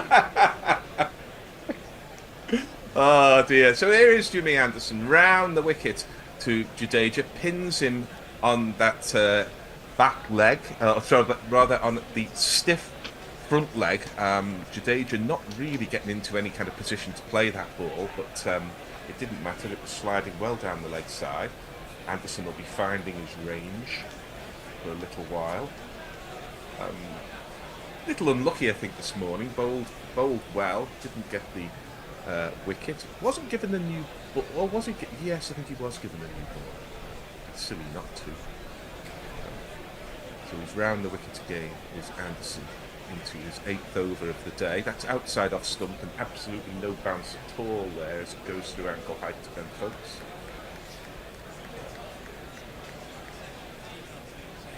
Ben Stokes there is clapping, encouraging his team. You're never going to get anything less than enthusiasm and ideas from Ben Stokes. The game never drifts under Ben Stokes. So many times I would be in commentary during a partnership and I would say the game's just drifting here. You never say that with Ben Stokes. There's always a bowling change around the corner. There's always a change in fielding strategy. When umbrella comes forward, the slips come out, or the slips go back in, or a short leg and a silly point go in. There's always something happening as this ball is defended, and there is no run. I think, without sounding harsh, I think England have gone from the worst skipper I've seen in my time in Joe Root to the best skipper I've seen in my time in Ben Stokes. It's extraordinary transformation in attitude, approach, and I'm bagging Joe Root there, and towards the end he was plainly tired, but he was never an imaginative captain, never seemed to have any feel for the way the game was being played. That may be due to sort of the backroom sort of work they did, but Stokes now got a second slip in as pinned again is Jadeja. He's having a problem with that ball that tucks him up on the leg side, isn't he, in Indo? Yeah, and the ball's taking off a bit as well, and he's not expecting that bounce. Yeah. The thing with Ben Stokes is, though, you've got to also admire something else about Ben Stokes, which is the big transformation from the unruly kid who used to have bar brawls to where he is today. Absolutely. The Sam Mendes film about Ben Stokes is very, very good on this. As this ball was a strange shot from Jadeja, who hung the bat out to dry there. I've seen him play that before. Yeah, he sort of half withdrew it, and the ball went off the face to the point where Rayan Ahmed did the fielding. Yeah, Sam Mendes' film on Ben Stokes, which was out a couple of years ago, is very, very good. The documentary he clearly was kind of running in the streets of Cumbria, where he grew up in Cockermouth there. And needed the discipline, but to his credit, he's learned from that. He still has flashes, of course, but he's a very different man in his 30s than he was in his teens and in his early 20s. And he's now playing his 100th test, which is a tremendous feat, really, for a man who puts the physical effort in that he does, batting and bowling. This is defended by another classy all-rounder in Ravindra Jadeja. It's the end of the over. England are Nelson, 111 for 3. You're about to get a new group of gorillas, and I'll be back tomorrow. I'll just thank Colin and Indo for a very pleasing half hour. Thank you very much. I'll be back tomorrow as well. Jay Grover's the last tweet 5 minutes ago. Thank you very much. The great thing about listening to Gary first thing in the morning is he always reminds me to take my pills. He gets plenty of love, Gary, as Willow means it. Wilhelmine says, I was recently mugged by a gang of vicious pigeons in Chorley Town Centre. They got away with my Greg's pastry. So we got pigeons with cardiac arrest, probably. Well, the worst things happen in Chorley Town Centre. You've reminded me to take my pills. I'm off to do so. Thank you very much. Thanks very much, Gary. And loads of messages to the bear. I think he's going to be joining us. I am indeed. Yes, indeed. There's the bear. And India 111 for 3. That first ball from Hartley's just been played out by Rohit, and there's no run. Rohit's on 53. Jadeja 39. Retrieval mission after India 33 for 3 at one stage this morning. Forward defensive goes Sharma. Could have been 4 down for 50 there when Root put down that chance. Did you see? Yeah, there was quite a sharp chance. Probably should have been taken, but yes. That could have been. You look like you're in the middle of a Fanta advertisement. Yeah, I don't know. My lighting's got a bit skewy. Very red lighting you have. Yeah, just take that off. Ooh. This was tucked away. I was worried about the lighting there. And Jimmy Anderson, fully not like a dinosaur at all, like a wicket in the outfield. They get 2 runs. Right, it moves on to 55.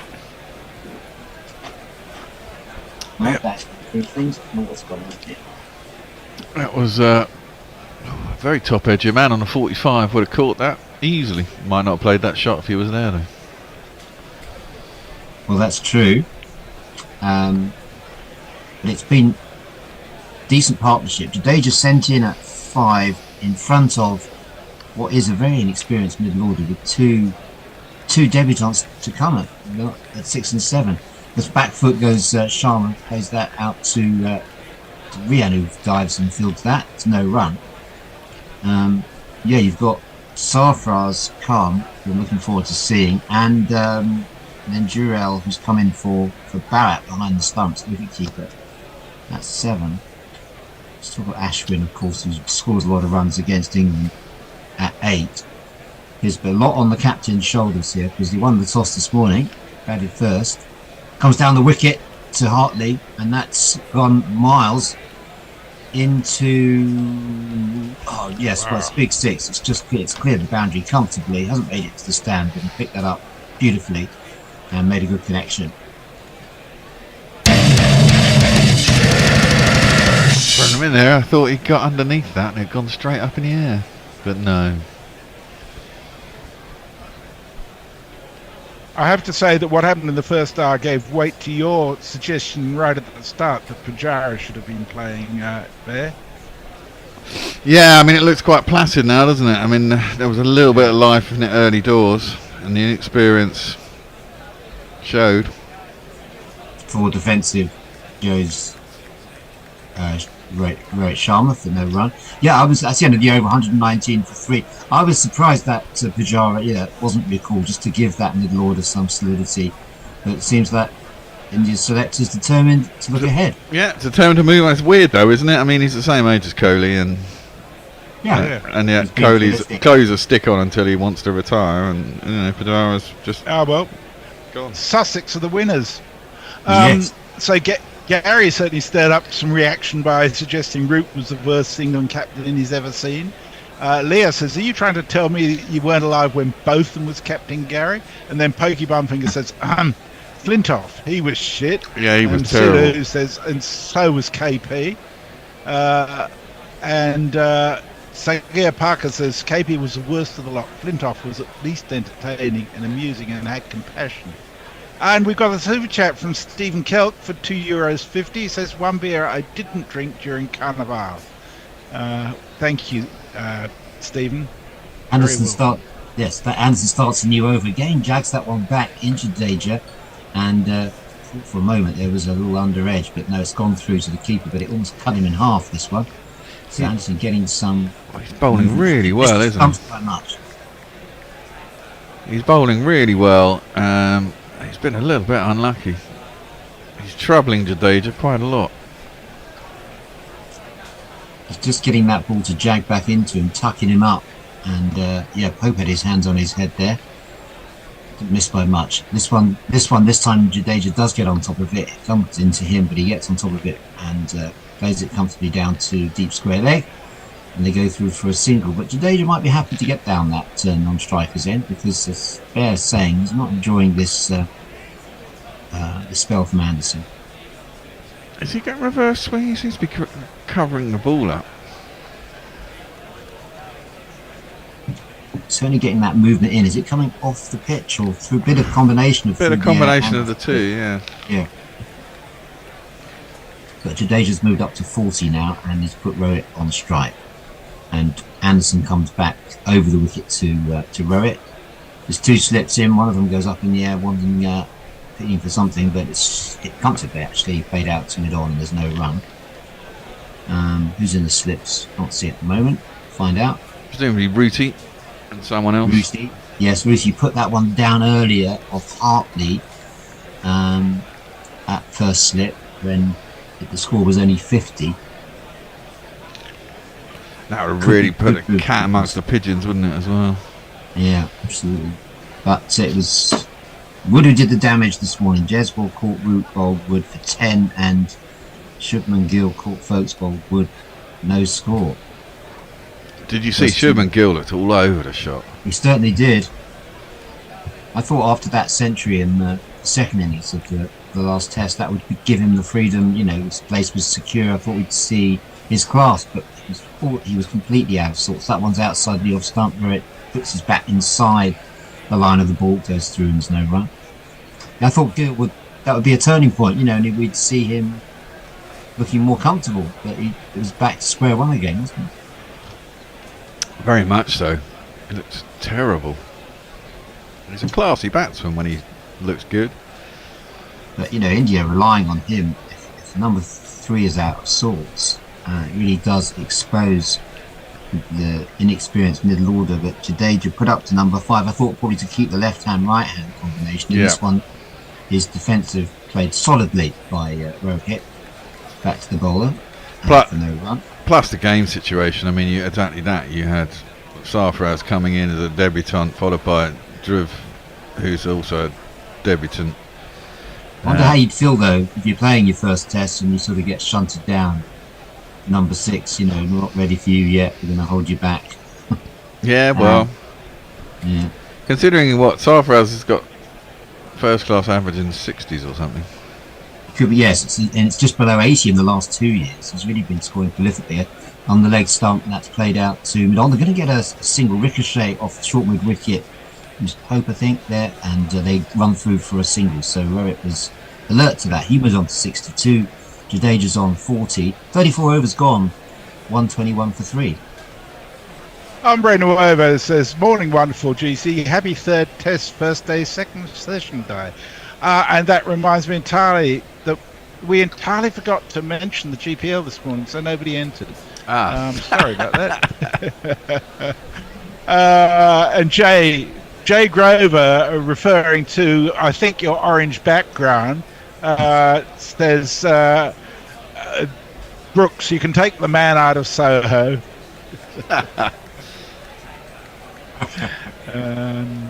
Sorry, I just got to stop this call. How do I fucking stop it?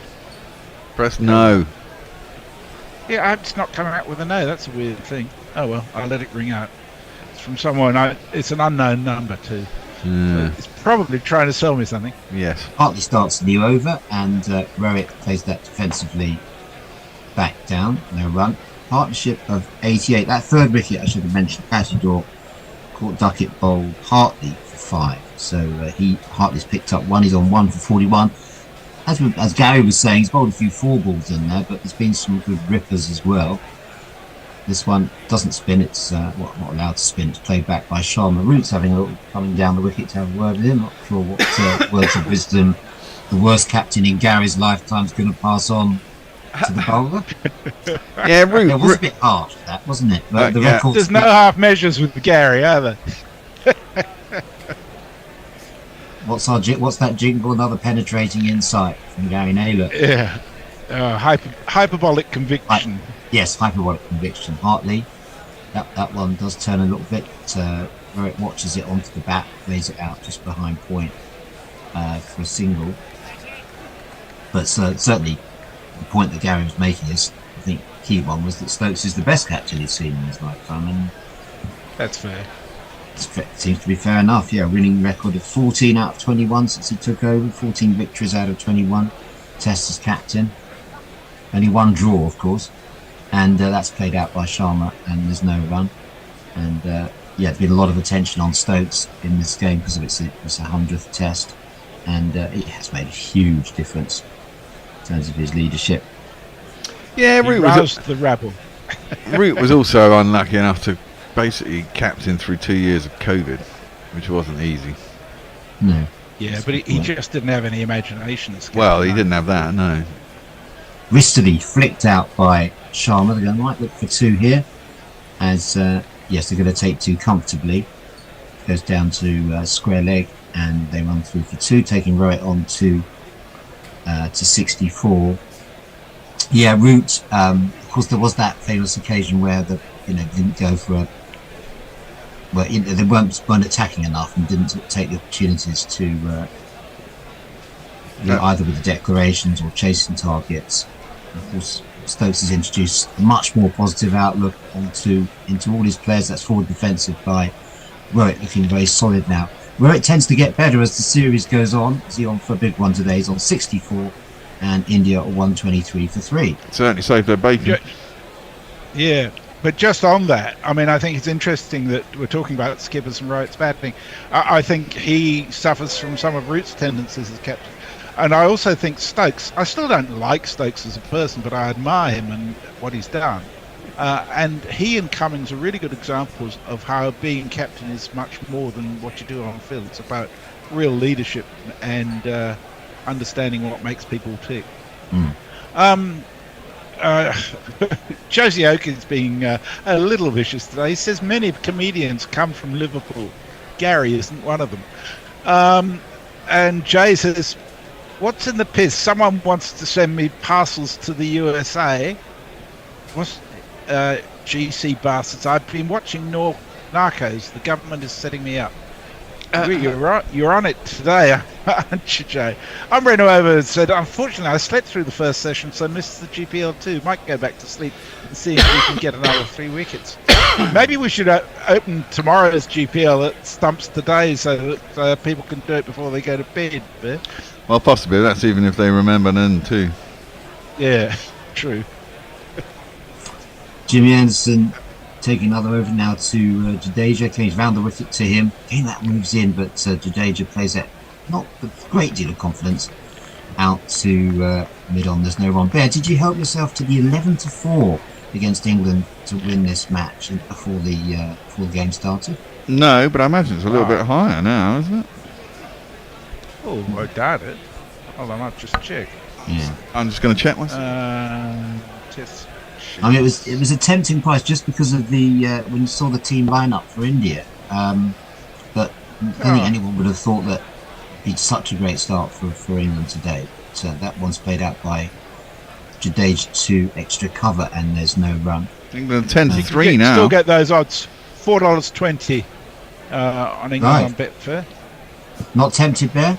Not just yet. Right. Okay. Keeping a watching brief.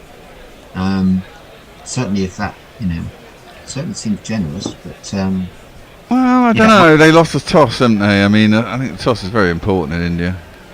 Yeah. Well, Anderson. I must. Sorry. No, I was just saying Anderson's been impressive this morning. Yes. Messes. I'm convinced Anderson is the best bowler England has still by a country mile.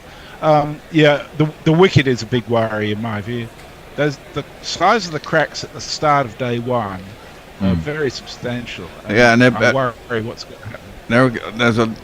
It seems to be extra cracks on a spinner's length as well, doesn't there? Which is a bit worrying.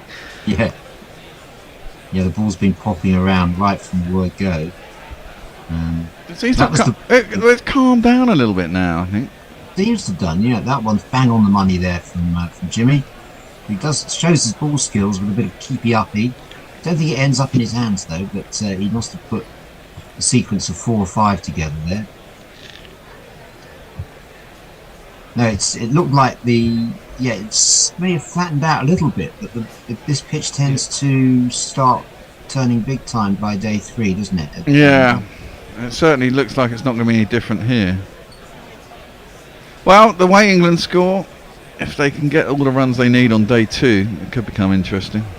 That's the big if. It's the first innings scores from England that have been a problem in this series. Yes.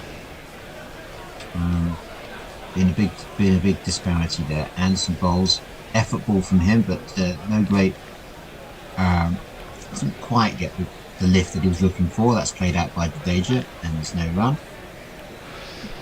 England really need a wicket. I mean, that's obvious, but I'd love to see what happens if they break this partnership open sort of now-ish, with the score still quite low. Yeah, but certainly put the two Devils on. As I say, Sarfraz, who's next in, has got a fantastic record in first-class cricket, but it's going to be a step up for him today. Exactly. Is Anderson round the wicket to Jadeja, and he plays and misses at that grope to it outside the off stump. Jimmy's been unlucky, had that big appeal for OBW turned down earlier against Sharma. In fact, it was given out on field, and then an inside edge saved Sharma, but that was another great ball from Anderson. A bit of a grope from Jadeja, but he gets through safely in the end of that over. Sagir Pakar says Pujara has been dropped partly because of poor international form, despite his form in first-class cricket. It's basically the manner in which Pujara gets out that has become grating. Yeah, I think that's true, although he made a really good, if slow, 50 against Australia in India last year in the match that Australia won. But it's that grittiness that I think is missing in India at the moment, isn't it? And he says also, and with him being in the wrong side of the 30s, it's made more sense to try out the youngsters. Same reason why Bihari isn't in contention either. Dhruv is actually a good bat in first-class cricket and scores his runs quite quickly. New over from Hartley, and that's played out by Sharma for no run. Yes, I noticed he's got 1 century in first-class cricket. That was a big double. He's much a youngster, isn't he? 23 years old, Jurel, the new keeper, preferred over Bharat today in the India team. One of 4 changes from the side that won the last test. Hartley bowls defensively by Sharma, and there's no run. We've got Jadeja back from injury, Sarfraz and Jurel, and also Siraj is back. That's pleased a lot of people. Mohamed Siraj. Shami still unfit. That's been another key omission. Yeah. In the India team. We haven't seen that sustained pressure from both ends. When Bumrah's bowling, it's great to have Shami at the other end.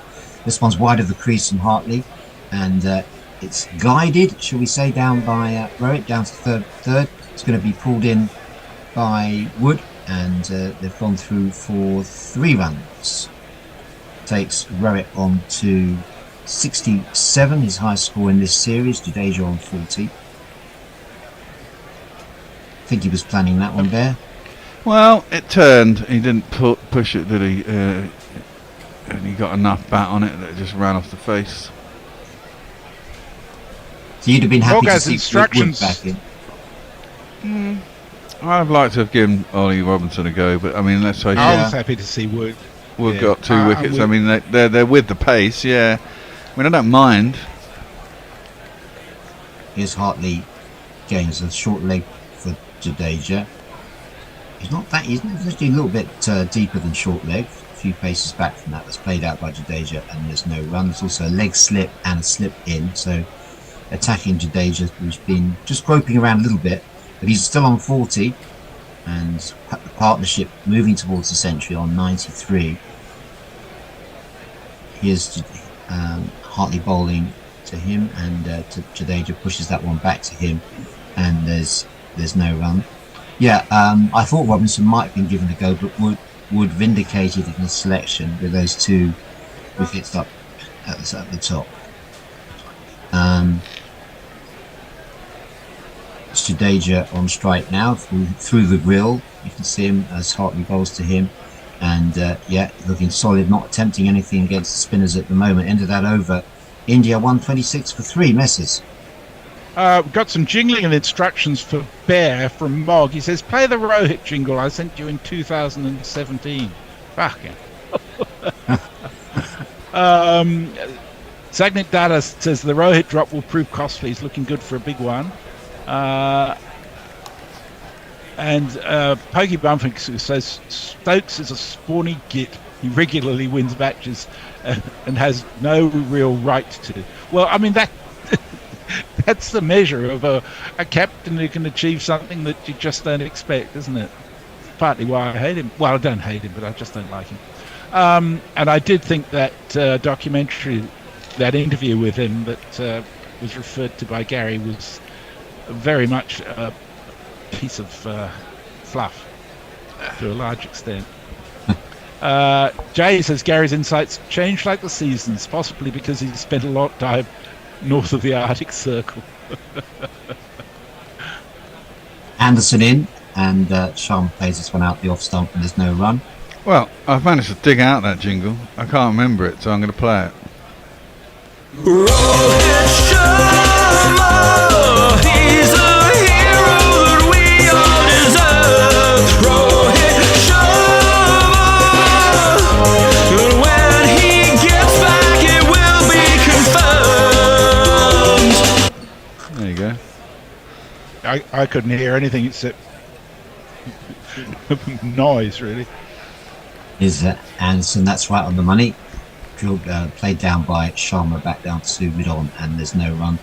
Certainly Jimmy Anderson's been very, very accurate today, bearing out what Messrs are saying about still being England's best bowler. Bear, as a proponent of the slow left arm craft, been dying to ask you what you think about Tom Hartley, because he's taken so many wickets now, it can't just be in beginner's luck. Well, no, I think he's a very quick learner. I mean, he started off bowling really flat and darty, and that's presumably what they kind of brought him in for, to be the Akshar Patel. But he quickly learned that actually, if you took the bit of pace off, gave it a bit of loop, varied it a bit, you get more success. And he has. I mean, his accuracy isn't great. He still gives it, bad balls, but he's been good enough. Flicked away this one down to fine leg. It's going to beat the fielder's a bit wider. Hartley down there on the boundary. That's 4 runs to Sharma. No, I don't want to do that. Oh no. That. 1, 2,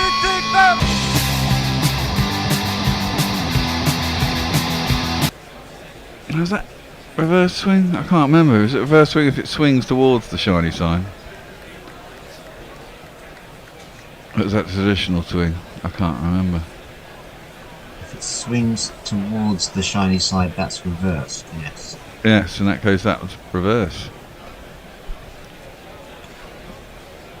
Anderson again, that one swings in, and Sharma's played that down to mid-on. Have I got that right? Shiny side. If you're swinging it away, the shiny side's on the right. So it swing... Because the ball... I'm trying to think. Your jingle dexterity has earned us $5, Bear. Mog says, well, I didn't expect you to find that jingle. I better super chat you. Thumbs up emoji. $5 from Mog. Thank you very much. Nice one, Mog. Sharma's now moved to 71 after that boundary. Very solidly behind that from Jimmy Anderson. Right on 71, Jadeja 40, so partnership worth 97. As we were saying, such an important stage in the game this for India, with the experience to come. Of course, Ashwin always scores runs against England, so you can't write him off, but the Indian tail has not been wagging as much as England's. Because the other thing that Hartley's added is more runs from your 8 or 9 Bear, which you must have enjoyed. Yes, he's done alright with a bat too. Yeah, full defensive. So given a straight choice between Hartley and Leach, if Leach had been fit, and you're only going to pick one, who would you have gone for? I probably still would have gone with Leach for the experience. And he is, he's your first choice spinner. I probably would have gone with him still. 130 for 3 at the end of the 38th over. Sajid... Oh, come here. Sorry. Sajid Pakar say, Ray Stokes, with my professional background, I could say a few things that might not be suitable for a public forum. What Bear says about Hartley being improved by reducing pace and adding more flight is true. The Indian spinners haven't done that, and at times it has felt as if Ashwin has defaulted to a T20 style. Yeah, I'd agree with that. I don't think we've seen him at his best in this series, have we? No, not yet. Well, I think that's partly to do with the way that England attack him, you know. Yes. Yeah, he's been going up more than 4-0. Yeah. Partly down the wicket this time comes Jadeja, looking to break the shackles, but doesn't get it past mid-on, and there's no run. So signs of a bit of frustration here from Jadeja. He's been pinned back last few overs, only by Anderson. So Hartley to continue there, bowling to him with a short leg slip and slip. So Jadeja showing a bit of signs of frustration here. Is he going to play big shot coming? Would probably be think the England fielders would be thinking now. Ooh, He waits for Hartley, who bowls to him now, and this one he's going to get off strike because he sees a chance for a single. So it's like contrast in running styles between Jadeja and Rowe, but Jadeja was running to the danger end there, so they take the single. Ombre Nueva says, whilst we're waiting for England to get the 4th wicket, here's the new member of the Ombre family, and sends us the photo of his beautiful looking little kitten. Aww.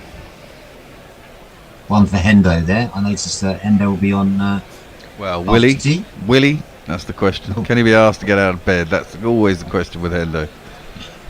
Hartley. That's short, but it sort of stops in the pitch, and Rowett has a look at the wicket. There was talk earlier on about Sharma, before the start of the game, having words with the groundsman, not being too happy about the pitch that had been prepared. He wasn't sure why the pitch was being covered up. That one, he just had a look at the surface in a suspicious way, 'cause it didn't come onto the bat. This time he's very solidly with the high elbow full defensive. Has Sharma got the pitch he wanted? We don't really know for sure. I think we're due a change at the end of this over, aren't we? Yeah, I think Bear and I are going to swap, and Bear's going to be taking over on the ball by ball. This one's out wide of the crease, and it's played out nicely by Sharma, but again no run there. So Hartley keeping it tight. No 4 balls from him in this particular spell. So there were 3 or 4 in the first spell, but he has been getting turn as well. And we've got another super chat from Jay Grover of £5. Super chat because Dave is signing mint. There you go. Well done, Dave. Oh, thank you very much, Jay. That's very generous of you. Much appreciated. Here's Hartley. Nice bit of wristy flick from Rowett. All in the wrist there. You're going to get 2 as it goes out to Crawley, who has to jog back to field that. So nicely played by that. That's the 100 partnership up. Good time to hand over to the Bear after some words from Messrs India, 133 for 3. The Light Rollers retweeted this video of Mark Wood dancing and saying he's his hero. And Jay says, when it's only Messrs who chuckles at my joke, I know I'm screwed. Oh, well, at least it keeps us happy, Jay. And James Humberson's joined us. He says, what's going on? We had him 3 for when I started under 15s training 2 hours ago. And now it's the same. Yeah. Oh, dear. It's been a good partnership from these two. We're up to date, Tony, if he's there. He's here. I'm here. Excellent. It's it's been a good partnership from these two. Frustrating for England, but funnily enough, they're the most 2 experienced Indians in the side, aren't they? And they've managed to pull it back and do the right thing. Well, you're going to look at that drop from root, and you're going to think, I wonder if that's pivotal in the match and the series. Well, it's a bit too early for that, but yes, those things always do help. But it wasn't the easiest. Probably should have caught it, but it was dropping on him. And it was one of those ones where he was trying to work it big time into the leg side, so it might have been a bit surprised that it got to slip in the end. Which probably slowed Root's reactions down a tad more as well. So, a bit of a shame, but hey, still can get one now, with a bit of luck. Just need that breakthrough, don't we? And then another couple, and cause some more mayhem. They're still not away from us, and 3 early wickets is always good. Well, they're not on a pitch that, you remember, what was it, 500 and something, 400 and something in 2016. Didn't they get 600 or something? Ajit reckon 320 would be a good score on this wicket. Really? Yeah. Well, that seems a tad low, but maybe there is more in it, I think, than there was in 2016 or 18. What does David think? It was a good score. Well, yeah, I was looking at the history on this ground, and I was expecting a high scoring first innings, but now I would think that India would be happy with 320 if they get to that. I mean, I was saying to Bear earlier, Tony, that England's problem has been not scoring big first innings runs, so 320 might be enough for India. I think England would fancy that a lot more than if it was 400, though, didn't they? Which it has been in the first two innings of the first two tests. India have managed 400 or either side of it. There was talk about resting Boomer for this game. I'm glad. Yeah, there was, wasn't there? And from England's point of view, they probably love that, wouldn't they? I mean, he's been absolute superstar so far in this series. Well, they didn't go through with that. Yeah, I noticed a Ninja has said India need 500 here. So yeah, it's given the history of the runs on this ground. But from where they started, I would say at 30 for 3, India will be happy to get the 300. And the question is whether England can change things around and put some first innings runs on the board. Yeah, very much so. Well, they'll be looking if they can break through this partnership. They'll be thinking, can we? Oh, no, there's a drop. It's one of those ones where he wasn't really expecting it, I don't think, and it did come pretty quick. Did we do the two super chats? Two super chats we did. Done, right. Another one, is another one that's gone down. It's Sharma swinging across the line, got a thick edge to Root, diving to his left, and he's put it down. Second one down for Root. No, that was a replay, Dave. Oh, been done. Yes. Been stitched up like a Christmas cracker. Yeah, I've done. Say nothing for the next. To mix a metaphor, yeah. Yes. If it doesn't have the scorecard on the bottom, it's generally a replay. That's the way you know. Ninja says there's a lot of spin on that replay. Yeah. Yes. It's spun even more. Well, there's a gap in the bloody sight screen at one end. It's not connected together, and the batsman doesn't want to go. Now he seems okay. Woody was just instructing them. Who's Lawrence been on for? I don't Quite a long know. time. They did flash it up on the screen earlier, but I wasn't on comms and I was busily pushing some buttons somewhere else. And those painkillers have got the codeine has made me very sleepy. You're in pain, Bear? Oh, I've done my back, Dave. Oh, was that during a little spell of slow left arm? No, it was putting my socks on. Oh. We might have been doing it with a slow left arm though. Yeah. Was it the left sock? No, it was the right sock. Oh, right side. It's always the right side. Well, Woody's back into the attack, and his first ball is played up to mid-on from Jadeja. No run. Taking a couple of balls to work his speed up.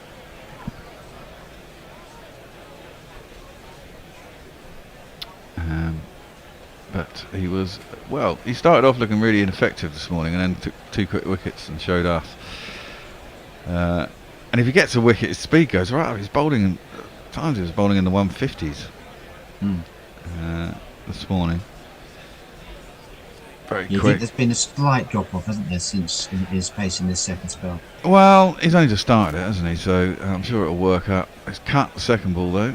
Out to in front of square. Rayan Ahmed's coming around.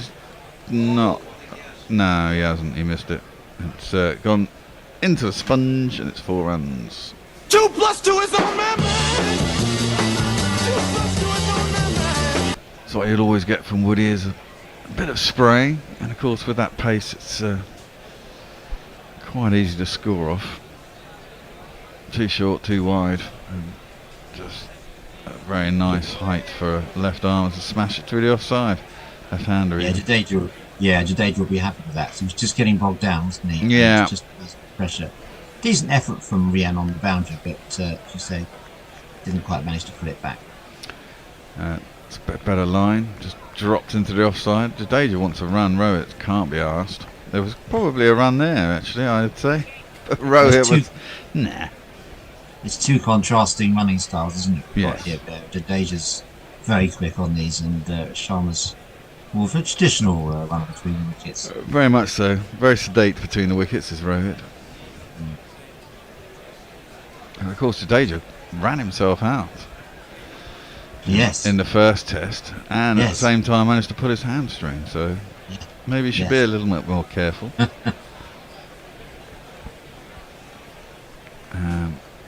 Wood coming around the wicket to Jadeja.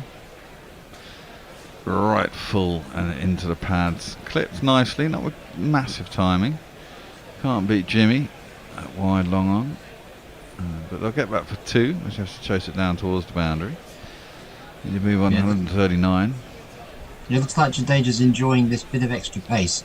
He's just looking a lot more comfortable against Wood than he did against Jimmy Anderson. Yeah, well, this is it. Woody doesn't do a huge amount with the ball, does he? He gets reverse swing when it's there, but he's not one to nibble it off the seam much. Doesn't get a lot of traditional swing. He's more just a pure speed merchant. And he is quick. He's round the wicket to Jadeja, short. Just rocks back, lets it through the folks, no run. Getting up and cranking it into the 140s. I wonder if we're going to see what, the sort of switch to the more short-pitched attack. Sometimes Stokes calls the change, doesn't he? He goes for the bumper attack. Yeah. Difficult in India, though. It's a lot of hard work, isn't it? Getting it up. Jadeja's record at this venue extraordinary, isn't it? Yes. 36, 5 centuries, 4 50s. Highest of 331. That doesn't bode well. Wood in. Well, that was a horrible shot from Jadeja. Really kept it down, but he just followed it with his bat. His feet didn't move anywhere. But he managed to probe it out into cover. No run, end of the over. You're getting some sympathy, Bear? You'll be glad to know. Yellow Moon, Yellow Moon. Oh, Willow Moon. No, Yellow Moon. I'm thinking of the Neville brothers. Willow Moon. Button Moon. No. Yellow Moon, Yellow Moon. Can you see that Creole woman, if I remember rightly? In fact, I used to have that album. It's a great album. This is Willow Moon, who, of course, has promised to bake us a cake, which we're thoroughly looking forward to, and but wanting to know right now, how's the back feeling, Bear? Enjoying the pain meds? Well, yeah, the pain meds are good, but they are making me sleepy, because you don't have much sleep. It's yeah. And the pain meds are in inverted commas with smiley faces and winky emojis and all sorts of things. Well, there are 2 types of pain meds. When I say winky emojis, you know what I mean. Yes. Defended by Rohit outside half the bat, down towards third man, no run. And Willow Moon's the right side too. Backwise. Oh right, okay. Yeah, it's just a pain. Sure, it's not sciatica. No, it's not sciatica. It's like it's not a slip disc either, but it's sort of similar sort of thing. Once more defended by Rohit out to the offside, and it's no run. I don't think it's painful enough to be a slip disc, and I can actually move, but it's that thing where something just pings in your back. And then about a week later, and the thing is, as you get older, it takes so much longer just to get back to normal. Sometimes it takes 2 weeks now. It used to be like 5 days when I was in my 20s. Defended into the offside, and there is no run. Problem with age and decaying bodies, eh, Dave? And Tony, for that matter. I was going to say, I wonder whether you were directing that remark specifically at me. We're all the wrong side of 50, put it that way. Yes. Varying degrees of decay, perhaps. Well, yes. Hartley, too short and cut nicely by Rohit, and he dissects the field. Ryan's not back on the boundary. He's kind of 2/3 of the way back. Deep set cover. Can't chase that down, and it's 4 more.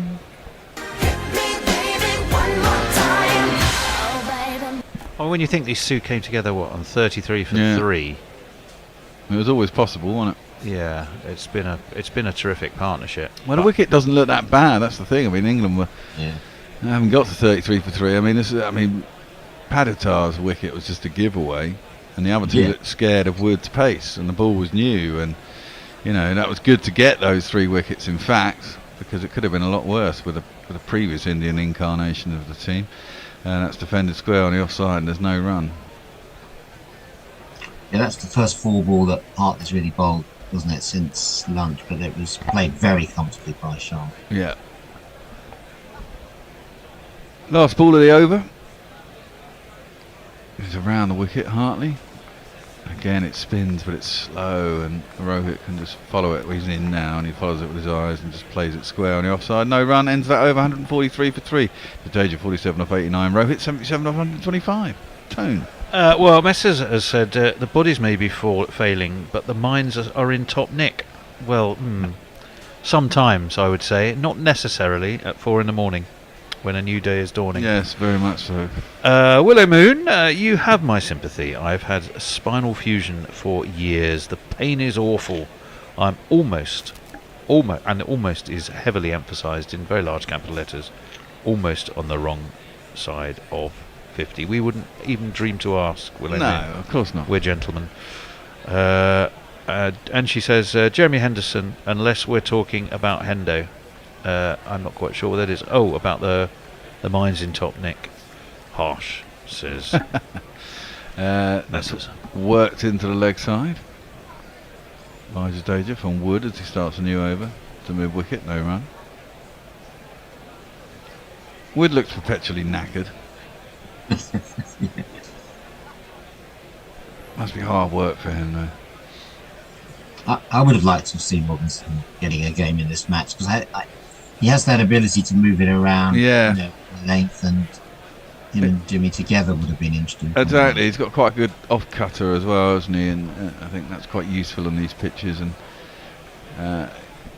he's usually quite frugal with his runs. Wood, bowls, and Jadeja jabs at it, gets an inside edge, could have gone anywhere, doesn't go onto his stumps and goes down towards fine leg though.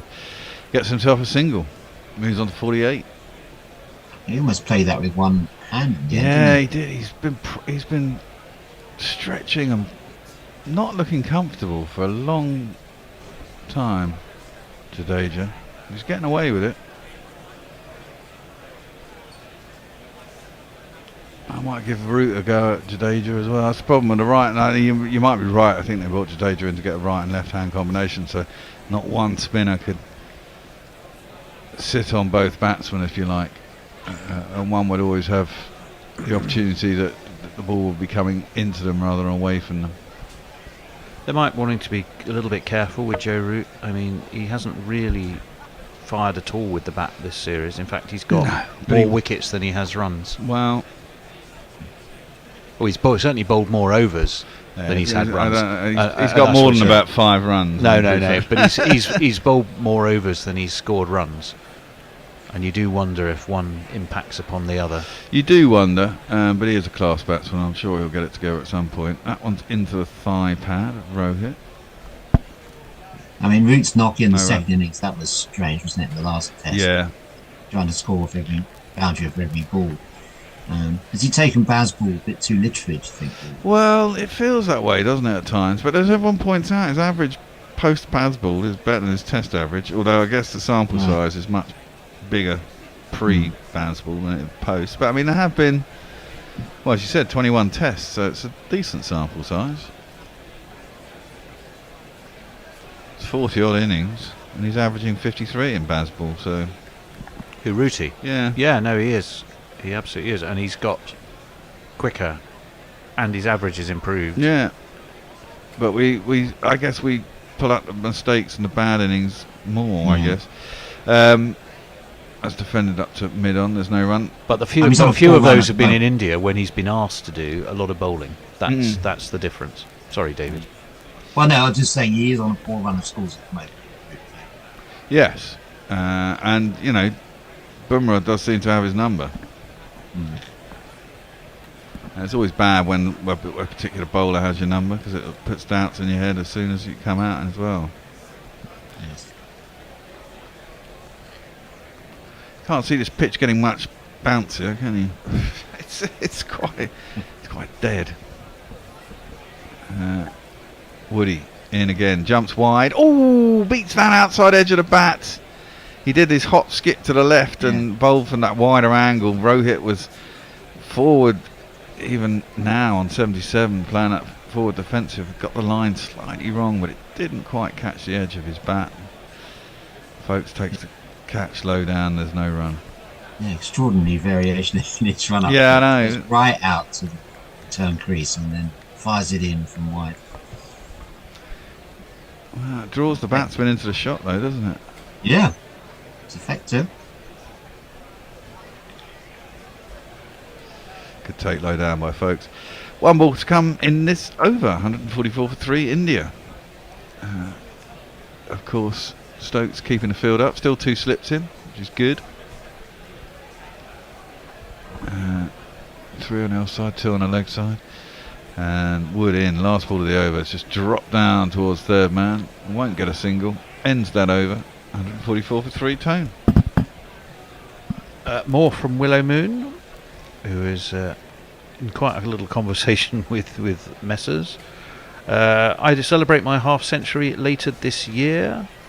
So, well, let us know when. Big party. Hopefully we'll be on air when you do. That would be good if it's during a test match.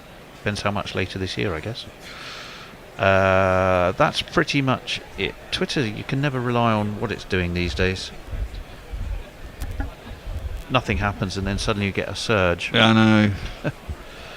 Well, it's time for people to be up having their cornflakes and getting ready for work or being on the train. It can be quite quiet at that point. People moving around.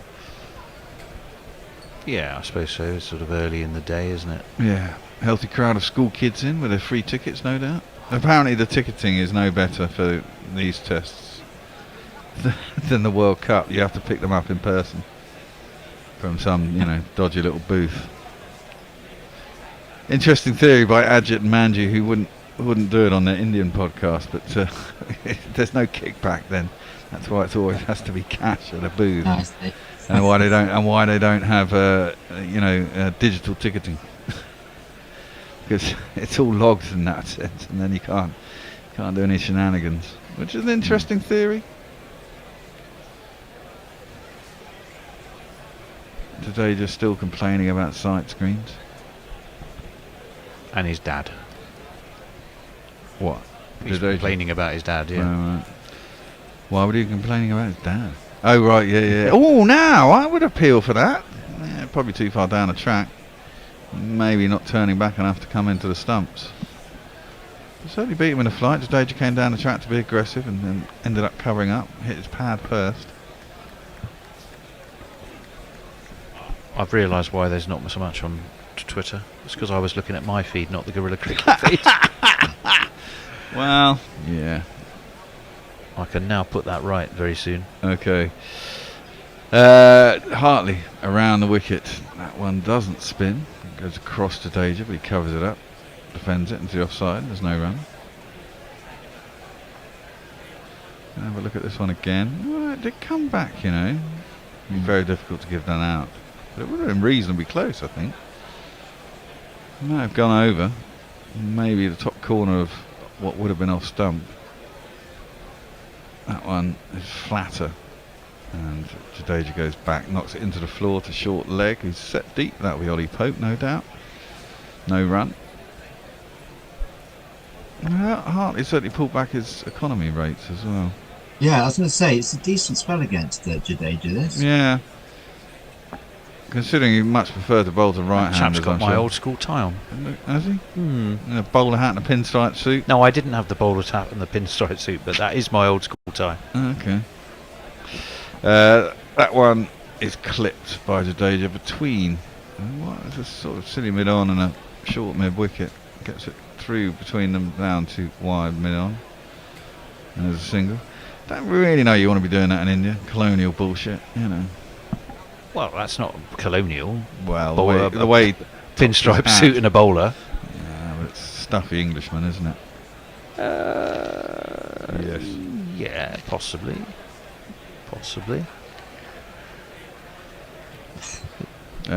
This ball is a little bit short and doesn't do anything. Rohit just goes back and works it into the leg side, gets himself a single. End. No, it doesn't end the over. There's one ball left. Some big old English lads there, though, representing the new face of contemporary England. Yeah, exactly.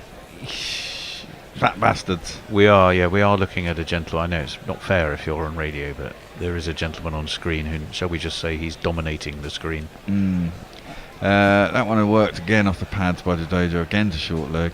Again, no run. 146 for 3 after 43. Over to you, Tone. Find out what's on Twitter after you switched accounts. Yes. Well, yes. Jersey Oak, also with sympathies. My sympathies to the bear too. I had 2 discs removed from my neck and fusion done 3 years ago. The nerve pain before the operation was to the point where tramadol didn't have much effect. Oh, Jersey, Jesus. That's horrible. Jay Grover says, please not this retro-esque, cocked Agnew-esque bobbins about Bazball. It's very silly. But then a couple of tweets later, he went, I'm sure I just sent something insulting of you a bit ago. If that was it. Yeah. Well remembered. Yes, you well, I don't know if we count ourselves as insulted. No.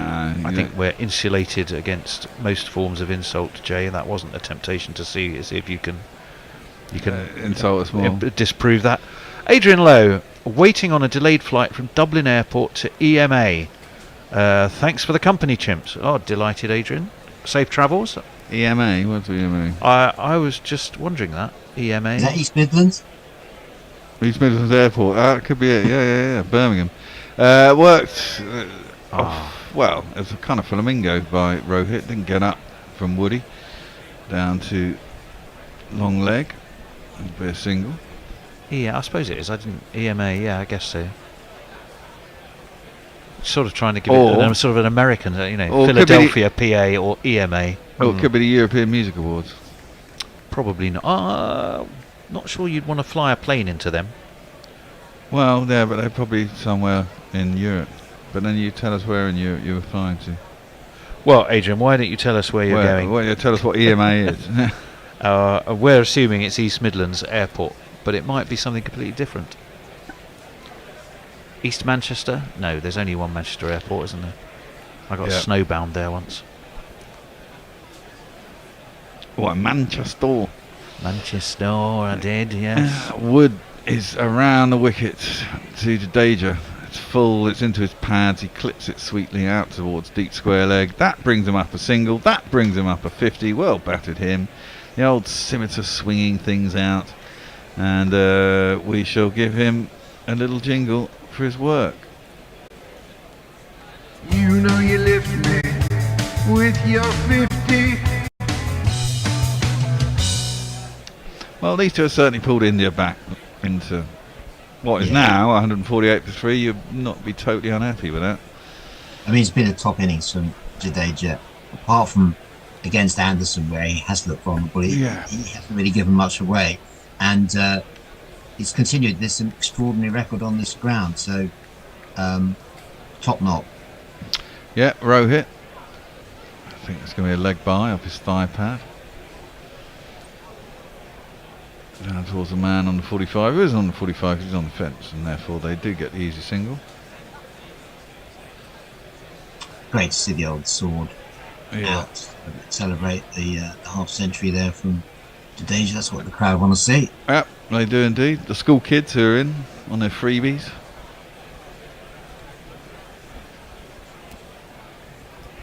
Well, that's a good thing. Yeah. Get them in, get them enjoying it. Certainly, I'd loved it as a school kid if they gave us free test tickets to go to the Oval or Lords.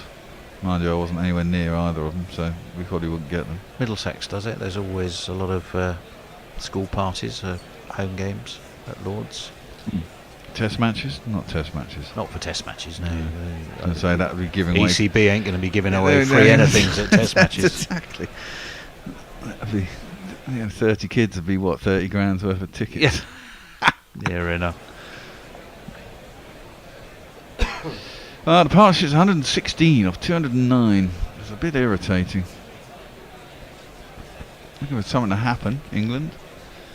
Still got attacking fields though. I do like that about Stokes. Wood in short and just dropped into the offside by Jadeja. He's looking for a single. There isn't one there this time. And Rohit is not moving from the other end. Yeah, Stokes keeping up the. I mean, the great thing about his captaincy, as we were saying earlier, is he never lets the game drift. And he's always looking for wickets. So even now he's got Sinibid on in for Jadeja, and he's got the short leg in, and inviting him to. Well, this is the thing, isn't it? They don't let it drift. So that, I mean, what you were saying, Rohit's captaincy, was it you were saying about? I mean, in that first test, when Pope was getting all those runs, it was appalling. I mean, he was just basically letting England have singles virtually every ball.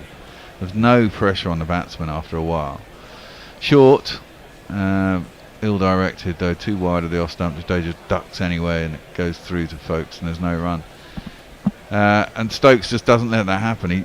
He's quite happy to give away fours for the prospect of getting a slight mishit in the infield that's going to get him that catch, that's going to get him that wicket, that's going to get him that breakthrough. And I think that is brave. It's quite easy to just go into your shell and go, well, eventually someone's going to get out, so we'll just, wait for that to happen, especially in these sorts of conditions where the pitch is pretty flat and not very helpful. Absolutely. Last ball of this over.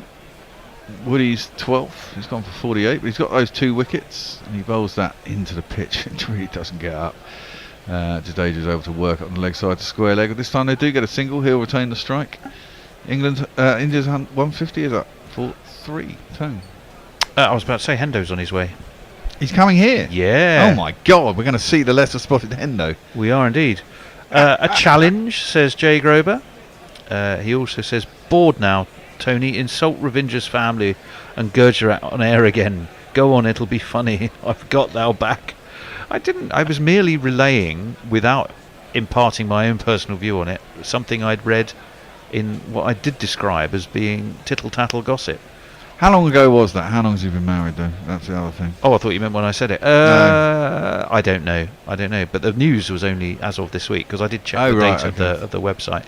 For wrong, with the way things are going at present, it shouldn't be long for the moment to arrive. The exact time is not known, however. We shall hear coming on from the Anya end. I think he's still waiting for Duckett. Oh, we do a change, by the way. Oh, we are? Oh, we are. Who's coming on now? It's Tony, me, I think. I'm here. You're supposed to be doing ball by ball. Already here. Messers and Forthy are here to join you. So you're going to want to go and sit somewhere else, aren't you? You're not going to stay there. Chris the Choir will be the next tweet for you, Messers. Thank you. As Rayan Ahmed is in around the wicket to the left-handed Jadeja. Pope at forward short ends up sprawling, but the net result is there is no run. 150 for 3. That's some recovery from 133 for 3. In comes Rayan Ahmed again. That kept a little bit low by Jove. And Jadeja prods down on the ball. Out into the offside this time. No run. I'm going to keep going from this chair, and only in the event of something happening will I then leap across, or otherwise I'm going to wait to the end of the over. So come on, Rayan Ahmed, keep it tight. Defended, flicked off his pad. There will be a man at mid-wicket. There is. It's the Headley Verity lookalike himself. It's like the it's going to end up like the Handforth Parish Council meeting where they had that huge old man dominating the screen, and then from the sides, read the standing orders, and understand them. Is that the you have no authority one? Yeah, you have no authority, Jackie Weaver. Jackie Weaver, that was the one. And Jackie Weaver, it instantly mutes and gets rid tossed of it. Tossed up by Rayan Ahmed, easily worked out to mid-wicket. Johnny Bairstow jogs across with in a very relatively unhurried manner. They take another single, 2 from the first 4 balls of the over. Always busy, Rayan Ahmed. He's always looking like he wants to make something happen. His general body language is always positive. That's defended well by Jadeja. Well, he's had plenty of time to reflect upon being positive. This is his second over of the day. Well, it is, yes. After his visa travails, you have to say I don't blame him for that. He's a young man. He's 19 years old. going to play, and that does come back in. I thought that was bat and pad. Kumar Dharmasena is utterly unmoved. The DRS timer can tick all it's like. No one is interested in a review. Both teams have 3 of those left. The end of the 45th over, it's 152 for 3 misses. Mog, always very young, says, geez, you lot are old, or old as. By the way, with you sitting there, it appears as there's a vacant chair commentating. Oh, you're moving across to it. Good. Pokey Bumfinger says, hot milk on cornflakes is the devil's work. I look great in a bowler hat, but when can you ever wear one and not be a bit of a twat? Never. And Sajia Parker says, since you guys are talking shit about captaincy, Nasser Hussain on Twitter mentioned that Stokes has been 2 steps ahead of the game. Does that claim hold true? I think that's a generous interpretation myself, but Forty may have a different view. Not necessarily. I mean, the 152 for 3 suggests that not everything he's doing is working. Yes. Well, that's England will be hoping this works, because he's bringing back on Joe Root, who, well, at 30-something for 3, it could easily have been 40-odd for 4. And had it been, what a different game we might be looking at. But Tom Hartley delivered the ball. Was it Jadeja? Was it Jadeja? No, it was Rohit, wasn't it? Rohit was on 80. Rohit edged, and through Root's fingers it went. Those very fingers are now looking to try and rectify that wrong with the ball in his hand to bowl. And Rohit says, well, welcome back, Joe Root. I'm going to launch you high and handsome back over your head for 6 runs. And that was a point very firmly made by Rohit Sharma. Oh, that was just a golf shot. I'm exhausted by that, Tony. You have no authority to bowl here, Joe Root. No authority. He's gone full into Jackie Weaver mode. 158 for 3. I missed those. Yeah, it was nice to get all worked up about Hamforth Parish Council meeting. Yes. Not about the imminent destruction of the world's atmosphere for a while. That was fun. Yeah, that is. Seems a long time ago somehow. It does, yeah, it does. The darkest days of pandemic times. Yeah. Do you remember that film A Private Function with Michael Palin? Yes, it's a fabulous film. There's a very funny line I think Maggie Smith delivers, which is, I miss the war. And sometimes I do. Round the wicket comes Joe Root. Attempted hoik, really, over square leg. He doesn't get anything on it. Root's asking the question. Ben Stokes is more interesting in positioning his field than in. Please God, they don't appeal for that. They haven't done. They haven't done. You are safe enough. Decent run rate. This does have the best run rate of Test grounds, only of course on the basis of 2 tests that have been played here. In comes Rooty from the pavilion end. It's worked away on the 45, but there'll be no run. Interesting point you raise about databases. I don't know why people don't give, say, average in the last year or 2. Why we have to have career averages, which might be totally irrelevant to how they're batting these days. You can find those on... Of course you can. That's there. That's all there. As that one is whipped away off his toes towards mid-wicket. Sorry, poor old Porthy. Gang up on poor old Porthy. He's going to retreat back into his library and... Well, I could do that, yes. Like Matthew McConaughey in Interstellar, retreating into behind the library. Oh yeah. 7 off this route over, the 6 of them off the first ball, which Rohit absolutely launched back over Rooty's head. Let me see, we have for the left-handed Jadeja, we've got a slip, got a decent, got 2 men on the leg side, did I see? Certainly the forward short. Rooty drags that down. Jadeja says, I'm going to have that, whips it away, but it whips it straight out to deep mid-wicket. And I think that might be Lawrence fielding down there. It means there's been 8 off this over. It's 160 for 3. India are purring along quite nicely now. This partnership, 127, and England need to make something happening. Messers. It's still one more ball to go. Oh. Um, Messers, how many balls are there to go? Just one, thank you very much. and Bruce bowling dross at the moment. As this one's defended out into the onside, that will be the end of the over. You do wonder somehow that even no matter how many games you played, if your form with the bat's not quite right, the ball's not coming out in your new role as a more frontline bowler, and you've dropped the catch that now is really costing your team heavily, if that doesn't just somehow play on your mind. I mean, he's only human after all, isn't he? Chris Squire says, very strange listening in a hospital waiting room as Mrs. Squire is prepared for an up. Thanks for the company. I hope it all goes well for you, Chris, and for your wife. Wizosansky, I hope I got that right, Luke. It's listening from Karlak in Thailand. Great commentary as always. Please give a shout out to Andrew. He missed the third wicket whilst pissing in the sea, and he sent us a short video of Andrew returning from a beautiful looking sea on a lovely beach and giving Luke the finger. Thank you for that. Jay says, oh fuck, it's 40.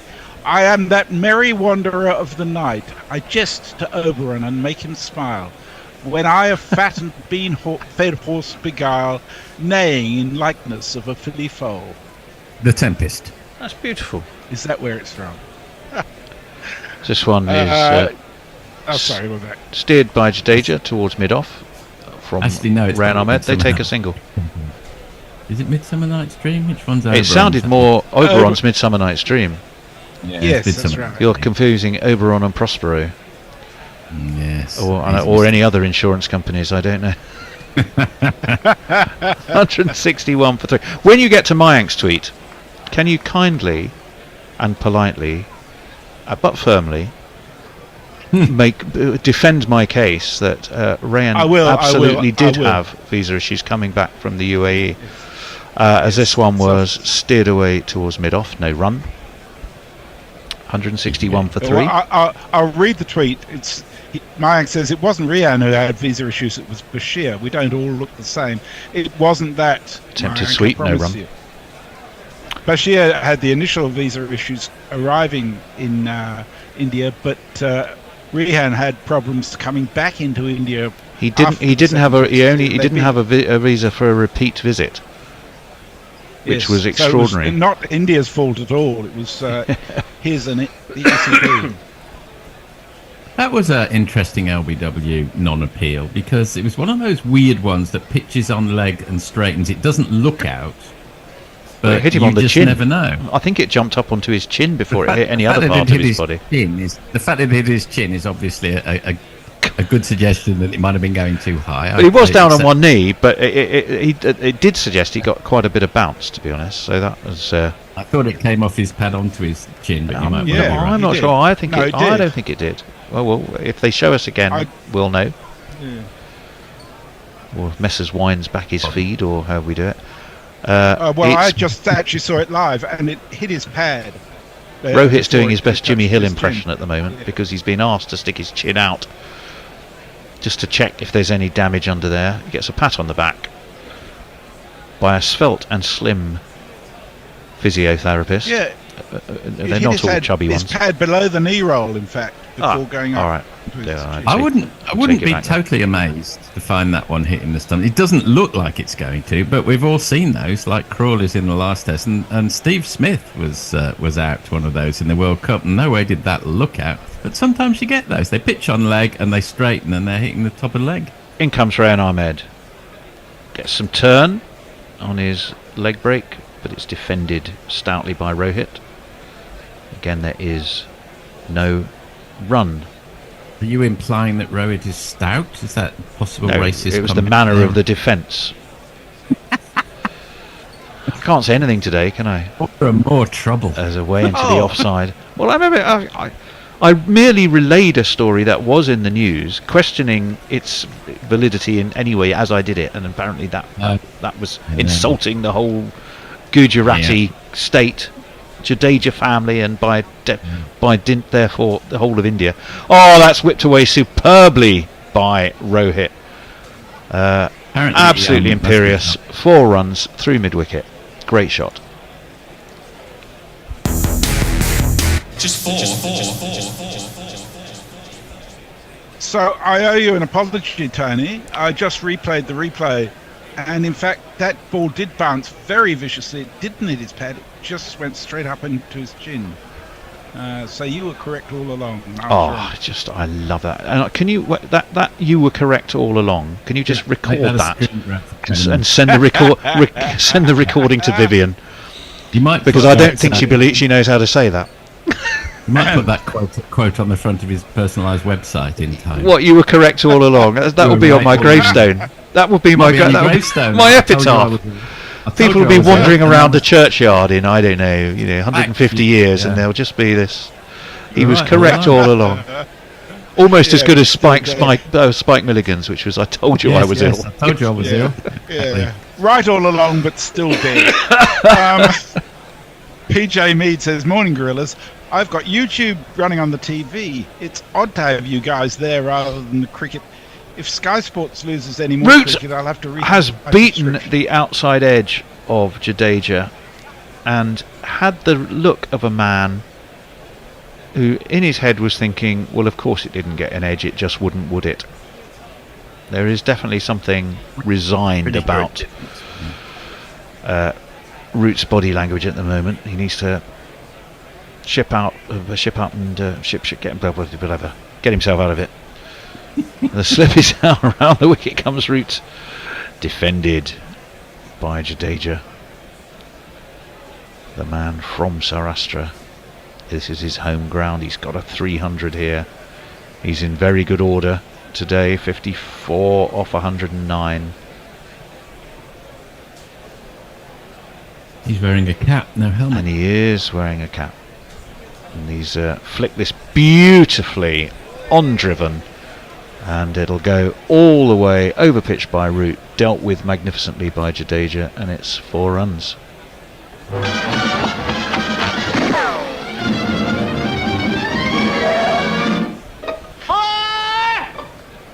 MS Dhoni, I seem to remember, was a good one for dispensing with the helmet when the spinners came on and donning a cap.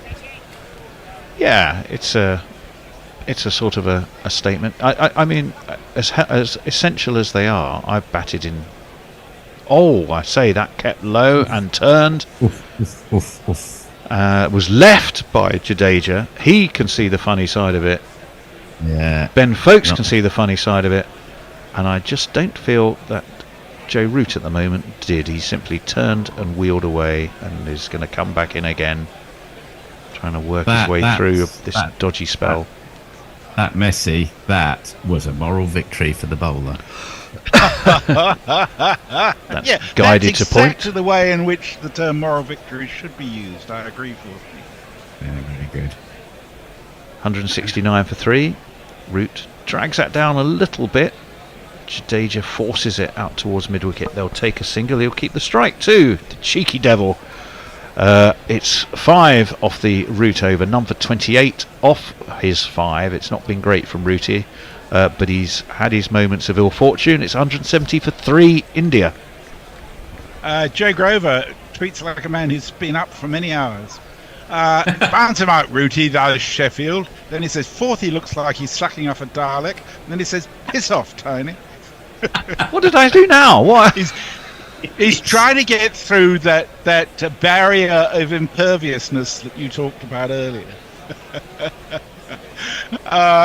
Mike says, I stand corrected, Tony, but that is outrageous that Rayan was held up in the UAE. Indian visa issues really are a pain in the ass. He actually wasn't. He was allowed to re-enter India with a visa that wasn't valid. And in fact, they helped him. The Indian authorities or the visa people, wherever they landed in Gujarat, tried their best to help him out, didn't they? Yeah. And in fact, did help him. So you got to issue some credit where credit's due. In comes Rayan. That was a dot ball. Here comes his second ball of the over. That's angled away by Jadeja. Crawley comes loping around from deep extra cover, and they'll take a single. 138 this partnership. Is that the one that smacked him on the chin again, Messrs? We're seeing the replay of here, because if Yes, so, I there was think some so, bat. There yeah. was some bat. It just rolled off the back of the bat, not the pad. There's no Oh, way is that that what it was? sprung up and smacked him on the chin. It's going about like 6 inches above Oh, it's a the different ground. ball. We're watching a different delivery. That's why. It's not the one that hit him on the chin. No, it's not. That one is punched by Rohit out towards mid-wicket. He jogs an easy single. Barrier of imperviousness sounds like what should have come after the Quantum of Solace in the Bond canon. That's exactly right. Yeah. I never understood what the Quantum of Solace was. I don't think you were meant to. It's a great title. It sounds like a fall album, the Quantum of Solace. Sounds like a episode of The Big Bang Theory, as opposed to a Bond film. But there we go.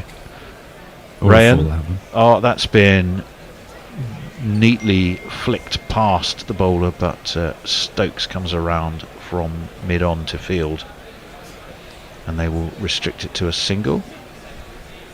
3 consecutive singles off Rayan Ahmed. Still only 19, let's remember. What, this is his 3rd test, am I right? Is it his 3rd or 4th? Isn't it? He had one individual one, didn't he? He had one in And then Pakistan, think and then this is his and then fourth. the 2 here, as that one's defended. This is the 3rd here. This is his 3rd here, so this will be his 4th test then. Yeah. Still the case that, well, certainly at the start of this game, so it won't have changed. It was, England spinners had done better than India's spinners so far in the series. Onto the back foot and forced away out towards Crawley at deep extra cover at deep mid wicket to take a single. 174 for 3. So Farong has a suggestion which I do not endorse. He said it would be interesting to have a lineup of Tony, Forthy and Grubby to enlighten us with championship talk. Who's going up? Who's staying put? I don't give a fuck. Don't care about somewhere Messi. else. Yeah, Messi, you stand down. We'll chat about that. Well, It's football. It was a horrible game this week, I'm afraid, from the Watford perspective. 2-0 down, 2-2. Yeah. The second one a screamer. Comedy, Keystone Cops defending. Doesn't matter how many you score if you fall over your own feet and run around in circles like brainless idiots in defence, you're going to struggle. I always think the matches I enjoy least are 2 down, get it back to 2-all, and then still see- lose. You'd rather go on still and lose 5-0. Root around the wicket, defended by Rohit. Pushed out to short mid wicket. Johnny We got, B is stationed there, and there's no run.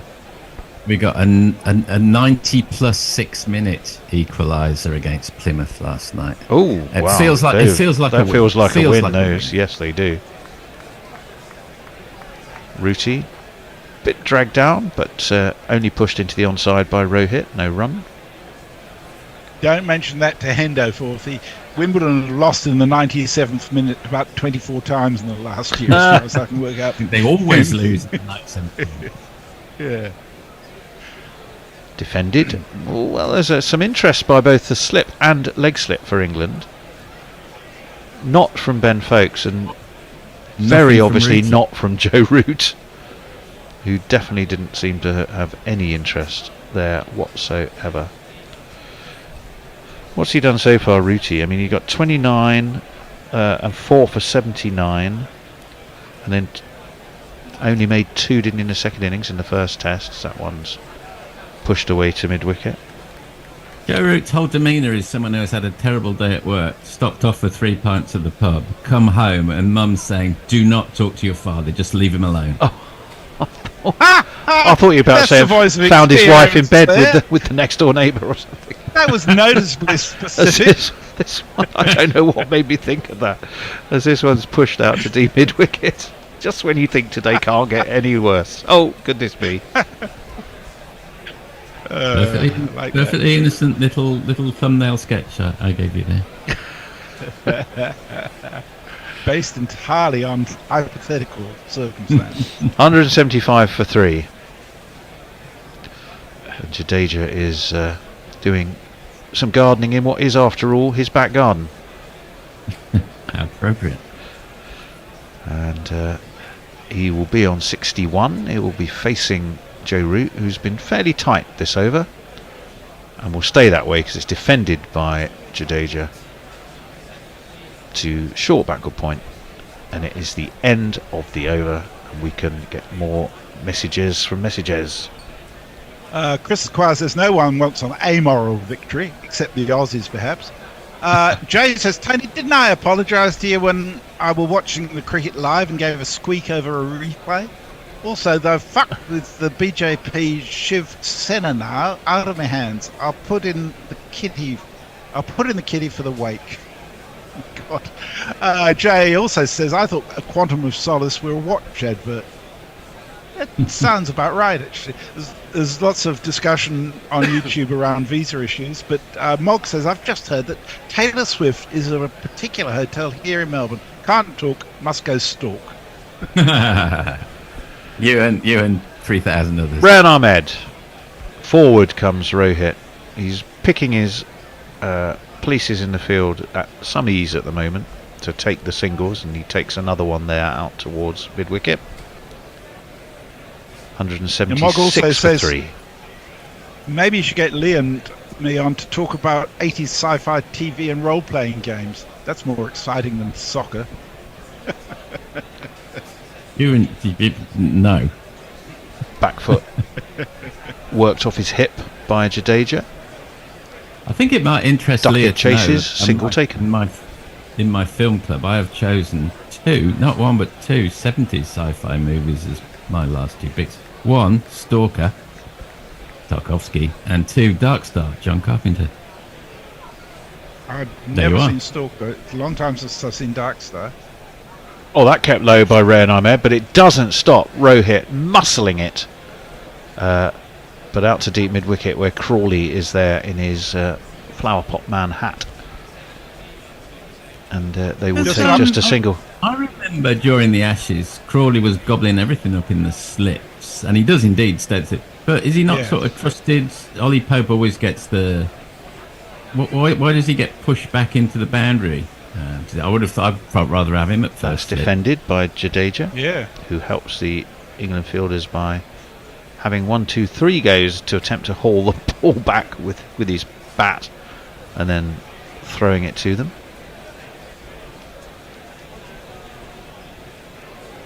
Defended into the... So we just saw the 3 commentators, which is Dinesh Karthik, Graham Swan, and I can't remember who the other one was. They all got suit and ties on.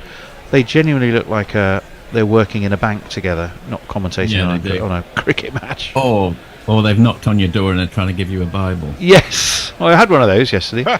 As that is defended.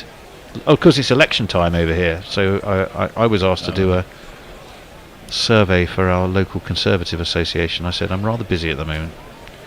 178 for 3, 62 for Jadeja, 96 for Rohit, on the cusp of potentially match-defining 100 messes. You should engage them for half an hour so they can't talk to anybody else. Well, I genuinely was just busy. An update from the Wacker. In response to South Africa's 76, Australia were 12 for 3. They're now 128 for 3, with Mooney and Healy both getting half centuries. And over on YouTube, Mog says, can't criticise those movie choices, Forthy. Yes, endorsed. Ruchi going to continue. Says, got a scoot, gentlemen. Have a lovely day. See you tomorrow. Take care and thank you. And around the wicket comes Ruchi. Steered on the 45 by Rohit. He'll move on to 97. Jadeja 62. 179 for 3. Remember the toss won by India. They chose to bat. Looked like a good decision, but 3 pretty quick wickets. 2 for Wood and 1 for Tom Hartley. Works the way through, including the top order. Both openers, including Jaiswal. Well, not both openers because Rohit opened, but certainly Jaiswal. There can't be too many 3-way combinations, Jadeja, Rohit and Root, with more tests to their name in international cricket these days. That's a very good point. And Jadeja is who's going to be facing Joe Root. There's just the slip now. Root throws this up. Jadeja reaches forward. And again, there is no run. When I say three-way combinations, I'm talking. You know what I'm talking about. Yes. We're missing the pawn bot today, aren't we? Oh, It's that's sad. true. It's been rather quiet. Root tries to force this one through a bit quicker. Effective to a point. It hurried Jadeja a wee bit, but he looks solid enough pushing this out to leg. And there's no run. Just the one run from the first 3 balls. Root needs something to happen in his life, doesn't he? A blinding catch. Preferably for him right now, a wicket. Or he's normally so... Well, yeah, that was a way into the offside. That's a drastic solution. But he's normally so chirpy, isn't he? He's having a cup of tea He's in impish 2 balls' grin, time. but he's just looking a bit world weary at the moment. He is. You say they're humans. You never know what's going on in their lives. Well, tea's coming That up. is up in the air. That'll be It's good. high. It's handsome, and it's over deep mid wicket. Up go Joel Wilson's arms, as if he's saying, "Where's the sky?" And it's a maximum for Joe Root. Sorry, it's off Joe Root for Jadeja. It's a fine shot too.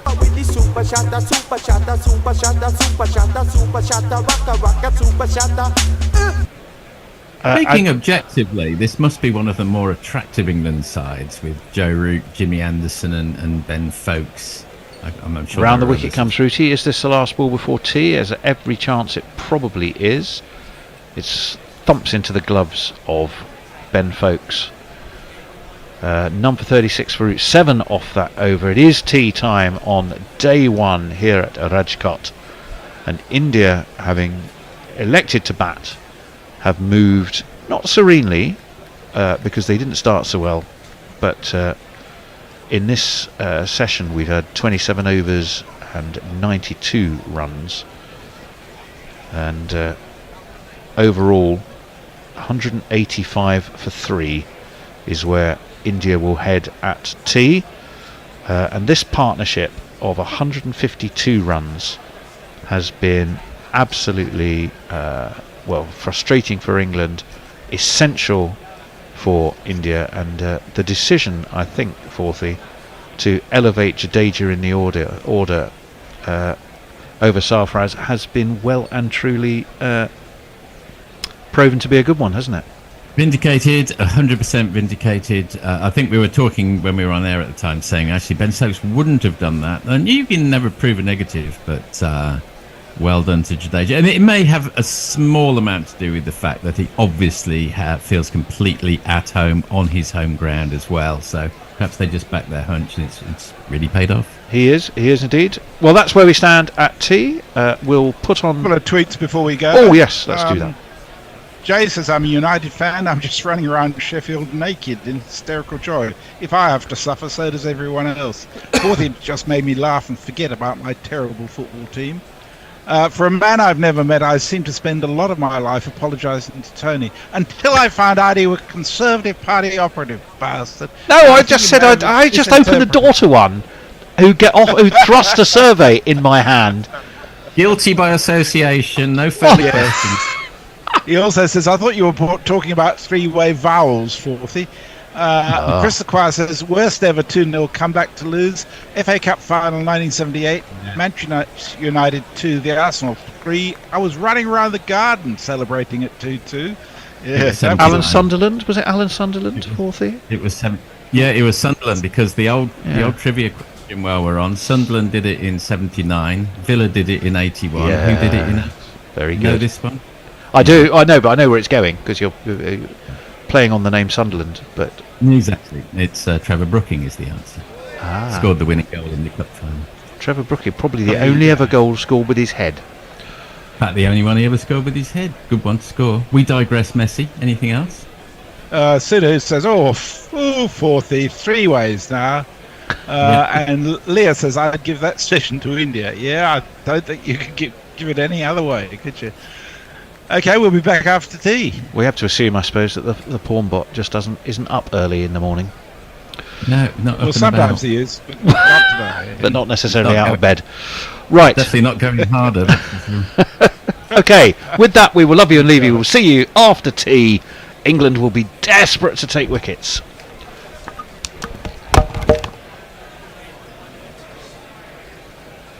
You what? Stop what? That's because I haven't played anything yet. How about waiting until I have the chance to do it, and then we'll go from there.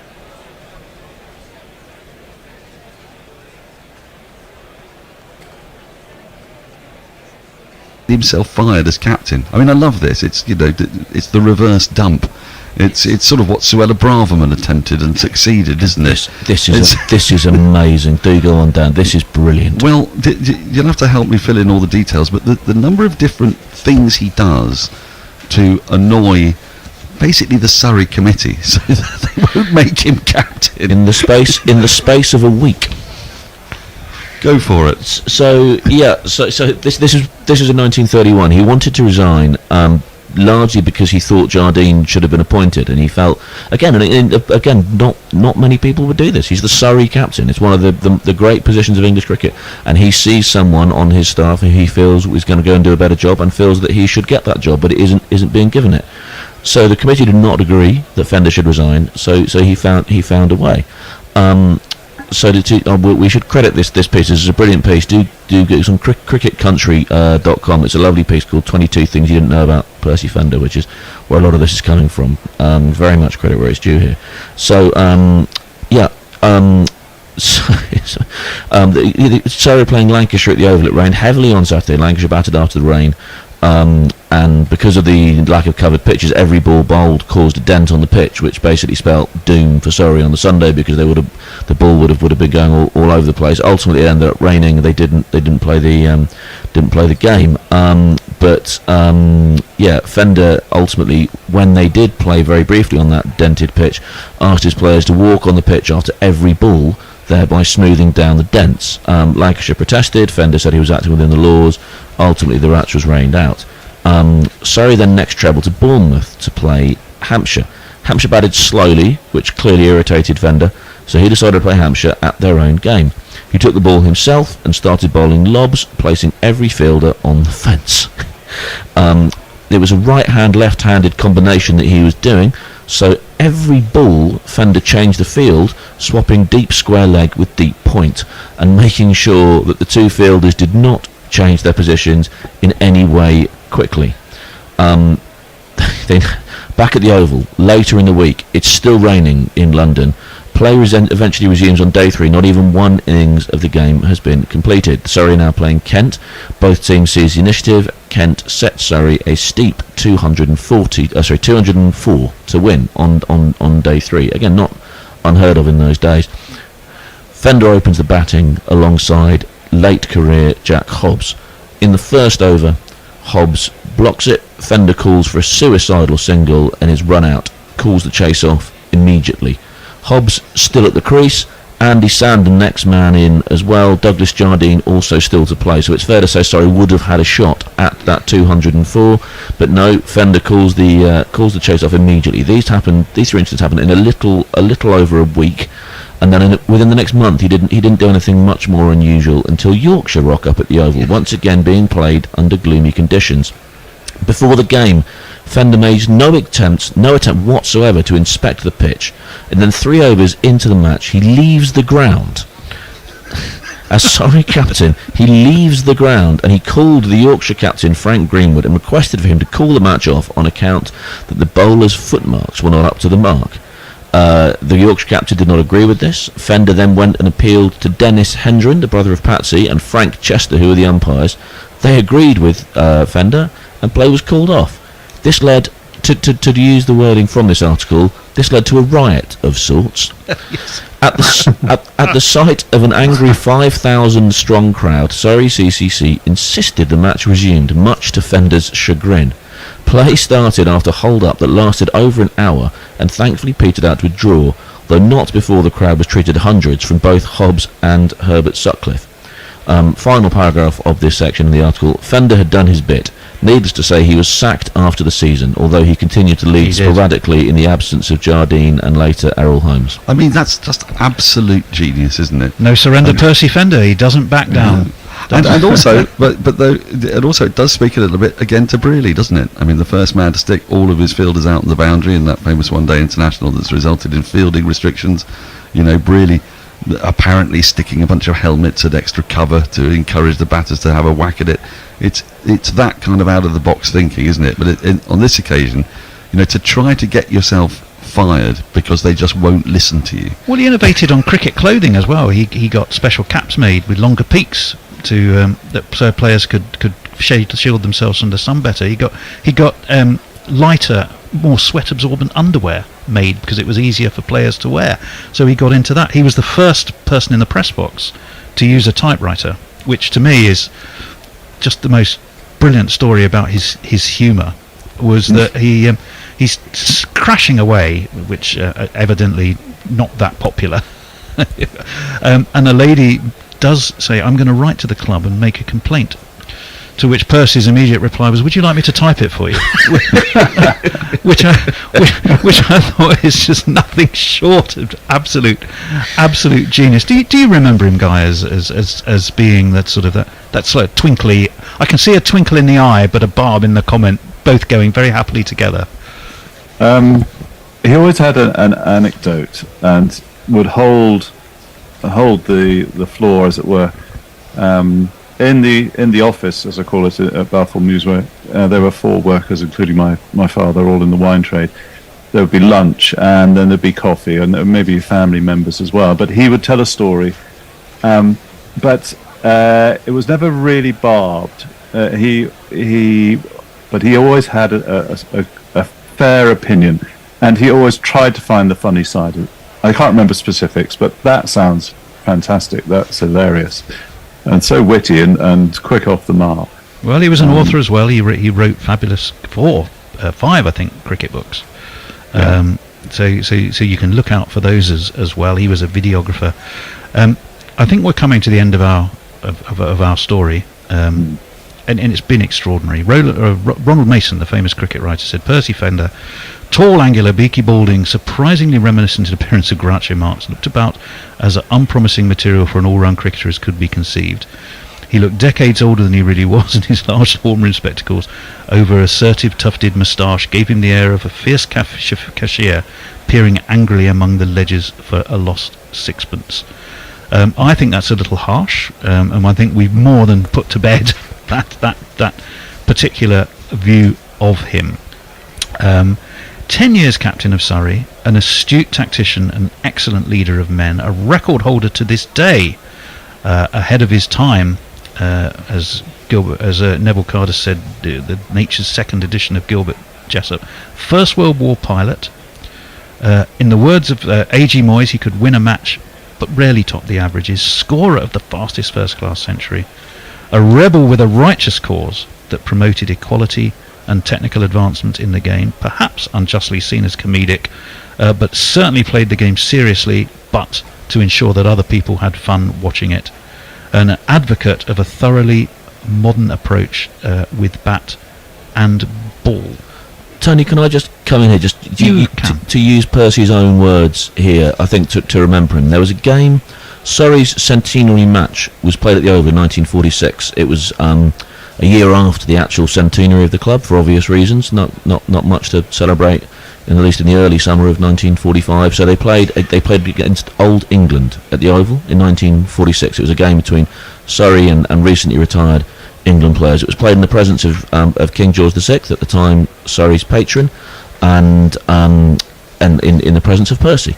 So Percy wrote to the Times afterwards, thanking many thousands of people that had come and given the old players such a wonderful reception and created such a glorious occasion, in front of His Majesty.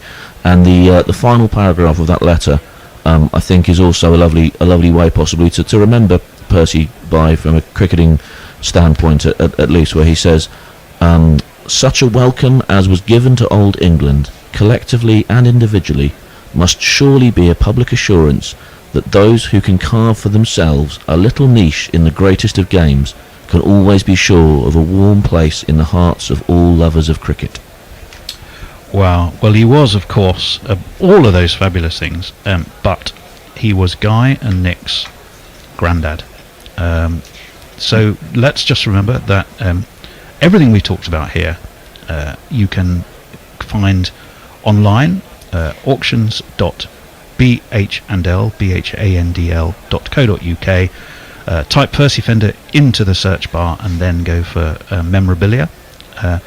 The auction will take place on December the 5th. That will be live at 10 a.m. So you can go to the website if you can't make it to Exeter to the address we gave you. And many of the things we've talked about, including that letter, are going to be at that auction.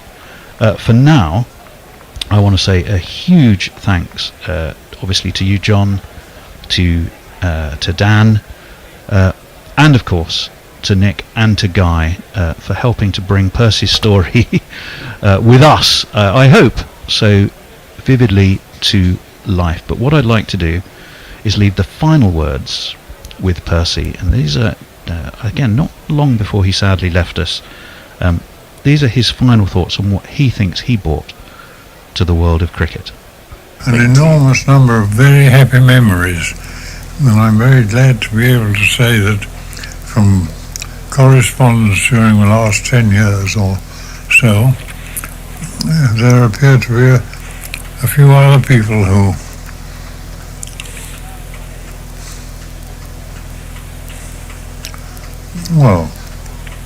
think of my cricket career as a very happy period, and it was to me. If it was to them, I'm delighted. No surrender, Percy Fender. Guerrilla Cricket. Sports Social Podcast Network.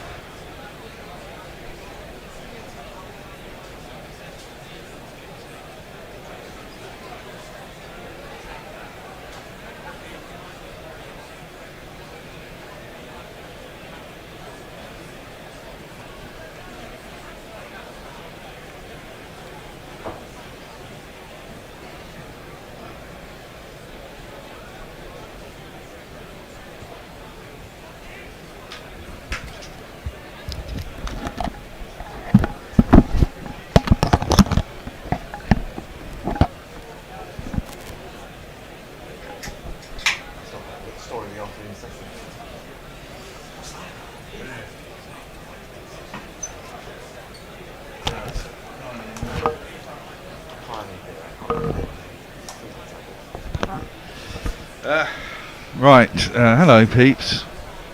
A lesser spotted Hendo has turned up in the studio, you know. Story of the afternoon session, they're saying on TNT Sports. It's a pretty poor one from England's point of view. No wickets, 92 runs. And I was a little bit hopeful when I got up this morning and saw that they'd lost 3 early wickets, India.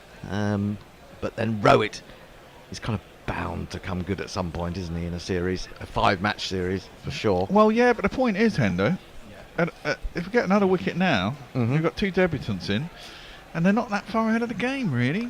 And those 3 early wickets have really done, you know, you can't complain at it. Oh, no, absolutely not. I mean, what were they, 33 for 3, something like that? And then did Joe Root drop the catch, didn't he, off Rowett? Yeah, he did. Was it a well, they'll probably show it. takeable catch? Yeah, it was. I mean, the thing is, he came down the track and he was playing against the spin. He was trying to smash it into the leg side. And it's one of those ones that came really quickly off the outside edge. Yeah. So he was expecting to go on the leg side, and then it suddenly pops up.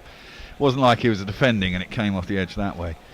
It was an aggressive shot, and it dipped on him, and he got fingertips to it. You know, you'd like to think he could take it, but he didn't. But you know, Anindo wanted 500. Oh, did he? Yes. Well, that's pretty greedy of him. Well, I wouldn't say that he won't get it. I mean, Rowett, Jadeja. Jadeja is a little bit of a stirrup in the side, isn't he? Yes. Colin's joined us. Hello, Colin. Hello, Colin. Hello, folks. Back on dry land, yeah? Yeah, back again.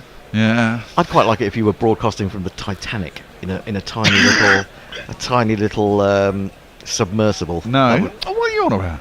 What?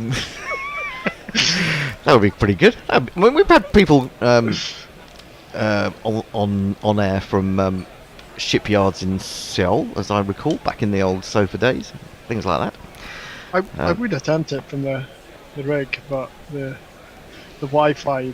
Oh, the Wi-Fi's terrible, isn't it? That's a pain in the neck. Is it Starlink?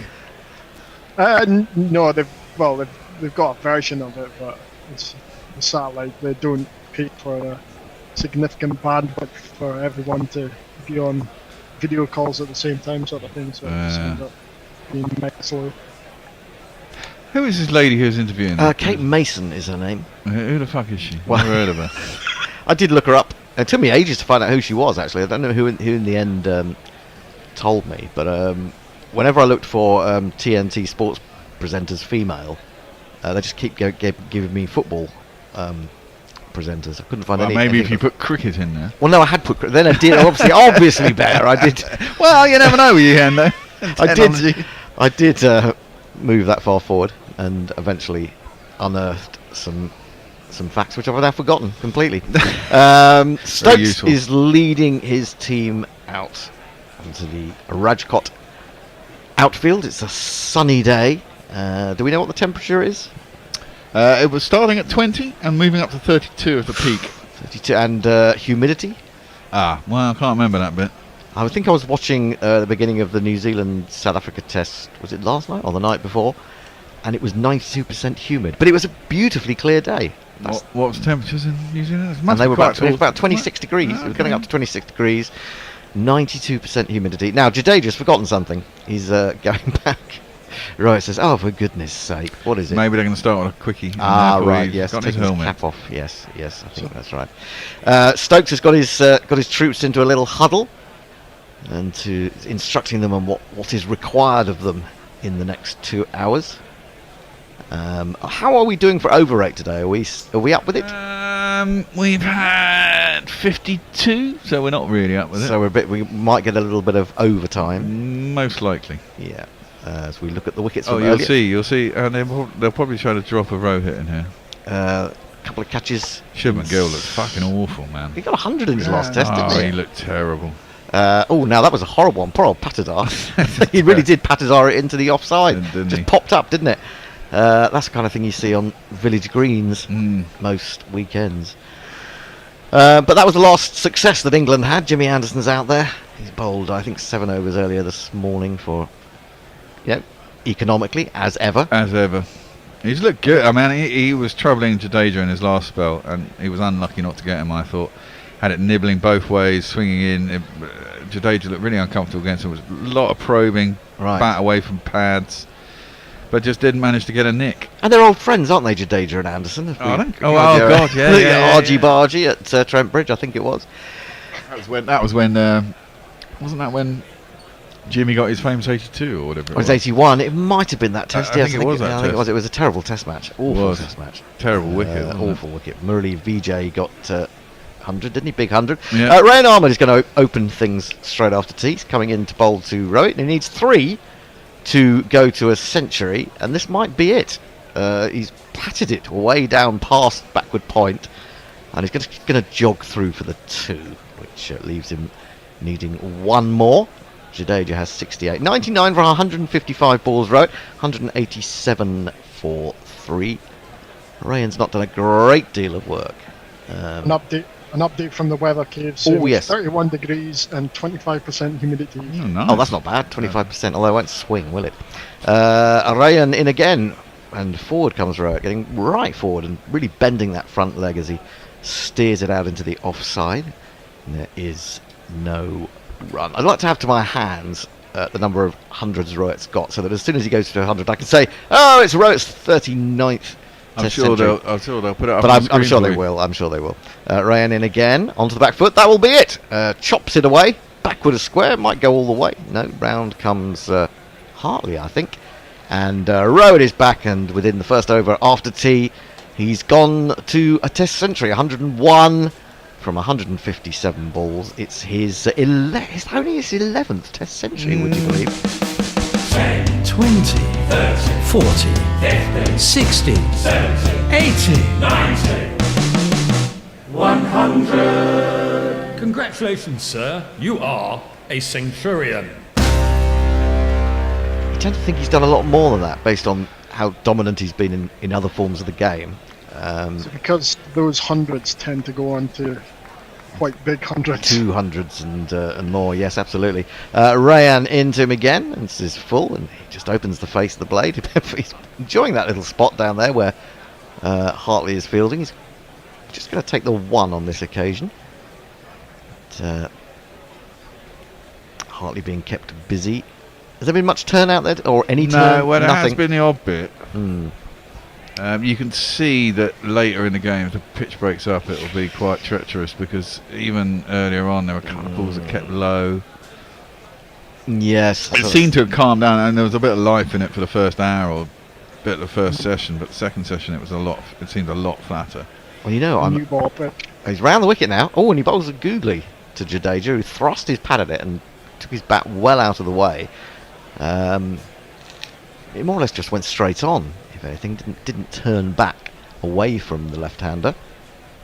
That's only his 8th century, Rowett, as an opener. So 3 of those centuries have come from other parts of the order. This is driven quite firmly, or dragged a little bit by Jadeja up to mid-on, but there is no run. 53 overs, the first over after tea, 190 for 3. Cole, are you on the you're on the socials, aren't you? I'm on socials. Good man. Jay Grover, hooray! Hooray! Hendo. Hello. Boy Bomb. Took Hendo 2 minutes to go off topic and talk bizarre scenarios of broadcasting from submersible at the wreck of the Titanic.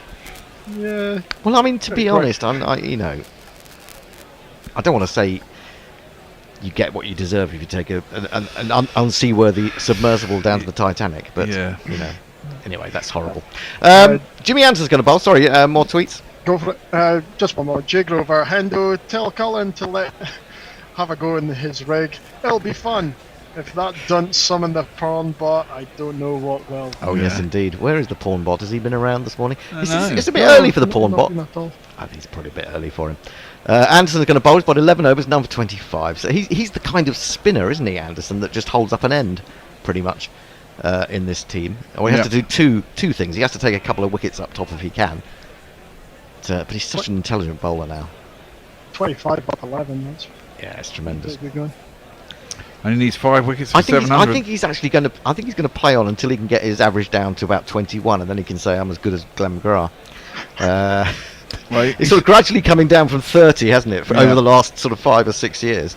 It's not like it's miles off. No, indeed not. Well, he's going to be bowling to Rowett.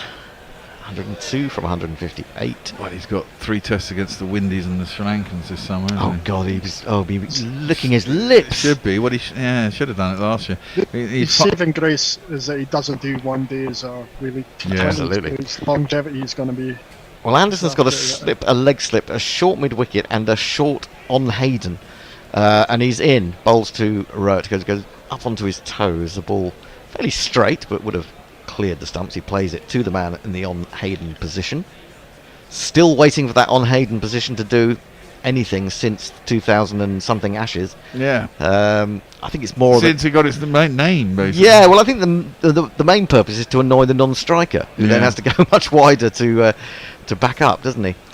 And that's the sign. One slip and a leg slip, sign of a slow pitch, isn't it? Anyway, here is Anderson again into Rowett. Oh, and he has to get bat and pad close together. Anderson's interested in an LBW. Was that bat or pad first?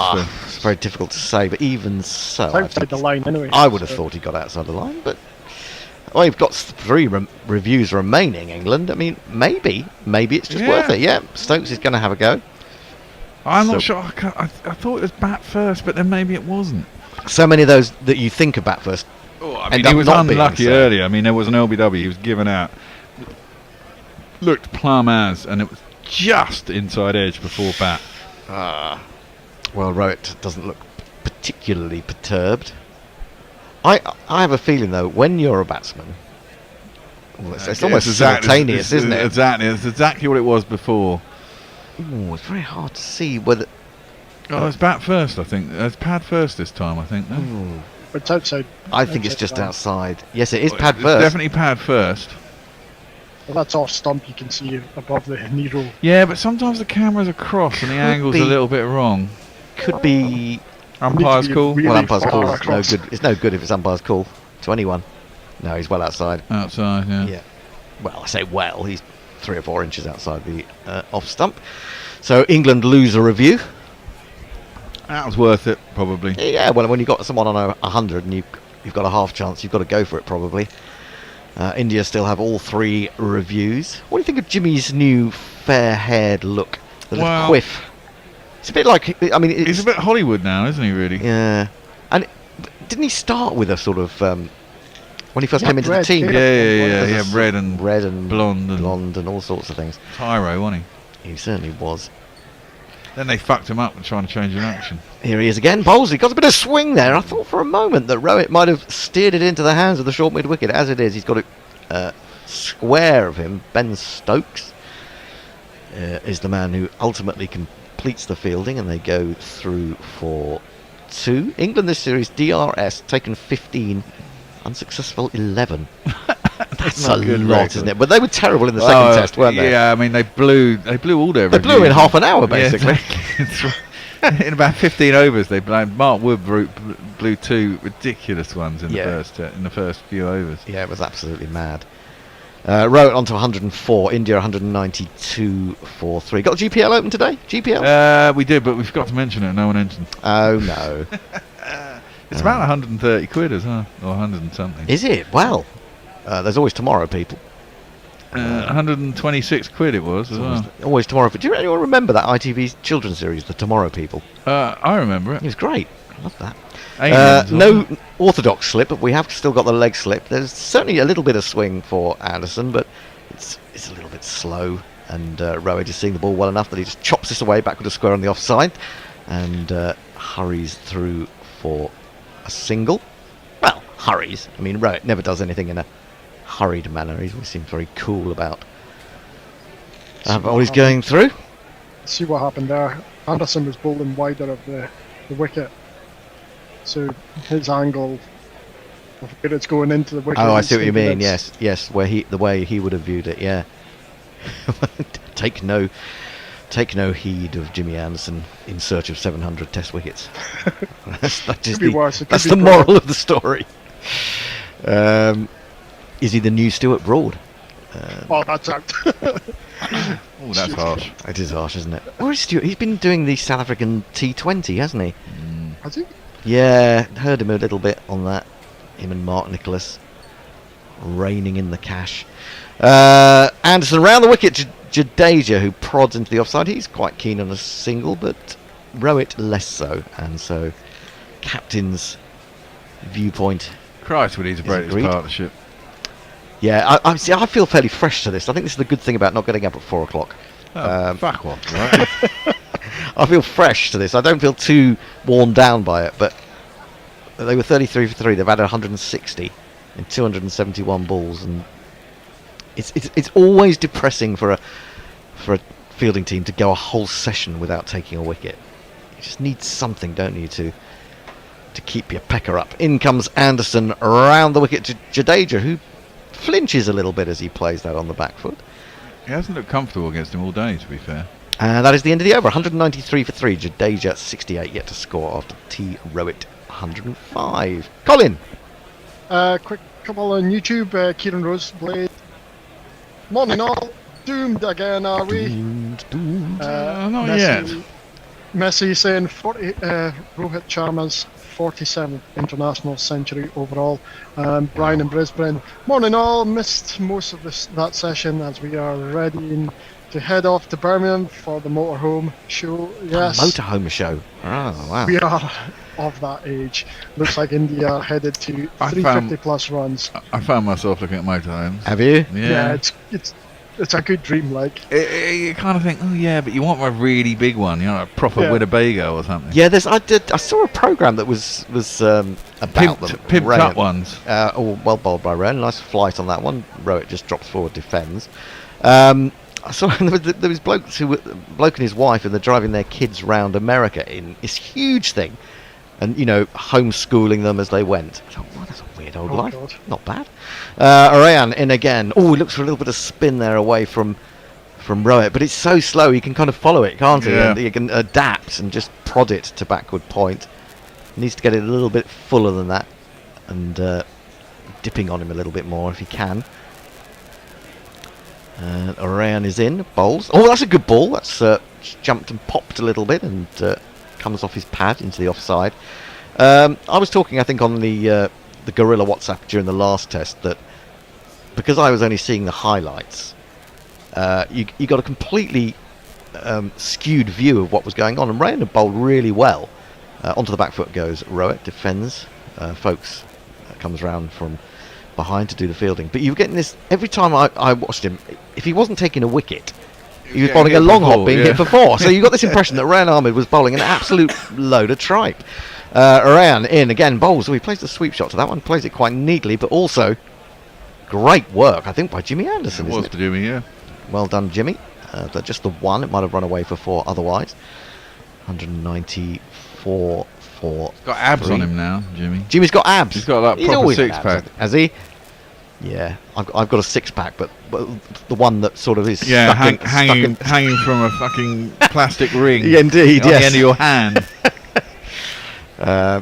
Ran round the wicket to the left-handed Jadeja. Oh, that's short and not particularly good, but he's only going to get a single out to deep mid-wicket.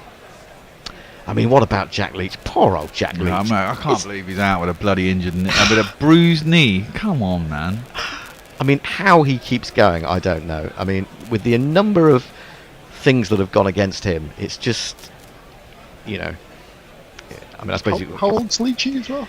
He's probably in about 32, 33, isn't he? Yeah. He's much younger than you think. I mean, he's always looked 40 from the word go, but he's, it's really sad.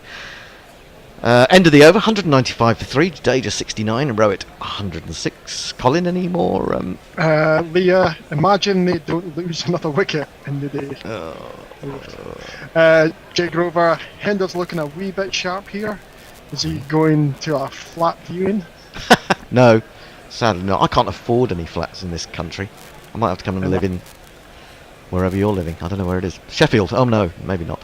Armchair Cricket Podcast. Well played, Rohit. A true skipper's knock. Will do well to go on and make a biggie. Yeah, we don't need that. No. If he makes a biggie, then the game's over, in my opinion. There was that test, wasn't there? 3 years ago, was it now? How many years ago was that? 4 years ago? 280 odd or something like that. Well, I just remember, he sort of got a big 100 and no one else got anything in the entire match. About 140, wasn't it? And he got it virtually before lunch. Anderson in to Jadeja. He gets right forward. He wants a single again into that offside. Not one there, though. Probably isn't. Rowett is not right, for Rowett, there isn't. Yeah, it certainly isn't Rowett, but I mean, there is. Jadeja probably get 2 there, but Rowett not too keen. So England are trying to sort of switch the field about, make it interesting. They've got a short mid-wicket, a shortish square leg. He's about 15 yards from the bat. Then there's Crawley at short mid-wicket. There's Pope in the on-Hayden. Then Stokes between the 2 of the straighter men at mid-on, quite a wide-ish mid-on. Anderson in to Jadeja, reaches for this one and misses it, goes to ground, and it's rather untidily dealt with by folks to the extent that they can get through for a bye. 196 for 3. Now, someone was saying last week, this is Rayan Ahmed, wasn't it? Going on about how great folks is, best in the world. Brilliant keeper. And he has had a good time. A couple of really good catches. But I've been watching some of the New Zealand South Africa game, and Tom Blundell, what a keeper he's becoming. Really good. I haven't watched any of that. No, it's very difficult to watch that. It starts at 10 o'clock at night and then get up for the 4 o'clock England starts. Bit testing. Stokes is having a long chat with Anderson. It's kind of what I'd really like to see is Stokes, having said I'm not going to bowl on this. I know I had 20 minutes the other day in the net, and I'm not going to bowl in this series, and then just takes the ball and does it anyway. That's what I'd like to see. Yeah. That's the whole point of having a fucking operation, wasn't it? Well, also, just because, they lured them into a sort of thinking process whereby we haven't got to think about Stokes, and then suddenly you do. It just would be fun. Rowett then to face Anderson. He's into his 13th over. No slips, no leg slips, and he's in and he bowls in swinging delivery, which is defended to shortish mid-off where Stokes does the fielding, and there is no run. Looking at Rohit Sharma's tableau of strokes today. That's taken him to his 11th Test 100. There's always going to be a 6 in there, isn't there? 2 of them, in fact. There's quite a few, isn't there? That was a mighty one we're just looking at. Oh, he's really given that some. And he's gone on to his first He looks a bit century shaky of... up top. Well, he has done a little bit, hasn't he? But he's a class player. This one comes into him. He's got bat and pad really nicely close together, and he's forward pushing to mid-off. 196 for 3. This has to be, from what I've seen in the highlights, the poorest crowd of the series so far. Is that just an impression? Is it a particularly big ground, Rajkot? I don't know. No, it's not. It's not actually that big. Is it just in some 26,000 or 16,000? Somewhere that inaccessible, out of town on I a think it might ring well road. be a long way. Oh, out now of that's town. been Aerial. picked up by Rowett with a certain amount of elan. And has that gone all the way? No, it's No. gone for 4, but there was a little bit of flamboyance in that one. A little bit of calypso cricket. And if you kids can't listen, then you bound to see the way you get shot for crossing a boundary, I know we're talking about there might be some easy pickings for Jimmy with the West Indies and Sri Lanka coming this summer, but what a tonic it was to see the West Indies win that second Yes. test. And the new Joseph on the block. Oh, now that's hit him on the pad. I'm going down. It was a funny sort of shot. It sort of paddled across it. But, yeah, probably was just going down.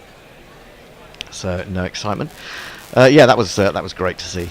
And maybe it just needs that one player to galvanise the West Indies. They can galvanise a team around one great player. That said, he's not going to be able to do it every time, is he? Although I did enjoy his celebration much more than that of Imran Tahir when he takes a wicket in T20. Yeah. Was good. Colin. Jay Grover, one of the tweets. Bear, I'm not a grass, but if I ever saw you in a Winnebago with Burns in going down the A13, I'm calling the authorities. Oh God, yeah. The bear is. Can you imagine the bear in charge of a motorhome? And Clive Lloyd sitting in the back. Can't go very fast in a motorhome though. Well, I'm sure you could. Over on YouTube, I've got a few people coming back in. So that's Mog good to know. saying hello. Hello. Yes. Sagir Packard and Poke Bumfinger all back after tea. Hope they've teed well. This one new over from Rayan, which is defended by Jadeja on the front foot. I ended up looking at them and I was toying with the idea. Obviously, it was a bit of a dream. So I'm giving a little bit more air, and Jadeja just drops onto the front foot and defends it off a thick inside edge down to where short leg would be, were he there. And I was thinking of doing up the Pacific Highway in California. Oh yes, this is driven up to Stokes at mid-on. And no run. I first of all looked at hiring them, went on some random American sites to hire motorhomes. It was like fucking 14 grand for 2 weeks. I was What? Like, Jesus. This is nice from Rayan. He's bowling quite tidily here. Jadeja's only got the single since tee. This one is played slowly to mid-wicket. So then I thought, what if you buy one, Oh. Buy a second-hand one. So I started looking at second-hand sales, and they were fucking expensive as well. He's in again, bowls, and although it bounces a little bit, but turns enough that Jadeja can help it down to long leg, deep square for a single.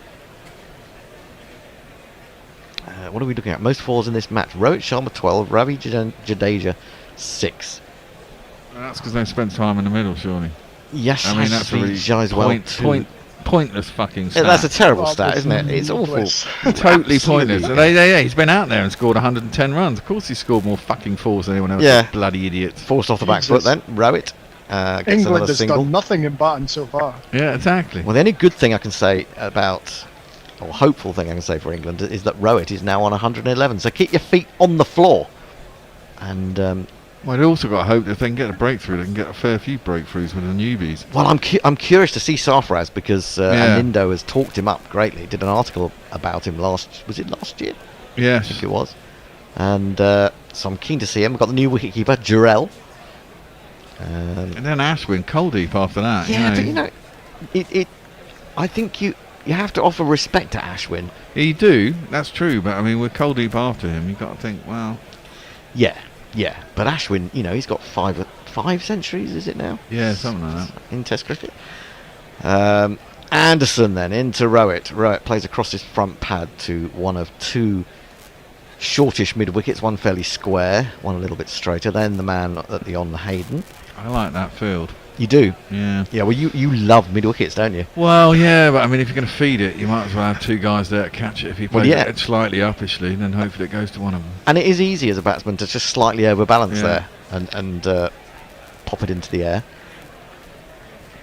Maybe not one as proficient as Rowett on 111. But, he's facing up to Jimmy Anderson, his 14th over. And he's in again, he bowls, and there's a little bit of gentle swing. Doesn't actually come back as much as it looked as if it would. And Rowett just props onto the front foot and defends. And there is no run. 202 for 3. England last tasted joy when the score was on 33, I think. 33 for 3. 202 for 3. It may turn out that actually those 3 wickets are a kind of bonus if this pitch is well, that that's good. what I mean. That's what I mean. That's what I mean about we're not in such a bad position. Yeah. Because if it is a 500 pitch and you get those 3 wickets, maybe you can keep them down to the high 300s. And So Jimmy's in again. Bowls to Rowett, and Rowett clips this away down to long leg. Hartley runs round and does the fielding. Good throw. 203 for 3. So 130 on the GPL for tomorrow then. That's pretty good. Yep. I love it when the GPL pot gets enormous. Yeah, it means eventually we have to pay it out though. Yeah, ultimately. I don't like paying out. No. I'm sure there must be a way we could fix it. we could point to some small print that we sort of hastily write in the green room, and say, oh no, we can't give it to you. Like insurers do, Yeah. Anderson none for 33, and he's bowling to Jadeja, who's been given a little bit of trouble to, but on this occasion not. And he goes back and clips into the onside. Have they run through with a single? Perhaps they shouldn't have, really. Duckett is the man doing the fielding. I imagine Farong's been on to ask why Duckett hasn't bowled so far. He's been a bit remiss today. We haven't heard his calls for Duckett to bowl. That's a shame. I think he was very early on. Oh, right. And disappeared. And indeed asked for Duckett to bowl. Oh, did he? Oh, good. I'm glad to know that some things are being kept up. 204 for 3, Jadeja 71. Rowett has got off Nelson. He's on to 112. He's facing Jimmy Anderson. England probing for this breakthrough. He's trying to bowl him a bouncer, but no, he's lost the ball. Well, I was going to say, it looked like he was trying to bowl him a bouncer, but he lost control of it. And I'm not even sure. Did he let go of the ball? Yeah, I think so. I don't know where it's gone. Where did it go? Behind him. Has he got it? He's got it back in his hand. Oh, right, okay. So I don't know what happened there exactly. Whether he just didn't feel he was in the right position to let go of it, whether it just got stuck in his hand. It happens from time to time. He's grinning about it. He's gone back to the end of his run-up and turns again past the umpire. Bowls onto the leg stump of Rowett. Crawley, I think it is, sliding round at the squarer of those 2 mid-wickets. Does the fielding, gets praise from Vice-Captain Ollie Pope for doing it. So England still remaining tight, still fairly disciplined, but they're desperate for another breakthrough. Certainly they don't want to go through 2 sessions of the first day without taking a wicket. Sorry, Hendo. Bear, could you let Dave in, please? Oh, yeah. Suddenly Colin has disappeared and he's turned into Messi. Little leg cutter there from Jimmy Anderson that didn't do a great deal, and Rowett had time to adjust, defended on the back foot. There is no run. Is that the end of my session? Might go back to bed. Well, we might get another over in. One more over? Well, one more over. 204 for 3. There's a bit of a breeze there, looking at the flags fluttering away. I think it's 2 hours from anywhere, this pitch. It looks like it. It doesn't look like there's too many houses in the vicinity, too many buildings. A lot of fields. Doesn't look like India. Quickly on YouTube, Willow Moon saying, I'm still here waiting for the pain meds to kick in. And then, I'm not sure if it's a typo, but it goes, Hendo, good to see you and happy birthday to you, Kitty. Oh yes, indeed. Yes, it was Felix, my Romanian cat. It was his 13th birthday yesterday. His first in England. And Mog coming out with a shot at Bear saying, too cheap to hire a motorhome, doesn't want to pay out the GPL. Starting to think Bear is a fucking tight arse. Well, as that been said, this is pushed wide of mid-off Bairstow Fields. They'll take a single. Yes, there was much celebrating throughout the land yesterday at the coming of teenage years for Felix. We went and got him some special treats from Pets at Home. Anyway, Ryan in again, tosses this one up, and Rowett tries to drive it firmly back in response. It's half stopped by Ryan. Goes to mid-off. Is that a drop? No, all the way along the ground. Ryan in again. Bowls. That's a nice ball. Just that's where he wants to be more often than not. Just bringing him forward and a hint of turn away as he plays the defensive shot. This one just rolls to backward point. Partnership now worth 172. Ryan in again. He's given him width. Oh, he's gone for a slog sweep. He's gone up in the air. Is someone there? No, it's just going to fall short of Crawley, who was coming in off the boundary at mid-wicket. And, well, just for a moment, England thought they were onto something. But Rowett has found the luck with him on this occasion. And it fell into space between the in and out fields.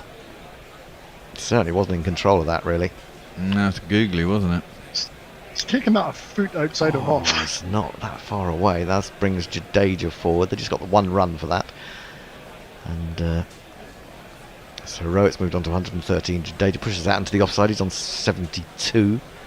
Oh yeah, it was on the toe end of the bat, wasn't it? One of those. Yeah. Oh, it's not that far short of Crawley. Oh no, that's down the leg side, although it looks as if he was trying to bowl the googly from leg stump over to middle and off. Defended by Jadeja. There is no run, 59 overs bowled. England are struggling a little bit. India 206 for 3. Current partnership 173, and I believe that Tony's going to come and take over on ball by ball. Is that right? He is indeed. He is indeed. I'll see you later. Can I just say before you go, Hendo, how nice it is to have you back on air. Oh, thank you. Tony, so lovely put your mic in front of your mouth. Thank you. Jake Grover, g'day, Dave. 5 minutes. Jake Grover 5 minutes ago is the next tweet. Thank you, Colin. Jay says 40. Oh no, sorry, that's 57 minutes ago. I've tweeted playing tricks on me. Okay, now we're going. Jay says Bear likes Mercedes. Bear is smart. Bear should buy a Mercedes smart car. 7.6 kilowatt hours, 339 volt lithium ion, perfect for your needs. What are you? Some sort of shill for Mercedes, Jay? I never expected that of you. And Hattie, the bad old baddie, says, "Where's Shelley? We need a wicket now, please." Yeah, Shelley hasn't been around all day. That's Eat some wickets. Really. If I'm doing the rotors, what I need to know is when I need to basically get a message to Ben Stokes about when to bat and bowl. I think at the beginning of sessions, at the end of sessions would be very handy. Either is that it me or on ball by ball, I think, is it? It is you, yes. It is. You Wood are is in the coming in chair. for a new spell, brand new spell, and he steams in as he does. That is short of a length. It is pulled around the corner by Rohit for 1, 2. It looks like Crawley a fine leg. Run through for the single, bringing Jadeja on strike. I mean, this partnership has completely changed the complexion of this game. We feared the worst when England lost the toss, I suppose, from an English perspective. It was a good toss to win for India, certainly. There is no doubt both sides would have batted. 3 down for 30 odd. You really felt England, they needed one more, and would have burst the door open of an inexperienced batting lineup.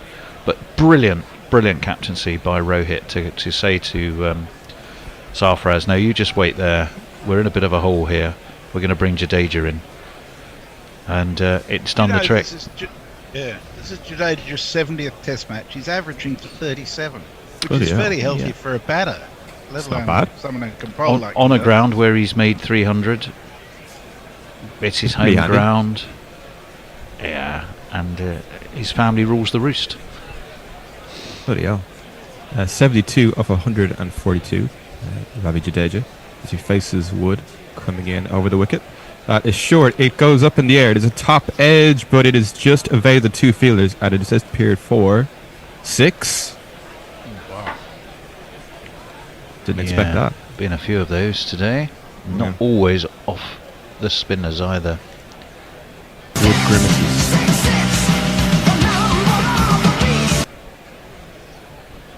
Could have gone anywhere. It wasn't even that high. Yeah, Jadeja was very uncertain of that. Didn't get up. It's probably not as high as he expected to, and then he just kind of bunted it over. I didn't even think it was going to carry. Rohit has a little bit of a giggle. Yeah, these bats, they're pretty good. Whoever's making these bats. Well, we don't know for Johnny Bairstow, do we? Because it's a big secret. Wood steams in. Short again. He just lets that fly through. He dug it in. It kind of tennis bowled a bit, and that has been called wide. It was just over the shoulder. It was, well, maybe get a second look at the height, but it looked like it just disappeared over Ravi's head. So umpires spread your wings and call wide. So just having a look at those two men out, we have Rehan Ahmed, deep mid wicket, or kind of more square, and then so we have a bit of a leg side theory going on at the moment. By the looks of it, by the looks of the fielders, Wood steams in. That is short again. Well, back of a length. That's just plied up the back foot by Jadeja. So we've got the three fielders. We've got a man at kind of squarish mid wicket. We've got a square leg just behind, and then we've got our fine legs. We've got three men on the leg side. 64 meters. The thing That's is 6. Bloody hell. Sorry. That's a short boundary, isn't it? He didn't know there's so anything little about pace it. in this wicket that when he bounces it, it's just holding up, really, isn't it? Yeah, I think that's the hope. There's a bit of, like, if you remember Lords and the Ashes, it was kind of a bit too paced. Wasn't very easy, maybe. Maybe that's the idea behind this. Wood steams in again.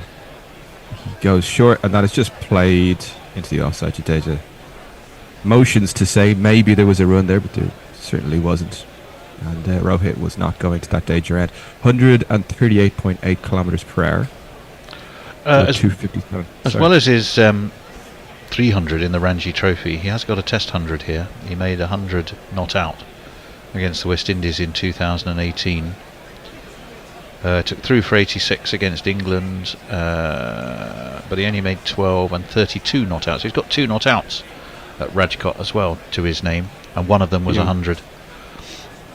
A few inkers. Yeah, he's batted here. He knows the lay of the land. He knows the dimensions. Wood in. That is short. Just kind of pulls the gloves down out of the way, out of the line, and lets it go through to Folks. So we're definitely going with short ball strategy here. 3 men on the boundary. Just make it awkward. Maybe bore the batsman out. That seemed to be it in the Ashes anyway. Just if you could bore them out with short balls.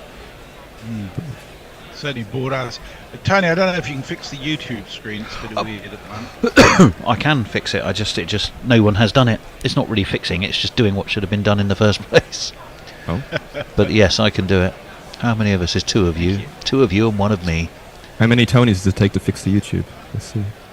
Wood comes in again. Short of a length, just outside that leg stump, and Jadeja lets that fly through. No run, and that is the over. 214 for 3. And that's not what you want to hear if you're ever called into a meeting with HR. 2 of you, 1 of me. You kind of know it's possibly not going to go well, don't you? No. So the Gorilla Cat community is coming together. Mark says, congratulations to young Felix. I have 3 13-year-olds. Willowman says, does Hendo know about my cake offering for the 4th test? Well, he should do, because I mentioned it on our WhatsApp group. But whether he read it or not, I don't know. But he'll be excited when it arrives, I can assure you. Do we get a choice of type of cake? Or is it going to be a drizzle happy was her surprise, whatever specialty happens? Previously, lemon drizzle, I think, was what she used to specialise in. Oh, very good option. In that case, I'm delighted. Rehan rolls in, and it's just on middle and off, and is played back by a Rohit. 114 off 182. 82 kilometers per hour from Rehan Ahmed. And as far as we know, none of the Sofa crew died from it. Jumps in. That was flighted, but is played to mid-on for no run. There's two other Jadejas in the Saurashtra Ranji side this season. Neither of them, I think, are direct relations in any way. But this Jadeja hasn't played in the Ranji this season. That is short. It is pulled away violently by Rohit, and that has gone for 6. Way over the rope. Extremely dominant. Oh, I say, chap, give me any left. He gets a bit of fizz, does Rehan, but that was not going to trouble Rohit, especially with the pull. His favourite shot. Leg break wasn't a googly, so didn't get fizzed. It got a bit of bounce, but it was just enough in the right place, right time to stand back and just heave it over that deep mid-wicket boundary. And the men standing outside in the stadium could just watch it sail over their heads. That is full and off stump, if it better. Flied it up, and it is just lightly patted out to the cover fielder. 83.8 kilometres. It's a tough gig for a young leg spinner right now, isn't it? It's always a tough gig for a young leg spinner, but Rehan has exceeded expectations so far in every outing. Yeah. Rolls in. That's flighted. That seems to be a good plan of action. Just flighting it up, perhaps inviting the drive, which hasn't been what he's done so far. But again, this I suppose is a different pitch from what we've had so far in the Test series. That's a bit shorter and is pulled away again with that violent motion that Rohit had exercised, and that has gone between deep mid wicket and long on for 4. 10 off the over.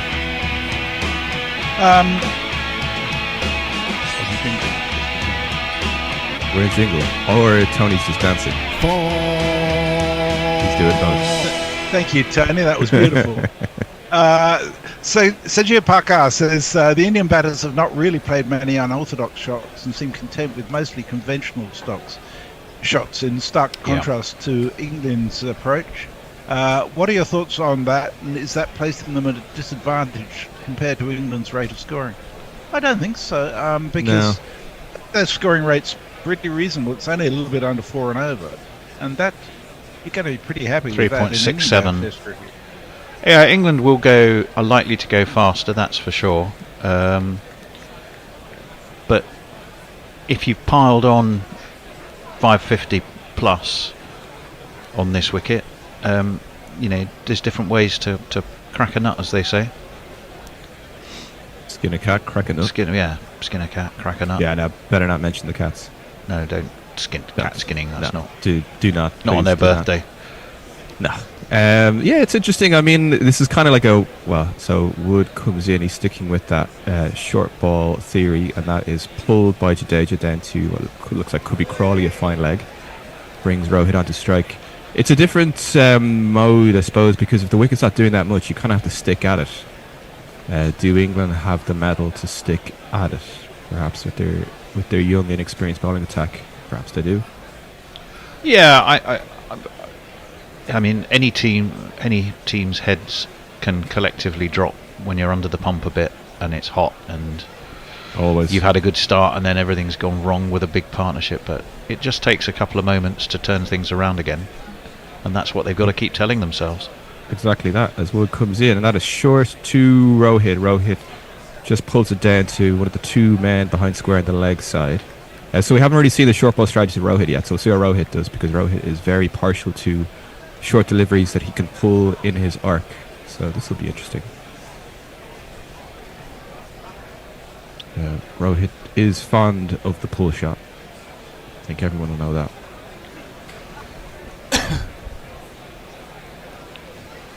I mean, he's looking so well set, Rohit. He had that let off. It seems like a long time ago. It'll certainly be seeming only too recent for anyway. Joe Root. That is short to outside the leg stump line. So it's short again. It's just kind of falling maybe into that negative category, the genre of negative bowling, perhaps. Partnership of 193 of 318. I believe it's the highest partnership in the series so far. Yeah, that would make sense. Quite a formidable partnership building. I mean, if you get a couple of wickets, add a couple of wickets on, see where you're at. Always. Wood jumps in. That is short again, as expected. And that has just gone for no run to the mid-wicket fielder. And so, yeah, that's... Sorry, go on, sorry. I was going to say, if we were on White Line Wireless right now, the clink of the cliche jar would be demanding your contribution. Yeah, it certainly would. I'm a regular offender. Yeah, it looks like so we're bedded in now for short ball theory. Wood has now moved to round the wicket. He was operating over. So those balls were kind of sailing over the leg stump, maybe just outside. We'll see what he does now to Jadeja. We'll cramp him up, obviously.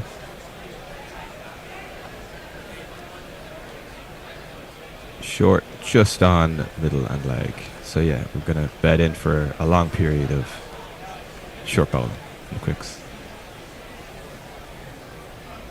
Yeah.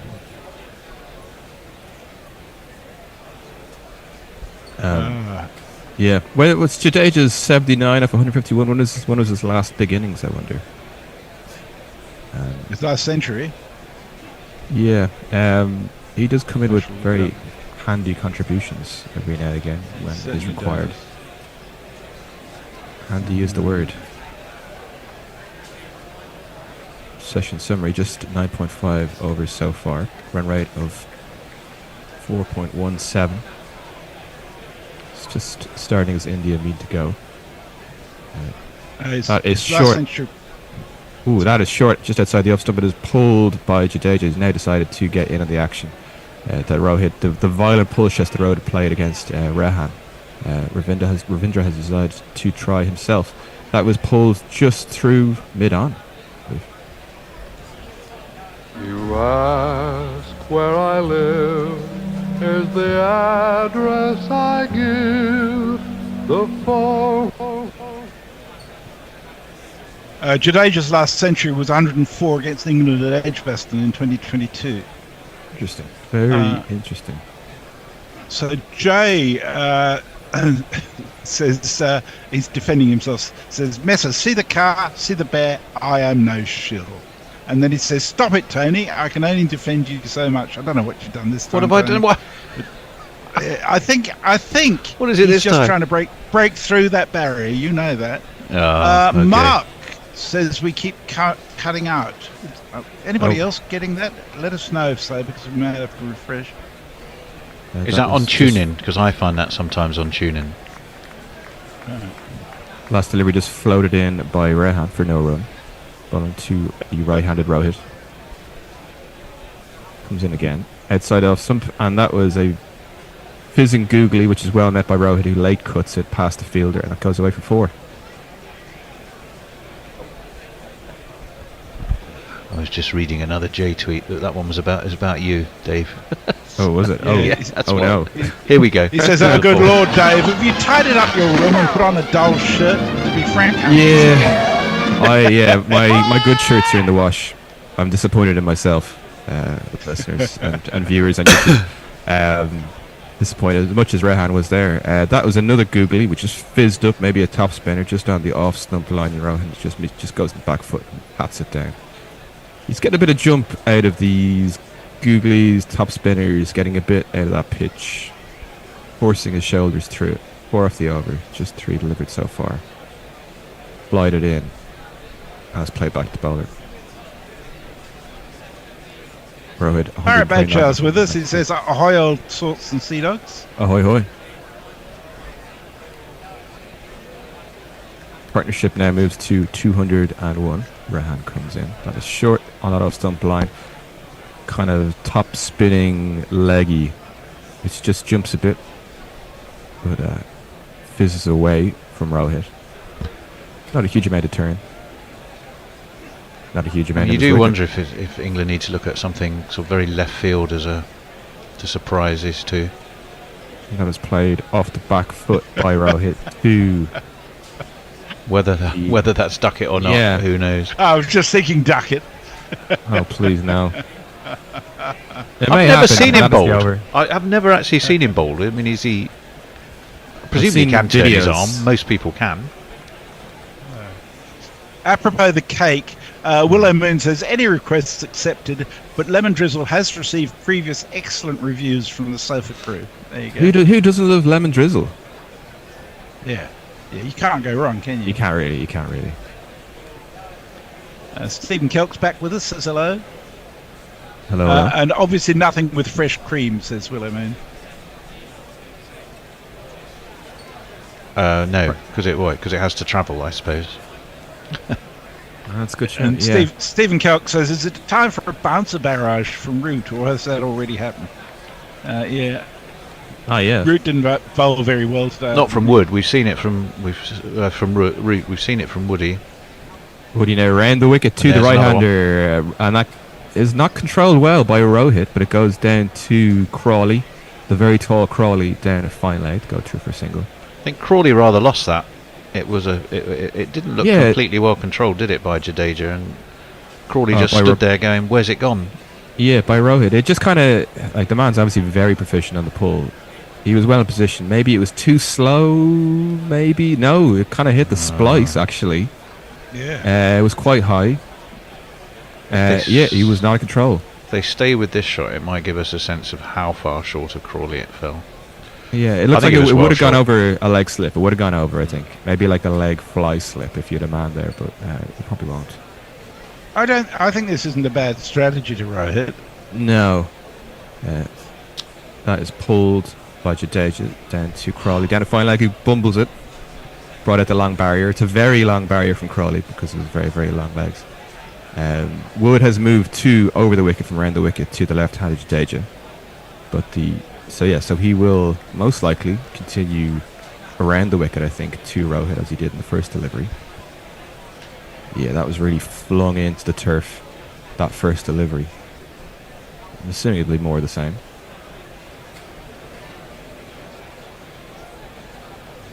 Must take it out of Wood. Oh, it certainly will. But he's up for doing it. Wood in. Bounces it. Has a pull to Rohit. And he's taken the catch. Whoa. Stokes has done it. He's pulled it off. Pulled it out of the bag. Add one to the total. 237 for 3.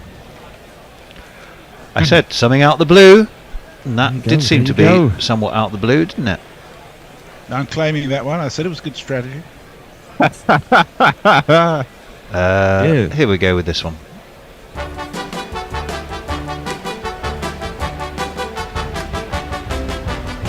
After you've gone. Yeah, mistimed it completely. Mistimed it, and there's a complex set of fielders as well. So I'd mentioned the fielders behind square, but there was also a kind of shortish square leg, in front of square. There was a man. And then there was a man at mid-wicket, kind of in the ring beside that. Well, there's no ring. And that was Stokes who took that catch. So Rohit falls 131 off 196 balls. Very good innings, of course. And he will enjoy that applause. But he really should have gone on. Which brings our debutant in, Safraz. Yeah, but it's a lot better place to be coming in at 237 for 4 than at 33 for 3. Oh, it's a hell of a lot better. But it won't faze him. I think he's a man of runs, a man of means. He will be very happy to be out there, to be making his India debut. I've just got to find his. Here he is. Sarfaraz Khan. So far as Khan, you see, does things you won't believe. So far as Khan's that he's most 50s in the under 19s. Oh, I like the jingle. Yeah, it's not bad. Yeah, we've had a few. I've been fortunate enough to be on air for a few new jingles because we've had a few debutants in this series, quite a few. Some of the jingles have been aired in the IPL, don't forget, over the years. So we've got a bit of an IPL library built up. Yeah, they've been aired. The soft launch in the IPL. Sarfaraz Khan. 62 innings in his first-class career, 11 50s and 1400s. So quite a body of work, an average of nearly 70. And he faces his first delivery. Wood, who will be going around the wicket, I think. So he'll be giving Sarfaraz a taste of this short ball medicine. We'll see what Sarfaraz thinks of it. Jadeja's still there in 84, mind you. Just getting that field right. Sarfaraz making sure he's got everything in place and he's ready to go. I think he's ready to face. And we got Wood in. That is short. He gets underneath, does the debutant. Wood has a little look back. No run. He once made 439 in a school tournament, did Sarfaraz Khan. Oh yeah, 439. The Harris Shield inter-school tournament, he made 439 for Risby Springfield in an innings that featured 56 fours and 12 sixes. Sorry, Risby Springfield. No, no, it's Ruby Tuesday. No, Risby. It sounds like a sort of a folk singer, doesn't it? But no, it was Risby. Yeah, RIZVI. Risby Springfield is the name of the school. Wood horses in short, and that was played off the back foot. So we'll get a look at the back foot defences of Sarfaraz. Certainly, he's faced 2 deliveries so far for no run. He also There's got 2 in off trouble the for over. fudging his age. Oh. Yeah. Ooh. Suspended for fudging his age by the Mumbai Cricket Association. I mean, the But he had to question is have an advanced which way did he fudge his age? Well, that's a good question. I must say. I mean, I think we didn't can catch it. assume, but He in 2015 the youngest player to play in the IPL. When he was 18, I think that record would have changed now, but at the time he was the youngest player in the IPL. I suspect it has. Wood continues. That is short and it's outside the leg stump. Sarfaraz made to duck underneath it, but there was no need to really. The ball wasn't really very close to him. That is the over. How are we on social? So Mog says, I hate to be that guy, and this shouldn't affect the making, but I'm not much of a fan of lemon drizzle. Well, so who says to him, get out, Mog? And YouTube's not happy. YouTube's not popular. Stephen Kelk says, YouTube ad blocked out the wicket. And Willow Moon says, yeah, bloody ads. What you waited 4 hours for that wicket. I need to invest in an ad blocker. Ad blocker won't help you on YouTube, I've got to tell you. It'll help everywhere else, but they've got around it now. And that is a pain in the arse. That is a real pain in the arse. And I have to say, it's nothing we can control. We don't control that. No. It's out of our control. It is. We're just going to keep on saying that. Rehan comes in to the left-handed Jadeja. Fizzes up. It was a googly top spinner combination. And Jadeja goes in the back foot. Just plays it for no run. 84.3 kilometres. 237 for 4. Everything looks a bit better with another wicket. Rehan comes in wide the crease. Has played off the front foot into the leg side. It's on Jadeja now. 84 off 155. Yeah, it's been a very, very classy knock from Jadeja. Ooh, that was very wide down the leg side. It was possibly Rehan thinking of a big, ripping, googly. Just having a look at that catch again. Stokes was chuffed. He was very happy with that catch. It's another googly. Yeah, Rehan's just testing this out. This line. It's a bit like an off spinner ball to the left-hander, but he's just doing it wrong. Stokes very happy. I mean, we're all very happy when we've been justified in our decisions. When we've made the right life decisions, we're always very happy. And Stokes was ecstatic. Yeah, that was driven through the offside by Jadeja. No run. Which brings the debutant onto strike, who's yet to get off the mark. 1 delivery left in the over. Sarfaraz, of course, had played in the Lions series, which is going. Is that still going on, the Lions series? No, I don't believe so. There's the 3 games. He made some big runs. I know he made a 90 odd, didn't he, in that? Some big runs, averaged 73.33 in the series. Rehan comes in. Ooh, that was interesting. There's a bit of a roll from Sarfaraz. We'll have to unpack that. It's the over. He had a sweep at that first delivery. It was flighted up. Wasn't maybe really there for the sweep.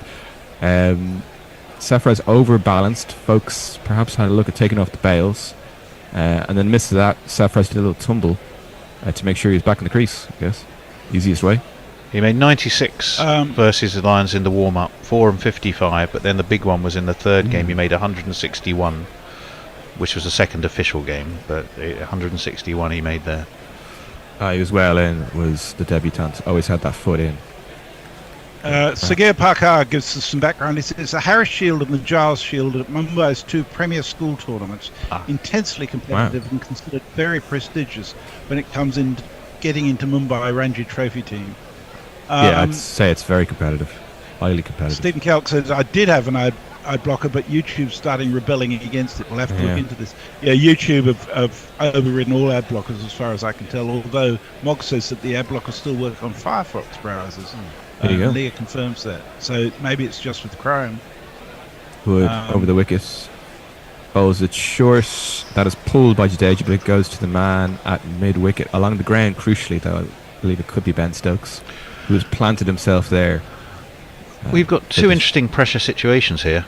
Oh, you've got you've got the Do one tell. where Jadeja's heading towards a ton, yeah, which builds its own pressure, and you've obviously got a debutant yet to get off a mark, which is a very different kind of pressure.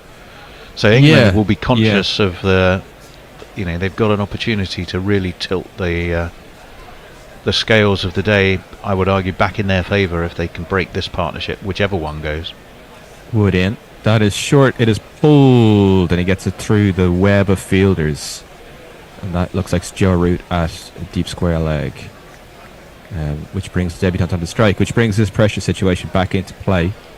You'd assume Safraz, he's a man he's been around. He should be able to get off the mark. Should be. But this is Test cricket, of course. A step above. Step above from the Lions tour, or the Lions series, should I say. Yeah, it's a pretty decent Lions side, but I've got a feeling, I don't know, I think the tracks at Ahmedabad were reasonably batter friendly. All the games were played in the same place, weren't they? On the same ground, on like the academy ground, not the main stadium. Wood comes ground. in round the wicket to the right hander. He ducks underneath it. So this gets a bit dicey now. How does Safraz want to get off strike? He needs a plan in place, effectively, just to get over this mental hurdle. We'll see what his pull shot is like, I think. We'll have to at some point.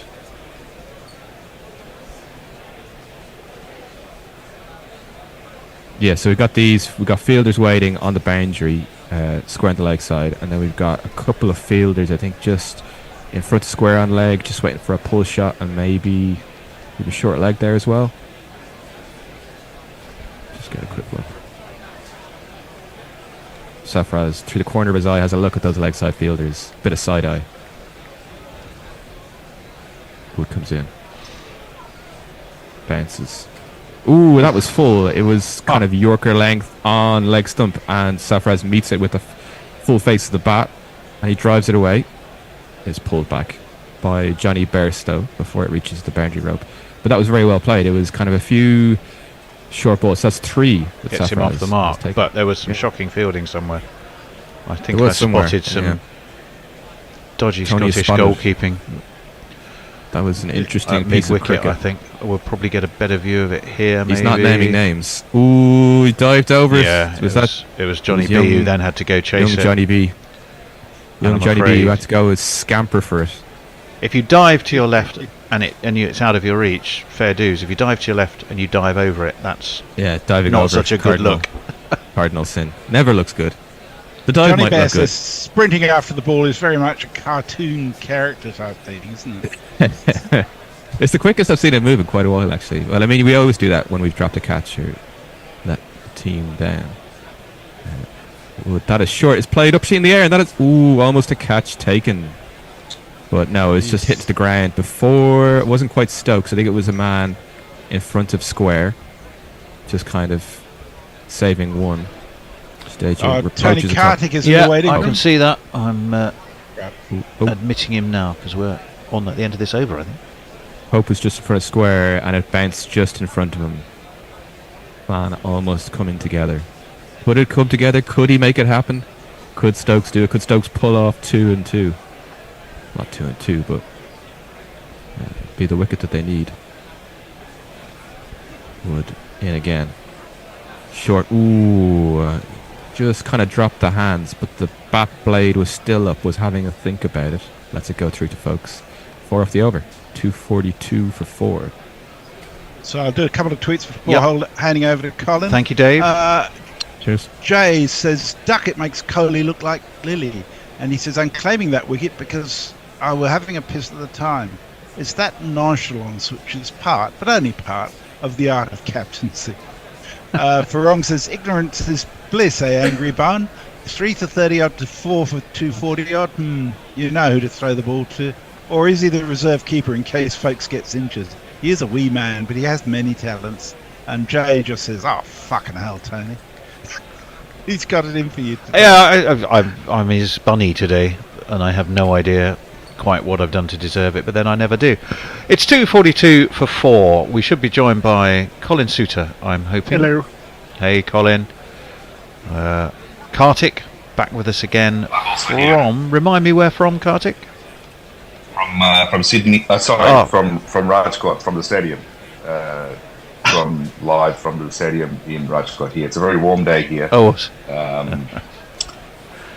But originally, when I'm not at the ground, I'm in Sydney. That's right. When I look at the White Line team, I know that not everyone's Melbourne, and I remember somebody in Sydney, but now I know it's you.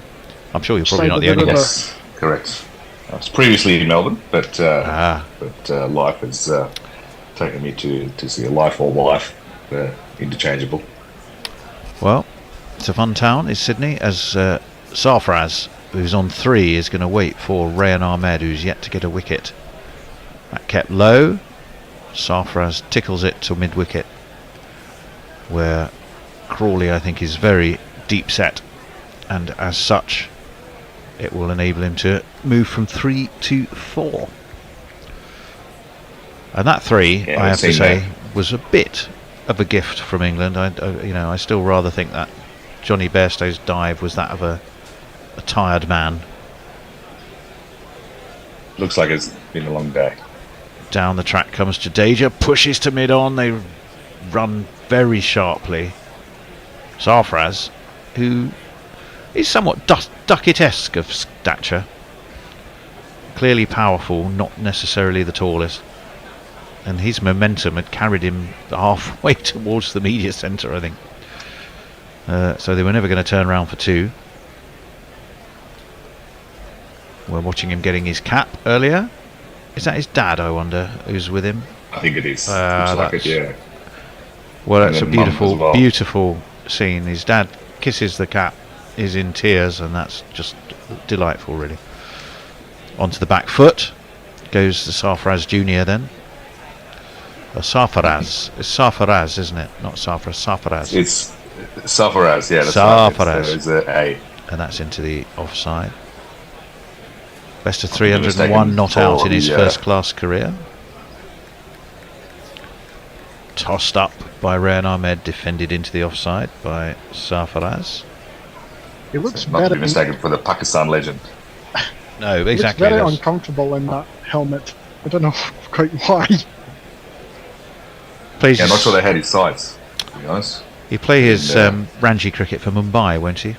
Being a Mumbai man. Pretty sure he does, so that'll be who he got his 301 for. Oh, that kept so low, that shot! And he just had gone onto the back foot, had Sarfaraz. And it was quite possibly the extra A in his name that saved him there. I don't know, because he had to really jab the bat down on it. That one's a leg break. Slightly edgily, but to short third. No run. It's the end of that Seems a over. bit fidgety. Just 2 from it. 87 for Seems- Jadeja, who will be next on strike. Colin. There's a lot of deep breaths in Sarfaraz there. On Twitter, there's not really anything, and on YouTube, it's mostly the same stuff. It's all people just talking about how to use Firefox instead of Chrome. I'm guessing Chrome because they're both owned YouTube by Google. By Google, well, Yeah. exactly. Yeah. Sagir Pakar, Sarfaraz's younger brother. who recently played for the India under-19s team in the recent World Cup, is a very promising player. Bats well, bowls left-arm spin too, good cricket genes in the family. Well, this is an interesting move. Joe Root is going to be brought back into the attack by England. He's not had a great day, as Rooty dropped a crucial catch of Rohit, who of course went on to make a very decent sized ton. Has taken a bit of tap as well with 36 off his 7 overs, but he's going to replace Mark Wood. Here he is. His voice is high-pitched and ginger hair like a pict, but massive runs he has hit, so there's that. Introduce yourself. Joe Root. Introduce yourself. Joe Root. Introduce yourself. Joe Root, actually. Well, it is actually Joe Root. A lot of discussion about whether, well, the fact that he's bowled more overs than he's made runs so far this series, which is not a stat you would want unless you were a frontline bowler. I'm not sure you'd want that stat, but you'd live with it as being expected. You wouldn't expect it of Joe Root, but he has a slip in place to bowl to Jadeja, who watches it past. And Ben Folkes takes that, and he has a way. Root does get a little bit of extra bounce, there's no doubt about that, but Folkes has a way of taking it almost as if he's trying to kid the batsman that the ball has really spat at him as he takes it and swings his arms backwards at the same time. This one is defended by Jadeja. Root skips across the field. There's generally a bit more of a spring. I was going to say, the irony is that's probably likely going to backfire on Ben Folkes, and he's probably going to get one of those when he's batting, it shoots up and pops up. So just careful what you wish for, I suppose. Root is in. Jadeja watches it past the outside edge. There is no run. Batting in his cap to the slower bowlers is Jadeja, looking splendid in it too. 244 for 4. And what a recovery that is from 33 for 3. Defended by Jadeja again. Back to Joe Root. Tighter, more probing over this from Joe Root. But he still has 2 balls of it yet to deliver. Can he keep that pressure on? 2 men facing pressure for different reasons. Jadeja 100 in sight, and he'll move from 87 to 89, I think, because they take a sharp 2 as he whipped that wristily out towards mid-wicket, and he'll face the last ball of this route over 89. He now is India 246 for 4. We spoke about it. I'll come back to it. We've already seen the sword dance or the sabre swish celebration. That's left alone. And it's the end of the over. 2 from it for Joe Root to 46 for 4. India 89 of 169 for Jadeja, 4 off 11 for Sarfaraz. Colin. We talked about it earlier. Sorry, before Colin. We talked about it earlier in the day, Tony, that with all the, I think it might have been yourself doing some research about the name Jadeja in this part of the world, and read more about his private life, and I think I mentioned, the things, it's just set up for him to have an absolute blinder of a game with all the stuff that's happened in the media in the last few days. And boy, is he living up. Rayhan's in.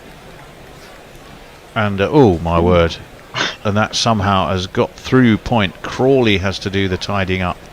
Who was that at point who flapped at that in very unconvincing fashion? Sarfaraz will get one more. Oh, it does bobble and bounce a little bit, and I'm afraid it was Hartley, wasn't it? Not a moment he'll look back on with the greatest of pride, and definitely not in the fielding coaching manual. Red Ahmed, that's that one, the leg break that he tries to really push through and whip into the left-hander. There's no run. 247 for 4. This one is defended again, keeps quite low. Jadeja has to be quick about his work, but he pushes to square leg, gets a single, moves into the nervous 90s. Certainly, emphasis on the nervous for Sarfaraz. Well, yeah, Sarfaraz has looked a lot more cautious and concerned and less sure of himself, but you'd expect that on debut. Jadeja on his home ground, where he's made a test ton and made a 300, is looking every inch at home. As this one's pushed by Sarfaraz to mid-wicket, no run. If you're a captain and seeing this, you're escalating it, you're ramping it up more. Here comes Rayan Ahmed. Oh, well, that's an extraordinary ball, and it's going to get Sarfaraz probably 4. I don't think they're going to haul that in. They're not. Crawley and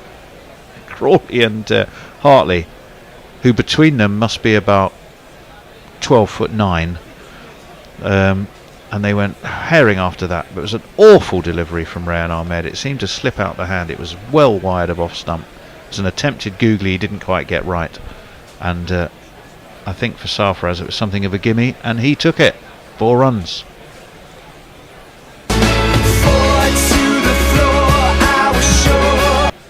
That's a better ball.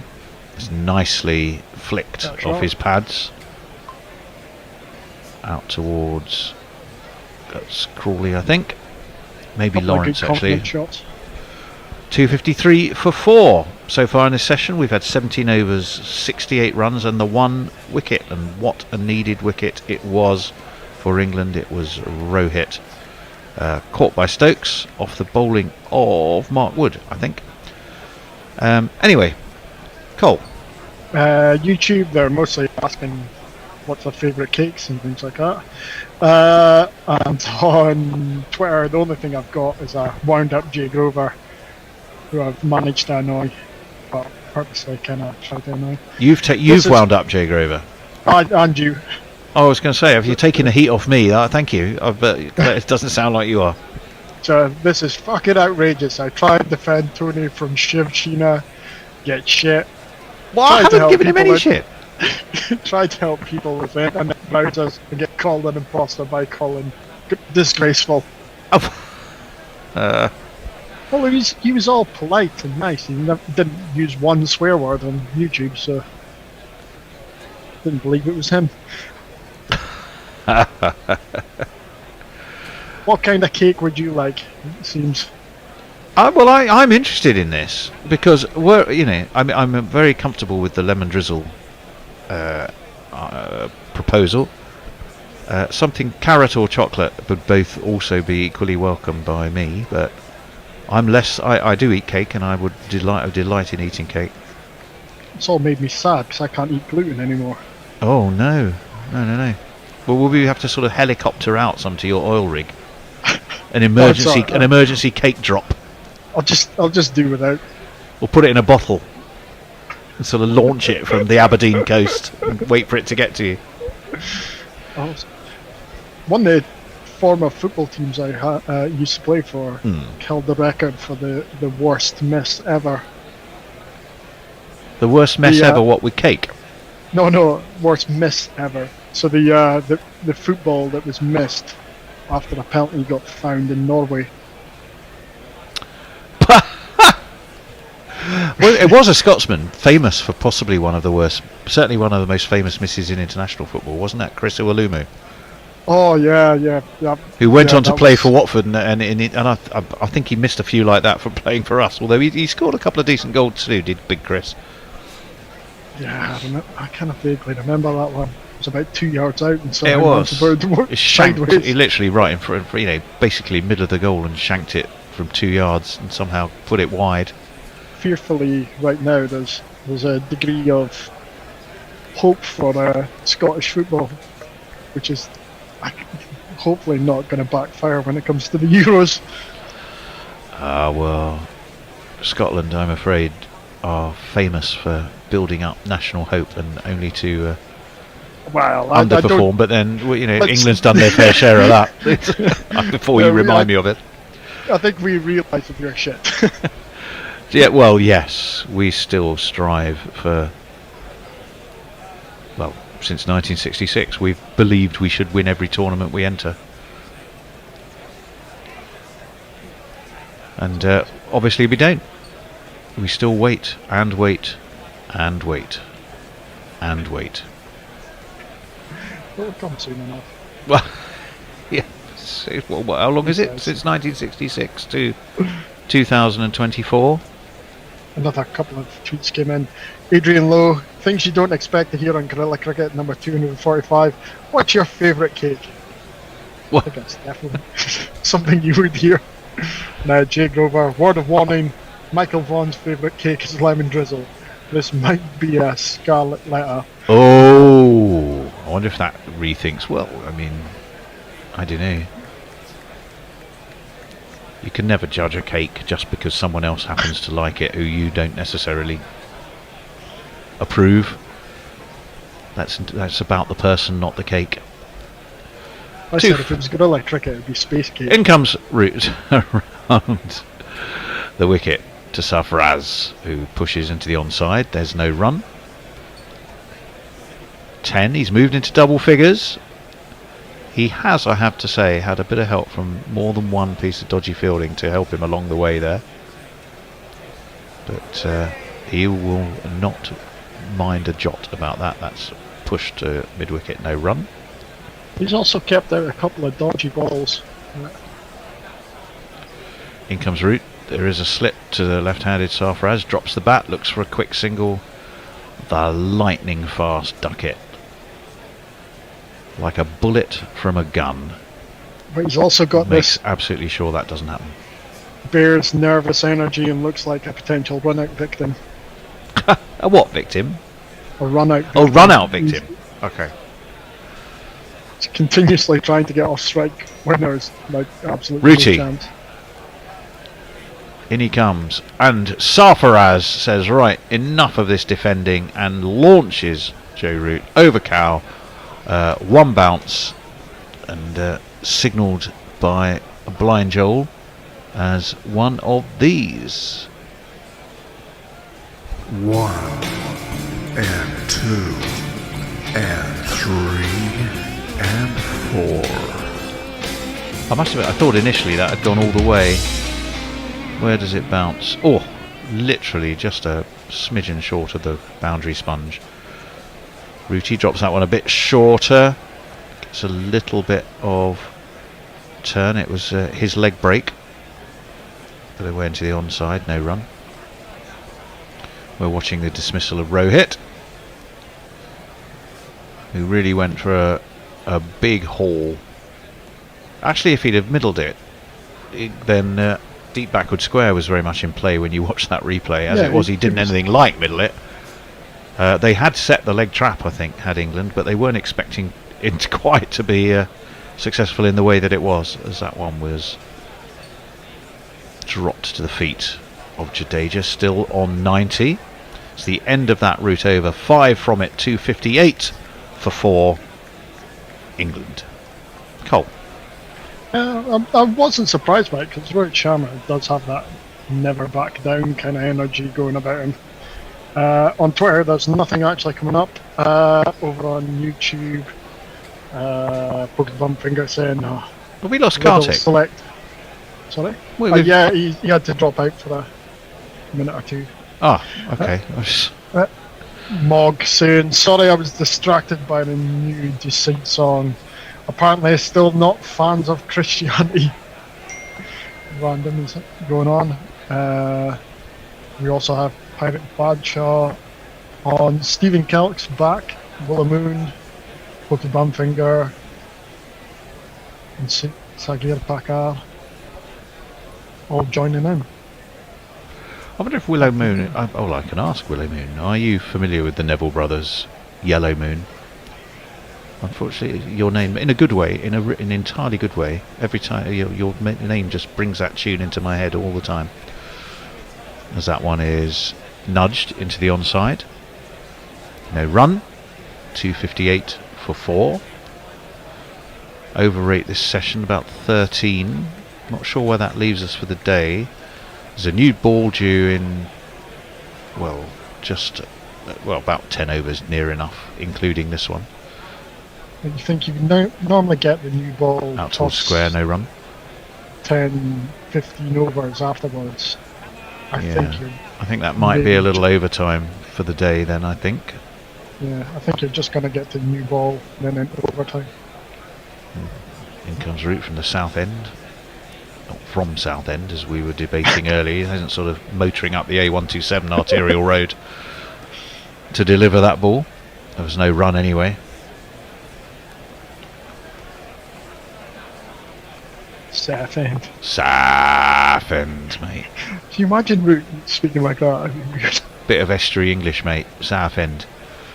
As that one is flicked by Sarfaraz, he should take a single to mid-wicket, and I believe he did. Yes, he did. 259. He moves on to 16.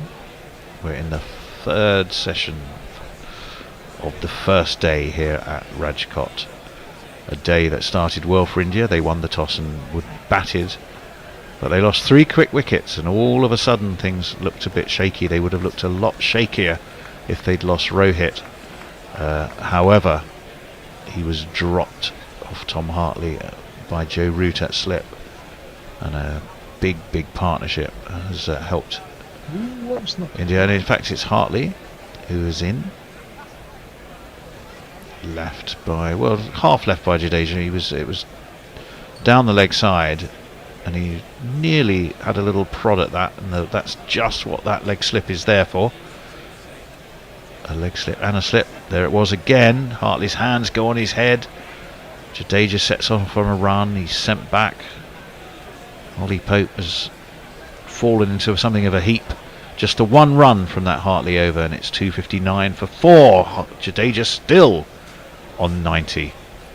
Colin. Willow Moons came back. I'm not familiar with that particular ditty, Tony. A ditty? It's a beautiful song. Over on Twitter, Messi is updating us. Australia women's innings versus South Africa, a very similar shape to India's, recovering from 12 from 3 down. They are currently 243 off of 4, lead of 167.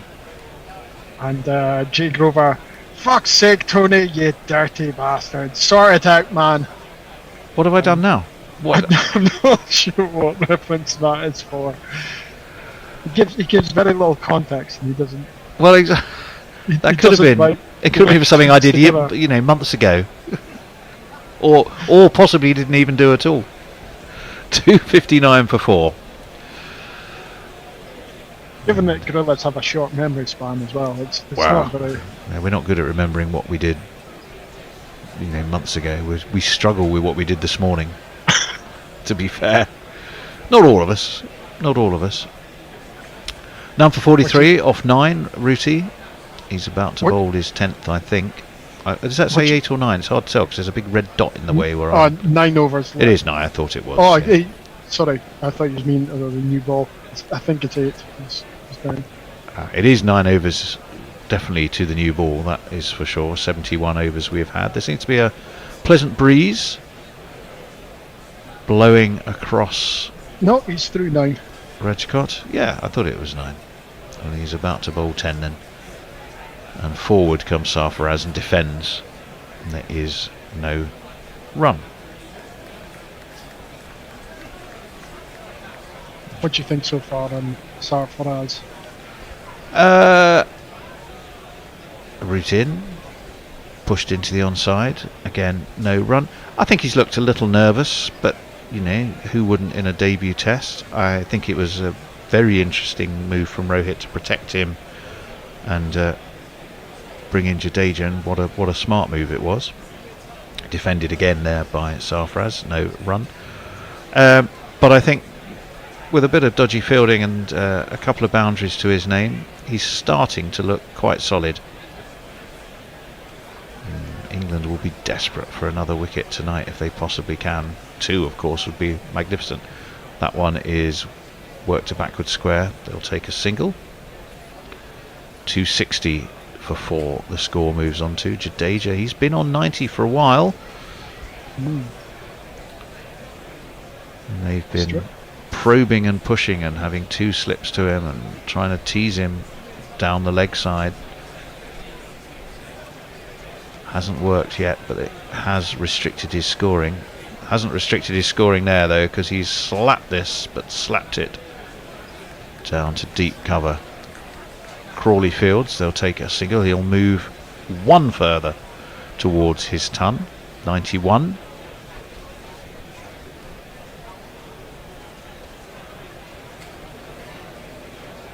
But yeah, generally, I mean, his track record speaks for itself, and he looks like a man whose his technique seems pretty compact. I'm wondering if he's going to be a Gill replacement soon. Shubman Gill? Yeah. Yeah, possibly. Root around the wicket. That's gone up in the air from Sarfaraz. I think he's got away with it though. He has. It's going to pitch and bobble. Hartley chases. He won't get there. It's deep backward square, and it has gone for 4 runs. Root. Sorry, I beg your pardon. Ben Stokes, interestingly, gives a slap to Joe Root, going, well, that could easily have happened. Instead, it was a boundary. We'll probably do one more over from us, and then I think it's time for another changeette, which will be the Bear, Messers and Hendo. What a trio, what a trio. I mean, we're just the warm-up act. Over on Twitter, Jay Grover, I regret what I did in the, in the fucking room, Tony. You seem to have lucked out. Again. Have I? No idea. I possibly have. And hi, the model, but I now really confused. I fell asleep again. How many overs left in the day? 8 left. Well, there's 8. Well, no, there's 8 left before the new ball. So. How many do they bowl in the day, Hendo? How many should be? 90, isn't it? 90. Well, there's another 18 in the day. That one, Jadeja, bit of an ugly stroke, rather stiff-legged, pulled away to backward square. Will get a single. We get to see this one more towards that 100. Whatever. Top edge. Yeah, I think he might have been concerned for a wee while, but he had enough on it. And Hartley was just too far in at backward square, and Root resigned as ever, and that's an expression we've seen a few times today. The luck has just not been with him. Not really on this tour, certainly not with the bat. That one is guided to backward point. They'll take a single. 267 for 4. The score advances to Jadeja 92-22 for the debutant Sarfaraz, the man from Mumbai. Has his batting actually been bad luck, or has it just been bad batting? I've not really seen anything that's... Well, it hasn't gone for him either way as yet. Jadeja waits. He doesn't play. It's not a pretty shot, is it, when he plays that? Seems sort of rather angular and wooden, but it gets him another single. He'll move on to 93. Really confidence back. Getting closer and closer. My apologies. Kartik has returned. There was just some commotion in the studios, in the back of the studios. Some okay. The bear has appeared. I have to deal with that. Looks something slightly looking like bed hair. Have you got bed hair there, Bear? You been asleep? This one's worked into the onside. They'll take another single. Jadeja back on 2 strike. I mean, he's 2 shots away from that 100. Tony, you did miss Hendo saying to Bear, oh, it's not too bad coming in at 40 overs gone instead of 4 AM. Did I miss that? Yeah. Maybe I just didn't, you know. Bear took it well. Yeah. Hartley, round the wicket he comes, full and defended back towards the bowler. No run. First dot ball of the over. 4 consecutive singles so far. Jadeja prowling around, looking like a man who knows he's close to a milestone. In comes Hartley. Forward comes. Well, there's a shout, and it possibly was the toe of his boot first. Hands are on heads. Quizzical looks are being exchanged. England have had one review. It hasn't gone well. I don't think Stokes is minded to do anything. He has the stride of a man who's not going to bother. He's going to have a chat with Joe Root, but I think time's up. Root takes his cap. I shall take my notes, pen, anything else I came with, and I'm going to leave it to the Bear, Hendo, and Messers. Thank you, Colin, and thank you, Kartik. Thank you, Tony. Leah is the next tweet, Thank Matty. you. Thanks, Carl. Sorry, who's the next tweet? Leah. Yeah, thanks. Oh dear, oh dear, oh dear. What's up, Messy? Well, ended up being a long day for England, hasn't it? Yeah, but it's one of the things that's remarkable has been the consistency of the scoring around 3.6, 3.7 right through the day for India. You're really quiet, Messi. That's defended, and there's no run. Yeah, I Thanks, think. Bear, is that better? Yeah, that's much better. Listen, it's a tremendously slow pitch. I mean, really slow. Oh, now, interestingly, looking at that last one, it was pad, but it did take a little bit of out of the turf. And that's worrying for England, really. That's swept hard by Sarfraz. Beats the infield. There is no one out there. And he gets himself 4 runs. My name is Lakhan. My name is Lakhan.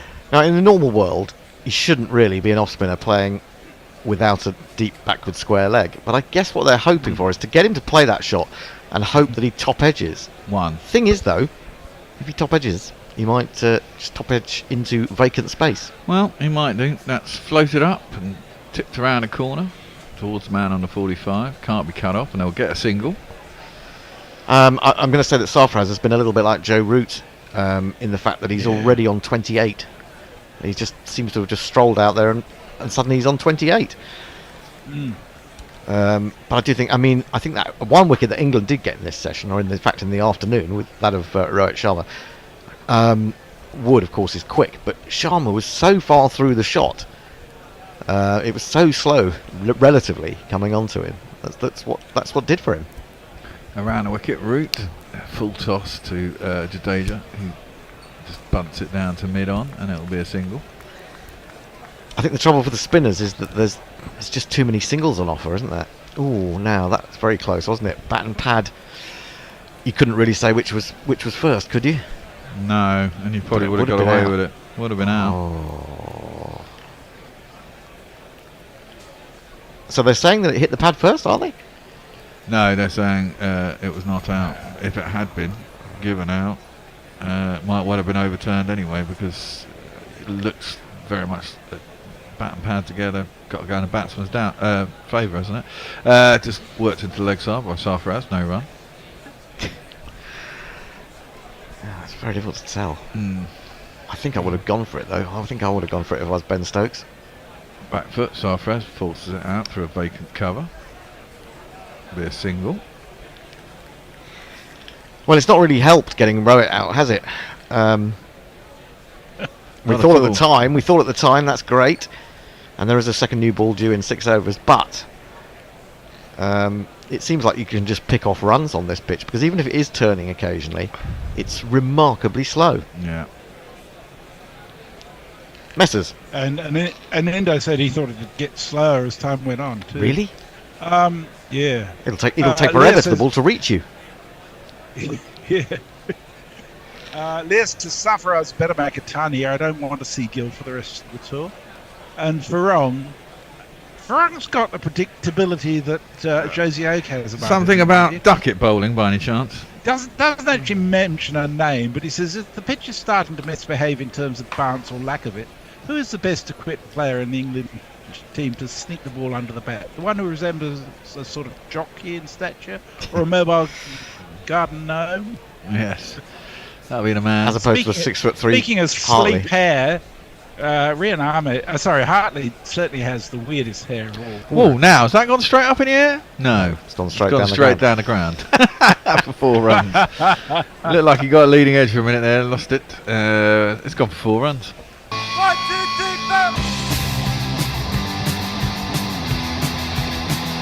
4. Well, he looks certainly comfortable, doesn't he? Well, yeah, it's a lot easier coming out 200 and something odd for 4 than it is if Rohit had gone at 50 odd for 4. It would have been quite interesting. Oh yeah, yeah. Been in early in his Test debut. Would have had to been, a lot more to do. Indeed. Hartley around a wicket, works that into the leg side, out to the mid wicket, no run. He's a chunky lad, isn't he? Yeah, he's a Sarfraz? chunky lad. He's a chunky lad. Traditional. Big arse. Traditional Big cricket arse. It's not a fast bowler. There was but a he's got big arse. fella in the New Zealand team. I can't remember his name, but he reminded me of Colin Melbourne. You mean the South African team? Von Berg. Sorry, yeah, Von South Berg. Sorry. Held back Yeah, a little big bit, fella. but still just worked into the leg side. Thinks about a single. Jadeja says no. Von Berg must be the biggest man playing Test cricket, apart from Rakeem Cornwall, who isn't playing Test cricket at the moment anyway.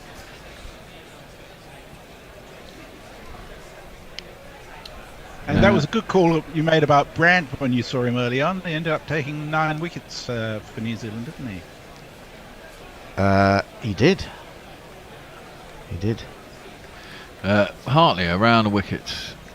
It's better ball. Sarfraz, who just defends on the offside, and there's no run. Yeah, it's a very easy paced wicket, isn't it? I mean, England have got to get runs quick here before it breaks up. They don't get parity before the time it breaks up. Well, I mean, exactly. And if India can bat through to the tee tomorrow, then it's oh God, please no. It's horror. Horror will come. Indeed. Well, Sarfraz facing up. Hartley around the wicket into the pitch. Pulled that, and it's gone all the way. No, it hasn't. It would have been caught comfortably by a man at Cow, but there's no one out there. 4 runs. There's not one boy for me, I must have 2 or 3, I need 4. Spinners just can't drop short on this pitch. No. Well, it'll be the same for theirs as it is for ours. I mean, England have attacked Indian spinners pretty well this series, it has to be said. Yeah, but when it gets as slow as this, I think that's going to be harder for England, actually. All these players want a bit of pace on the ball. That one's into the pads. Sarfraz neatly just tucks it around from 145. Jimmy. And there is no run. What did they take a single? No, they didn't. They did take the single. No, they didn't. It was the last ball of the over. Yes, they did. Yes, they did. Oh, they did? Yes, yeah. they did, yeah.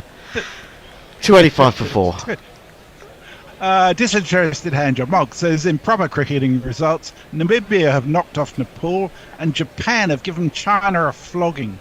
Oh, Lord. Is that the sort of East Asian equivalent of India versus Pakistan, do you think, when Japan played China?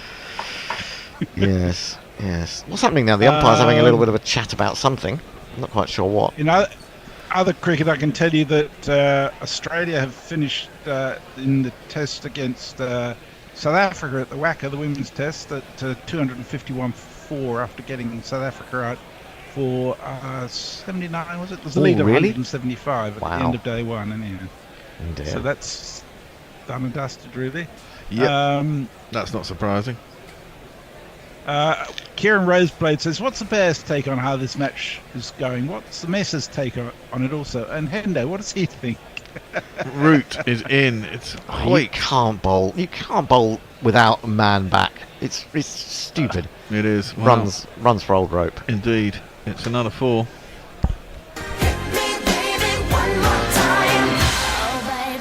You need to have a bit of jeopardy in that shot, and if he hits it that far forward of square, there isn't going to be any. That's a good This shot. is quite a damaging period for England. Very damaging. I agree.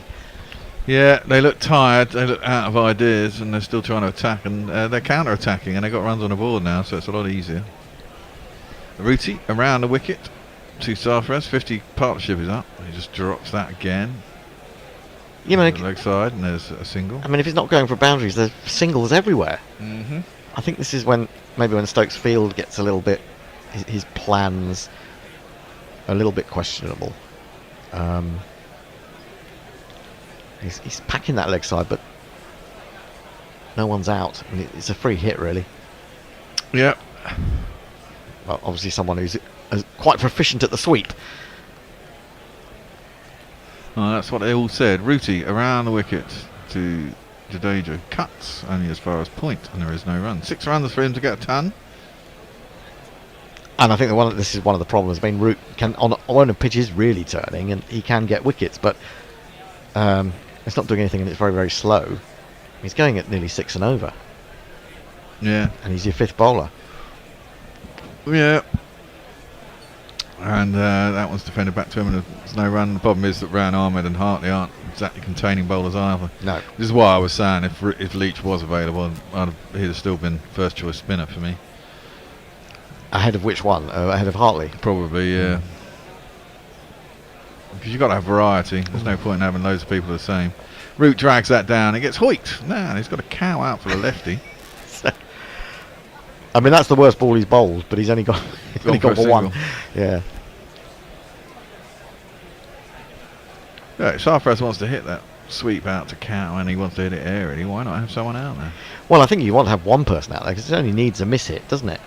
Exactly. But if you've got no one out there, either at mid wicket or at deep square leg, the only way you're going to go wicket is if it's top edged to the man in the circle, really. Sarfraz is going on the runner ball. Yeah.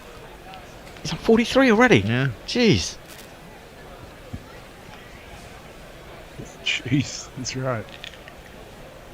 He hardly seems to have been out there for any time at all. Enjoying his debut. Yeah. Well, he's facing up. Root's over the wicket to him this time. Jabs down on that. Didn't look organised for that one, but got away with it. Defend it back. No run. 76 overs done. 291 for Messes. With respect to the East Asia Cup, Sagir Pakar says China is not that good a team. Japan's opening partnership today is the record opening partnership in a T20 international. How much was it, Sagar? And Mog says, to be fair to China, Japan was beaten by Hong Kong yesterday. Hong Kong versus China is an interesting prospect, really, isn't it? Oh, yeah. Yeah, but it's interesting that China is actually playing cricket in international competitions. I wonder how many ethnic Chinese are involved and how many expats, but it's good. Cricket is spreading across the globe. Imagine if China was actually interested in cricket. Imagine if the ICC were actually interested in cricket. Well, yeah, that'd be a novelty, wouldn't it? Is the money involved? Forget it. Yeah, I think England have given too many easy runs to Sarfraz here. I mean, we know he comes with a bit of a reputation, and you want to get him early. When you get someone like that, you want to get him early, don't you? And I'd rather let him have some quite easy shots. Yeah. I mean, let's look at it. The partnership is 94. Was it 95? And Sarfraz has got 43 of them. So Jadeja has just been slowly grinding his way to a century, which we presume he will get. Yeah. Partnership can't be 95. He was out in about 240, 230. No, what was it then? No, I meant to say 55. Yeah, 55. Sorry, okay. You said 95. I was 55. like, what? That's fucking hell. Yeah, that was quick.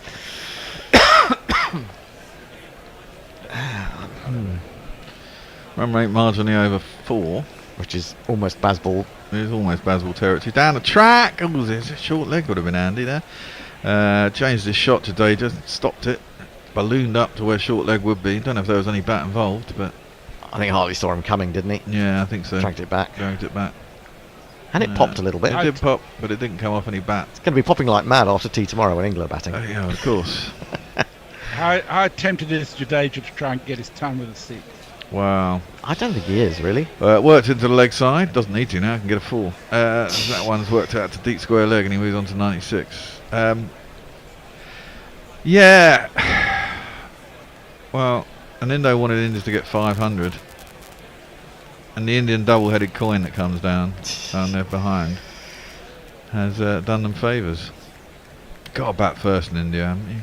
It seems to be that way. Yeah. You don't stick anybody in India. No.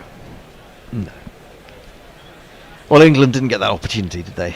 They, as you say, they called the wrong way. Stokes is really slowing this down as much as he can, so that they're going to get, only about 5 overs in with a new ball. If they take the new ball, I don't know if they will. That one's guided down behind square leg, point, and there's no run. How many overs have Anderson and Woody bowled? 10, 12 each, 13, like 14. Have they got another spell in them? Possibly. Yeah, I think so. At least 2 or 3 overs. Down the ground. Oh, that's a shot. Was it 6 or was it 4? Yeah, that went all the way. Went all the way. Sarfraz is on 49 or 47. He is looking like the man of ball. Yeah. hasn't been that tough for him either. It's a straight drive for 6 and it's quite flat. It's almost Maximum-esque. Almost, but not quite. No. Anderson's bowled 14 and Wood's bowled 16. I reckon That's a lot for Wood, isn't it? Yeah, and a lot of them were very short deliveries, which would take it out of him more. Yeah. Yeah, they might go and give it to... Ooh, that one skidded on, though. 50. Sarfraz was deep in his crease, just knocked it into leg side. Yep, and it is a 50 for Sarfraz. Well, he'll be happy on his debut. He's got a first-class average of 60-odd, so... 69. He's not quite there yet. 50, 50, 50, pretty nifty on a bowler's pitch. The only hope for England long term with regards to Sarfraz is that he just keeps eating. Gets bigger and bigger. Samit Patel. Becomes our Samit. Samit's is he captaining Derbyshire or something in the Blast this year, or did I read? I just made that up. Isn't he retired? Well, he was released by Nottinghamshire. Oh, right. I thought he retired as well. Just defended into the leg side by Jadeja. No run. I mean, Jadeja doesn't have to score any runs if Sarfraz is going along like this, does he? Not at all. No, he can. This is a very handy little partnership. 62, of which Sarfraz has 50. Looks very comfy. I think Samit's now fully qualified for a Dice Cricket Fat Boys team, isn't he? Yeah. Yeah, it's taken him a while. He needed to work on his ballast, but he's now definitely in that team. 299 for 4, and I suspect that we're going to see a change of bowling. Looks like Anderson's going to come back on because the guys are calling for grills. Right. Leah says, fun fact, Berg means mountain in German. Fitting name for that chunky Sean lad. Dave Sarah says, fucking great to see Test cricket back at the Wacker. Saw Liz Healer out for 99. Ian Healy looked like someone had eaten his goat. Guerrilla Cricket would write a thesis on that look. I would have been at the Wacker today, but 42 degrees was just too much for me. Yeah. I've been in the Wacker. I've been on the top rung of the temporary stand at the Wacker in 42 degrees. What's the hell's the matter with you, messers? Yeah, and I saw what you wrote about the after effect of that too, looking like a strawberry for a week. Yeah, there was when I was looking through, I found a picture of myself by Getty Images of me sitting up there on my own. My claim to fame, I suppose. Jay says Japan versus anyone is like India versus Pakistan. Don't tell Tony, he'll probably tell a humorous anecdote about Nanking. Nitin Bajaj is with us. Hello, Nitin. Hello, folks. Sarfraz, repaying my faith in him and in the amount of cursing I subjected the Indian selectors to over the last 3 years. Confident lad, isn't he? He certainly is. So comfortable. Up on his toes, cuts, loosener from Jimmy Anderson. He'll get back for 2. Well, they're giving him. Well, no, I mean. So being his 3rd over when a new ball was due. Are they going to bother taking a new ball? I don't know. Well, if they brought Anderson back on now, I would have thought they would have. Although they may think it's harder to time the ball when it's soft, but it's difficult to know, isn't it? It's 40 minutes left, and this is what the 78th over. 300's up. 301 for 4 for India. Considering they were 33 for 3. It's a pretty bloody good recovery, you'd have to say, as that one is played square out to point and there's no run. And England will be a little bit disappointed. Sliding doors moment when Root didn't manage to hang on to that catch from Rohit would have made a massive difference. 50 for 4 they would have been. Yes, Sarfraz would be on 150 by now. Yeah, well, maybe. But yeah, I mean, this has been the sort of 52 off 50, and he's barely raised sweat, has he? Well, this is it. England's with unhelpful conditions. England's spinners don't really offer a lot of control, do they? No, they don't. They're all right if the pitch is doing something, but again, that's why you need to be. Has he cut that? He's cut that inside the man. Short ducket, I think it's short. Well, a deep gully, short third man. It's raced away down to the boundary for 4 more. 2 + 2 is on man.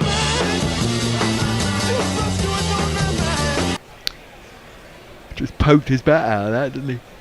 I think I've been on Gorilla for 3 sessions of this test match, and every of this test series, and everyone I watched, India have been about 300 for 4. Seems to me. Well, Jimmy's in again into the pads of Sarfraz, clips it out to one of 2 mid wickets, and there is no run this time. Yeah, Jimmy's got that sort of irritable look on his face, hasn't he? As if he's not really expecting a lot now. Yeah. These two have put on 68, and Sarfraz has made 56 Yep. of that. Yep. Which just goes to show that, well, maybe Jadeja would come out of his shell more if Sarfraz hadn't been batting like this. He's just trying to get to 100. He's just trying to get 100. Loose, yeah. I don't think he'll get loose, but... Into the pads once more by Jimmy. It's worked down towards long leg once more. Hartley fields. It'll be a single. I think when the ball gets softer, you can't afford to be erroneous in length or line. No. It's just runs are just there, basically, because it's so easy paced. Exactly. I think there was a little bit in it in the first hour, and that was it. It's flattened out since then. But it does make you wonder whether England's approach, the Bazball approach, will be the right one when their turn comes to bat. Because if you can get runs without really trying, get 306 for 4 without even trying that hard, there's no reason to really go mad. No, well, I don't think they will. I just think they'll try and keep the pressure on the bowlers much like they're doing here. And Rohit does seem to be very conservative with his fielding. Oh, that kept a little low though. Jadeja managed to keep it out up to mid-off, and there's no run. And the over, and 306 for 4. Yeah, 7 from that. Messi. Okay, Jay's been on a bit of a tear today. He says, "Fuck you, Hendo. I've been up for 3 years and I still look like a horrible fish man. Let us not talk of this." Leah says the Chinese team seems to be almost exclusively Han Chinese. You know how xenophobic they are. And she also says the opening partnership by Japan was 258. They didn't lose any wickets and rolled over China for 78 all out. Wow, that's a fairly dominant performance, isn't it? Even if the bowling's terrible, you still have to do quite well to get to 258 for none. Yeah, that's T20. You do. Yeah. Oh yeah, I know it's T20, but well, it's, the chances that you won't 13 and over for 20 overs. Yeah. Well, I was at the Perth Stadium on Tuesday, and the West Indies scored 220 without really going crazy. Defended on the back foot. Hardy drops a little bit short. Out to cover, and there's no run. The only way I can see Hartley getting a wicket is if one just stands up a little bit. He tries to cut it and just is a bit early on it. Well, that's what Patadar did.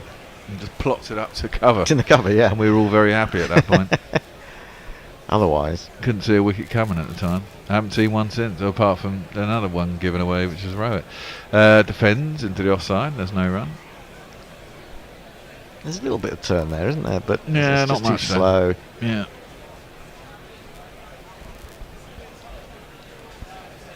Sarfraz on strike. Kieran Roseblade says, not to contradict his great fairness, but surely he'd want to get every batsman early. Yeah, true. Well, true, yeah.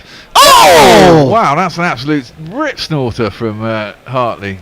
I don't know if it caught the bat. If it did, then it's been a drop by Wokes, which would be unfortunate, but I don't think it did. I just think it beat the outside edge of the bat. From the reaction, you would say that it wasn't a catch. Yeah. But wow, that's worrying. Out of nowhere. Well, look, a big puff of dust. Big puff of dust, and it missed it by a mile already. That one doesn't, and he gets back. It's a bit short. That's it. You've got to get exactly the right length on these pitches as well. It's a very small area to hit. That was just defended in the offside. There's no run. So that just puts a bit of doubt in the batsman's mind, doesn't it? A little bit. Well, that Not one he's hit. That's gone up and straight. Not all the way this time, but it has gone straight, and he's got enough on it, and it's 4 more. 1, 2, 3,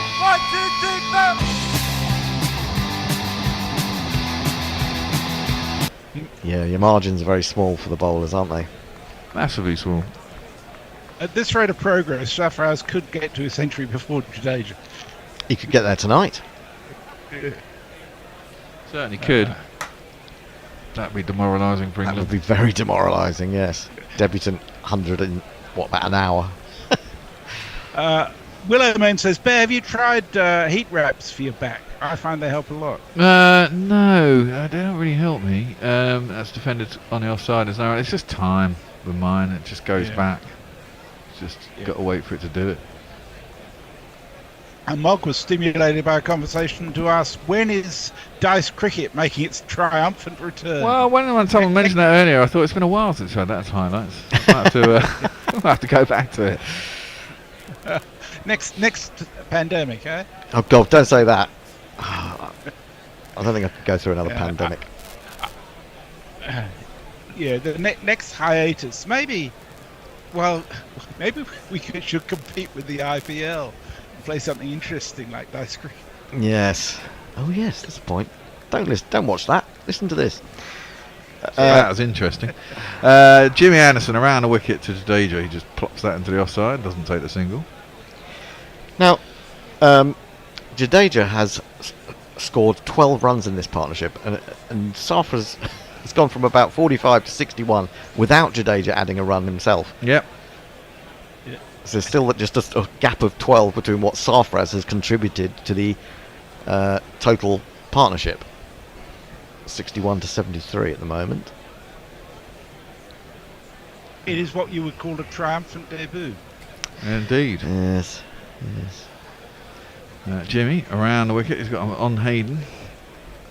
And that one's straight again and played up towards mid-off. Jadeja can't get a run. You've got to take the new ball, haven't you? One, because of Anthony. I mean, he's not going to get anything off the pitch, but he might get a bit of swing. And spinners with a slightly harder ball. If it is going through the top, harder ball might do something. Yeah, it might well do. And it's only going to get, 5 overs tonight? Yeah. They scored 57 off the last 10 overs for the old ball. Yeah, I think they've got to take the new ball. I mean, it looks shabby. It looks awful, doesn't it? He just threw it up then, didn't he, Jimmy Anderson, and it looked knackered. Indeed. Like him. Yeah. Well, that comes back into him. He's troubled Jadeja all day. Could have had him out a few times much earlier, but hasn't had the luck. And that's defended no run. Unless, of course, Stokes thinks there's a little bit of reverse becoming apparent, but it just looks like a dead ball. You wonder if there was enough shine left on. Well, yeah, absolutely, totally with you on that. Yeah, it just looks like a rag, doesn't it? Yeah. Basically, certainly does. Well, Jadeja's facing up, still on 96, and Jimmy is in, and he works that into the leg side. It won't be a run again this time. Out to mid wicket. Canny operator, Jimmy. You're going to take over from ball by ball at the end of the zone. Yeah, I suppose so, yeah. It's us three. Me and you are just switching positions. Ah, right, okay. I like to try all sorts of different positions with you there. Wow. Oof. There's a thought. Where's the pawn bot when you need him? Well, I mean, you two aren't as bad as when Bear and Tony are on. It's like a long married couple. They're always having little pokes in What was it? Familiarity breeds contempt. That one's played up to mid on by Jadeja. Doesn't get the run. I think it's odds here on whether Safraz can get 100 before Jadeja. Wow, no. Long odds. But Long you never odds. know. Well, he only needs to edge 1 for 4 and he's got it, but what's going on? I don't know, they keep talking to the... No wonder there's only 79 overs bowled when at the official close of play. Yeah. Thank God Gary's not on there. Yeah. Well, yeah. Was he on earlier? Yeah. Oh, right. Yeah. Jimmy in, last ball of the over. Ooh, into the pads. No, there's a half appeal, but it's going way down leg side. There's no run. And it'd have been interesting because Rowett was given out at LBW, wasn't he? And it was... See, that was another one that was a bit weird because it wasn't certain whether it was inside edge first or pad. Rowett? Yeah, right, really early Rowett was given out at LBW. Oh, was he? Oh, yeah. Right. And he immediately reviewed it, and it was another one where he sort of jammed bat on pad. But having been given out, it was difficult to tell. You know, another universe. It would have been going over anyhow because they showed the replay. Oh, was it? Oh, okay, fair enough then. Yeah. They're going to bring... Nitin Bajaj says the greatest late cutter of the ball I've ever seen is Dulit Mendes. Safraz just reincarnated reincarnated Julie. They're both in the shot and in looks. And Farang says, Hendo, Herbal's well. Current situation for England, unless someone bowls 6-letter words starting and ending with D and ending in T, the higher probability, please, Pop becoming manager of Wimbledon. Sorry, I'm not quite sure. I'm not sure I got hold of that. Duckett. I'll have to have a It's, read. Pop becoming Duckett. manager of Wimbledon or Duckett bowling the series. Oh, I see. Yes. I think what the umpires, the batsmen are running on the wicket all the time. Oh, are they? Are they now? So they're not only do they get a double-headed coin and bat first. Anyway, Wood is back in, and he's got a new ball, hasn't he? He bowls a bouncer, which no is not with the new ball, but it inconvenienced Sarfaraz a little bit. He ducks underneath it. Second new ball is available, but we haven't given it to Wood. I'd take it, wouldn't you? Wouldn't you take it? Maybe I'll let them have a couple of warm-up balls. Oh, maybe that's what it is, yeah. Or maybe they want to give it 10 minutes and just only have 2 or 3 overs with it tonight. Or maybe they just can't be bothered because everyone's too knackered. Yeah, well, I mean, if you can get a run rate of 4.4 when you're not really trying, it does suggest that runs are easy and plentiful if you're prepared to stick it out. In comes Wood. He's got a shortish square leg, and this one is just dropped down by Sarfaraz and almost into his crease by his feet, and there is no run. And we look at Sarfaraz manoeuvring spin. Well, you can manoeuvre spin when it's coming through that slowly to you. Hasn't needed to play anything really shocking to do that. I love how they've got the hard part of manoeuvring spelt right, but they haven't got the end of it right. Well, can't get everything. O-U-V, This is TNT they've Sports. got right, and then they've left out the E before the R. There you go. Manoeuvring like a South Londoner. Round the wicket, Wood, and that stays down the leg side as he bowls another short pitch delivery. Well, I guess he gets to test him out against extreme pace here. Is he any good at it? Well, he has faced, when he first came in, Wood was bowling. That's true. So he has faced a little bit from him. I think that's right anyway. Possibly. Someone might need to check that for me. Yeah, because Wood got Rowett, didn't he? Yeah. Yes, so he was. He came straight in and faced Wood. But whether that was Wood at the end of that was at the end of a spell, really, wasn't it? Rather than at the start of one. He's having a look round the field at the moment. Oh my goodness, what's this? This is 6-3 field, is it? 6-3 field? Yeah. It's 6-3 short shit on the all the leg way. side. It's got a leg slip and a short square leg. This is defended past the short leg or straight of the short leg. But wouldn't you get, if he's going to bowl, it's a tricky one. If Wood's approach is going to be just to pitch everything short, there is a sort of argument that giving him a new ball would be a waste of that new ball. Yes, very much so. Because he's having to bowl so short to get it up. So maybe that's what they're thinking. Here he is, Woody in. Around the wicket, short. Oh my goodness me, that just dies. Sarfaraz did quite well to get underneath it, actually. The Barmy Army is rising to the occasion, trying to give England a little bit more energy. Is that Keith Fletcher? Barmy Army in India looks a lot older than the Barmy Yeah, I was going Army. to say, they look like a bunch of old men. I look like one of those. It looked like Keith Fletcher. Is he still alive, Keith Fletcher? I think he is. No idea. Wood then to complete his 17th over. Into Sarfaraz again, who just sort of leans forward and watches it go over his back, and that is the end of the over. It was a maiden, however. India, we haven't had many of those, have we? 310 for 4. Jadeja still on 96. Sarfaraz still on 61. The current partnership still 73. No, the pace bowlers are able to slow the run rate down. Go on, Messi. Mog says, get into the Valium for your back there. Yeah, your back. Stephen Kelk says, bring back the little played Rob Andrew interview, I say. Mog says, no surrender, Percy Fender. Bear and Hando switching positions. That's a nightmare field, says Willow Moon. Pirate Benchel says, I favour dice cricket over the IPL. That's my vote.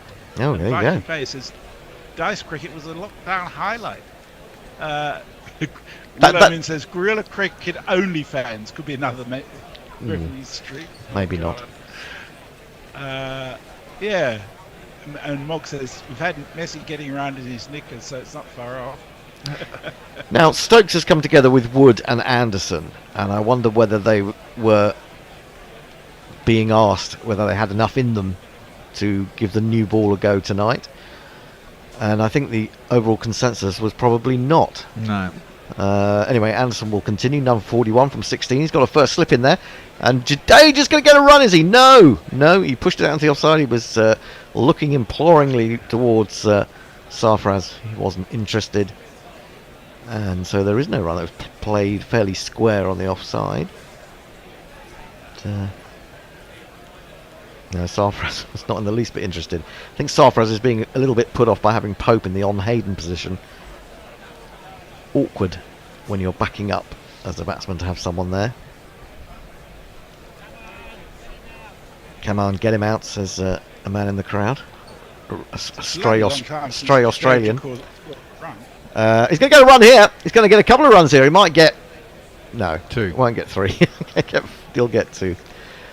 Crawley has fielded that. Running away towards deep cover.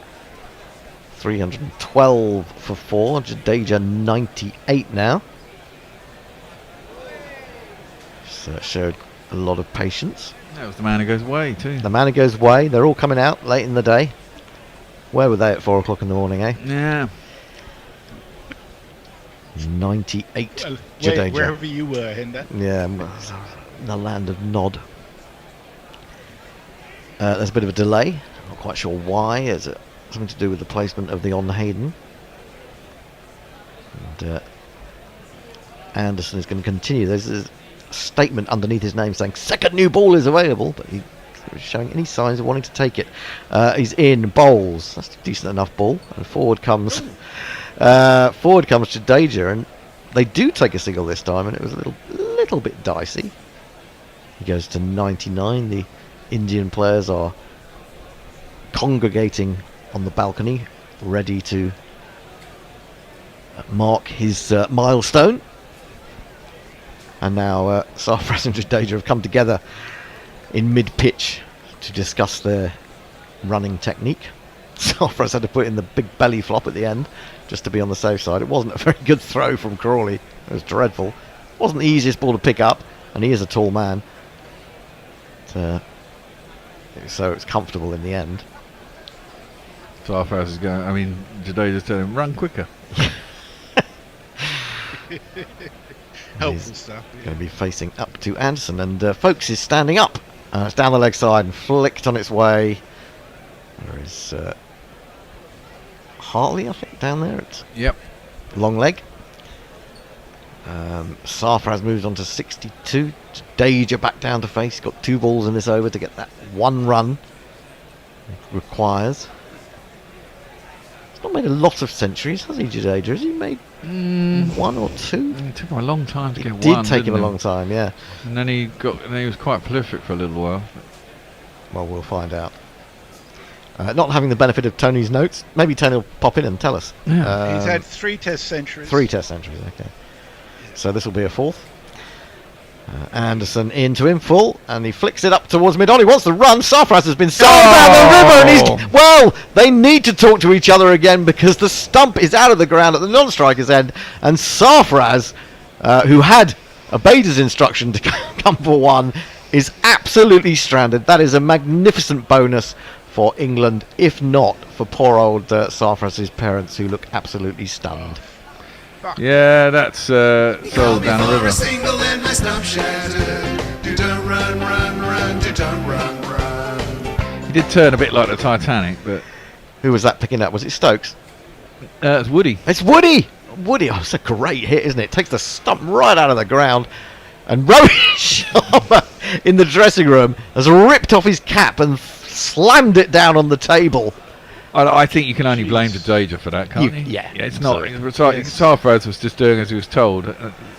Jadeja was running to the non-striker's end, which was the danger. And he started, and then he stopped. He started, and then clearly said, "Oh no."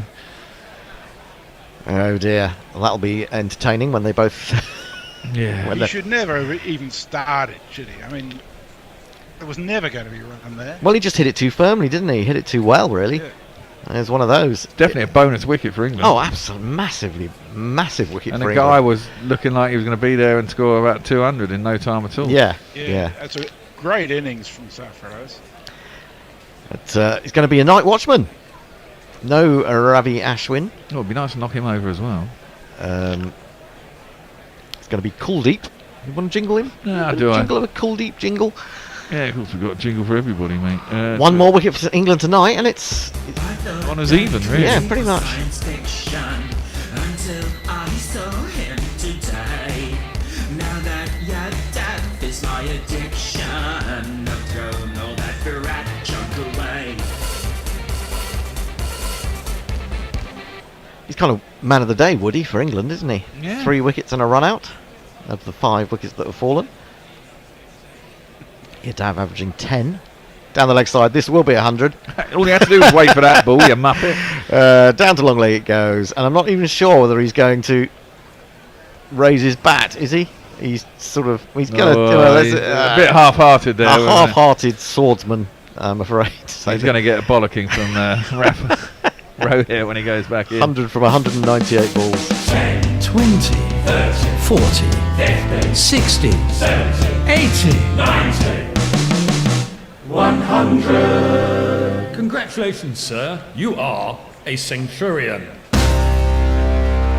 Leaving aside the run, that's been a great innings from Triple. Yeah. Desperately needed it at the time he came in. Yeah. Exactly. And he really performed well. Well, Jadeja, that's his 4th Test century, as we were alluding to, and he has 20 50s to go with that. A lot of 50s, not so many. But then I guess when you're batting 6 or 7, and even 8 occasionally, it's not necessarily going to get that many opportunities. Hartley's coming back into the attack, so Wood has said, there's nothing in it for me tonight. Just leave me to do the run-outs. And let's have Hartley bowling again. 2 lefties, I'll go back to Root again.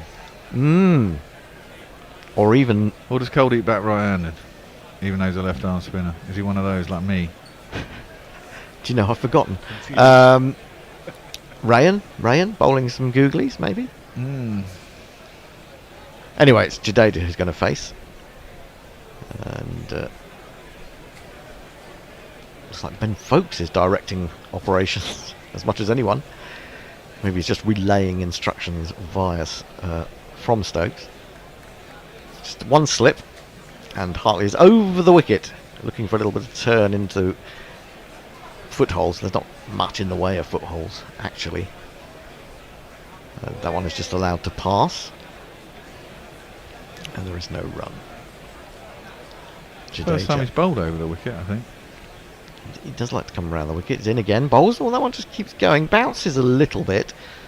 And Jadeja was across, just worried about potential turn. Ended up playing it well wide of the off stump. Into the offside. There is no run. 100 off 200. 315 for 5. One more wicket for England tonight. And it will make for incredibly interesting viewing and listening tomorrow. Hartley in, and he's come down the wicket.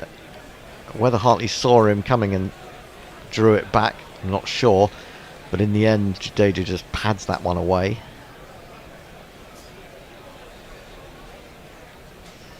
Hartley has the ball back, and he's we've got a short leg in now. Just a hint of turn there, but nothing much. England may be figuring that Jadeja will be settling in for tonight and just saving himself for tomorrow morning. But Stokes will be hoping to prize one of these out, especially Jadeja. Hartley in again. Once more a little bit of turn. He comes forward, plays it with the spin to duck it. moving around from mid-wicket. Kuldeep yet to face. Jadeja now into his third century of deliveries faced, 203. And Hartley's in again, a bit too short, forced off the back foot, but hit too firmly, and he's been, well, once bitten in that position, decides not to take the run. He's still shaking his head. Well, he was run out there himself in the first test, wasn't he? It's a similar sort of thing with that wonderful run out by Stokes. That's probably what sent him back, wasn't it? Decided They're bringing out the new ball. They are bringing out the new ball, so they just wanted. What time is it now? It's now 19 past, so you get what, 2 or 3 overs? So yeah, 2-3 maximum, I guess. Yeah. Paddy the Mad Old Baddy Atkinson says, after fourth his English place names this morning, bring back the West Indies player English village game. Oh, there's that, isn't there? That's still Or somewhere. maybe we could do it in his series of Who's That Weirdo. Yeah, who's that weird? Has been on. It's been away for a while, hasn't it? Yeah, that was supposed to be, what was it, bi-weekly? It was going to be bi-weekly, but then there was a reason. When was the last time the Smaximum was written? Smaximum hasn't been around for a while. By unpopular demand, it's. Well, there hasn't been an outcry, has there? Doesn't seem to have been. I'm mostly disappointed about that. But obviously, I was hoping that everyone would say, "Where's my Smaximum?" But of course, they didn't. It was a very, very high quality magazine for a very small audience. Yes, indeed. Leah says Keith Fletcher is apparently still alive. Oh well, that's good. That's good. Good for Keith. And Jay says, "What the? Just like the cat photo, and got told keep it up for the good of my timeline. I'm only here because someone was dicking me about." Apparently there's been unusual activity on my Twitter account, and I had to go through some strange identification process. I haven't even called anyone Bradman today. Second new ball is taken. It's taken by Jimmy Anderson. He bowls to Kuldeep, who is indeed left-handed. Just forgotten whether he was a left-handed batsman as well as left-arm bowler. That one came sort of off his thigh towards the gully region. Can Jimmy prize another one out? Of course, Ashwin is the man that's being protected. And if they have Jadeja and Ashwin early tomorrow... They got Jurev as well. Oh, Jurev, I forgot about Jurev, yeah. In comes Anderson, bowls. And once again, wraps him up high on the thigh pad. Certainly a little bit more bounce than he was getting with the previous sphere. Now we're looking at Jadeja's stroke making. That has taken him to that fourth Test 100. Oh dear. Jay says, "Oh God, no! Please no more dice cricket. I'm not sure my fragile heart and brain can take any more of Hendo's ultra-competitive cheating lingus." It wasn't. I was just trying to entertain you people. What's wrong with you? Onto the back foot goes Kuldeep, and he allows that to go through. You had many a strop. No, I didn't. I was just worried. I was very strange how sometimes your hand, your podgy hand, would deliver something that was not very... Not good for you. Not good for me, yeah. Absolutely. And you complain. I did complain. I think it was my right. No.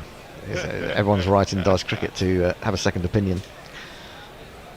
Kuldeep facing up to... We need a match referee if we did it again. Oh, it's just to remind Here it is. Oh, there it is. We've still got the bare essentials. Anderson in, left alone outside the off stump by Kuldeep. That just reminded me, talking about sort of fighting and fairness. I was briefly last week, late at night, with very little else to do apart from go to sleep. I switched on to one of the TNT channels, which had Ultimate Fight Club.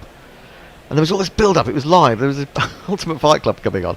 And these two hugely muscled guys got into the ring. And then within the first 20 seconds, one scraped a fingernail in the other's eye. And that was the end of it. Had to be called off. Not a bad ball, that one from Anderson. It just seemed to hint at coming back towards Kuldeep as he left that one. Poor old Sarfraz is in the dumps. We're just seeing him sitting up there, thinking what could have been if Jadeja hadn't run me out. Yeah, I did like the idea though of these two muscle-bound lads. Was it like bare knuckle fighting? Yeah, pretty much. Yeah, It's illegal. kicking. He's kind of.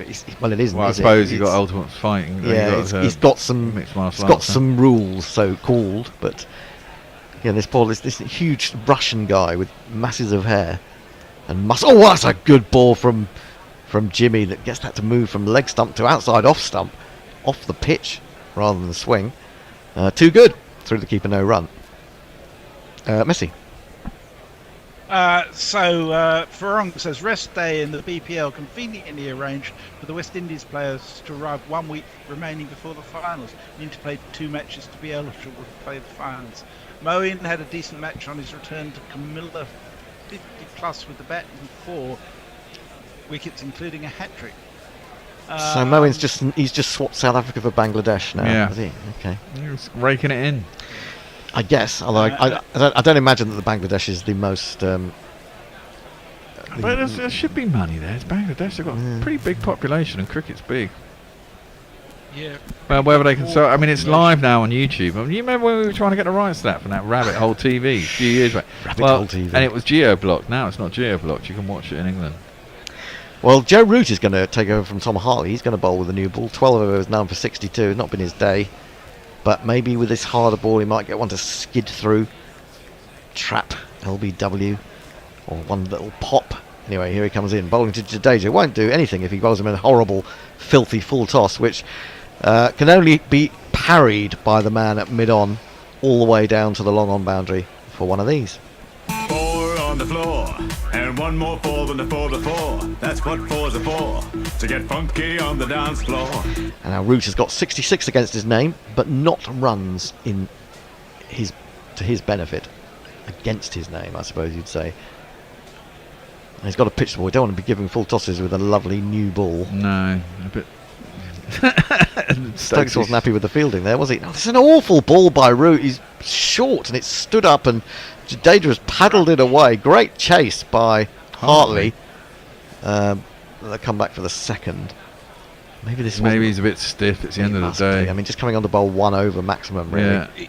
He hasn't bowled well since the first test. Yeah, it's not been his series. I mean, you know.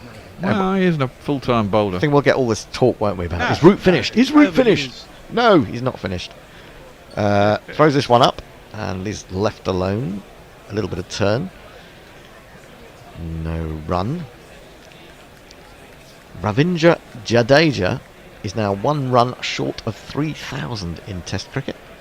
Pretty healthy average of 37 for a man who bats where he does. Onto the back foot he goes. Another short.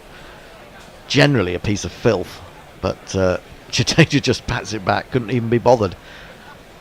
He's moved on to 106 now anyway.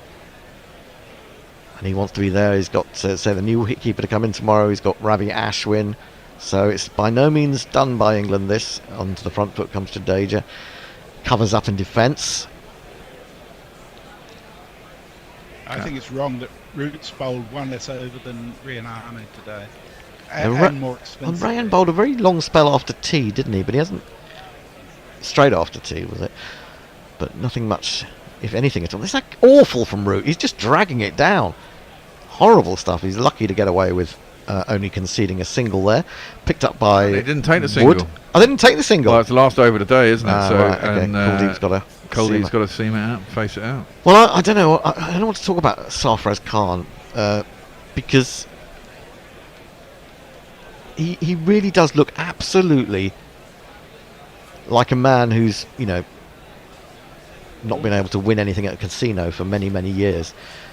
He's just had a first test innings of 62 in rapid time, but he's deeply unhappy about what's happened. He got sold down a river, didn't he? Yeah, but you've got to get over it, haven't you? Well, yeah. You've got to say, well, you know, I got 62. I did a very good job for my team. Yeah. If he gets like that every time he gets out, people aren't going to like him very much. It's going to be a bit like Ramprakash, isn't he?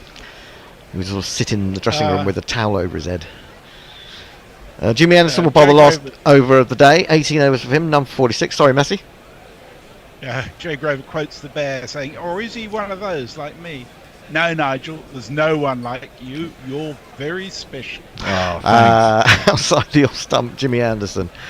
And Kuldeep leaves this one. I would think the thing that Jimmy Anderson needs to do most here is just bowl straight. Yeah. And then he might just miss one hit, get taken on the pad, and that could be the end of him. 2 minutes Chief left. Fletcher, Chris Acquire tells us the Gnome of Essex is currently 79 years old. The Gnome according of to Essex. Wiki. Coach of the Essex under-15s, he has the honour of succeeding Brearley and preceding Willis as England captain. That's true. Anderson in again. Oh, he has a little prod at this outside the off stump, but annoyingly for Jimmy, doesn't feather it. Of course, if a wicket does fall, that'll be the end of the day as well, won't it? It will be. Yeah. But I think England would take that. Yeah, I think they England would. would take the wicket. I think so they'd not take to bowl the next 321 for balls. 6 after what were they? 380 odd. Wow. Yeah, I think there's quite a few runs in this pitch for India still, I have to say. But well, they've got to try and get them out for under 400 now, haven't they? I think it's going to be hard. It's going to be hard, yeah. Very They've hard. got to try and then try and Bazball their way there as quick as possible. Bazball their way. He's going to come round the wicket now to Kuldeep, angling it into his stumps, but still wide of them and left alone again by the left-handed Kuldeep. Chris Acquire's got a good suggestion. Dice cricket suggestion. Risky Runners 11, captained by Boycott, of course. New recruit Jadeja. And no doubt Imzaman would be opening for them as well.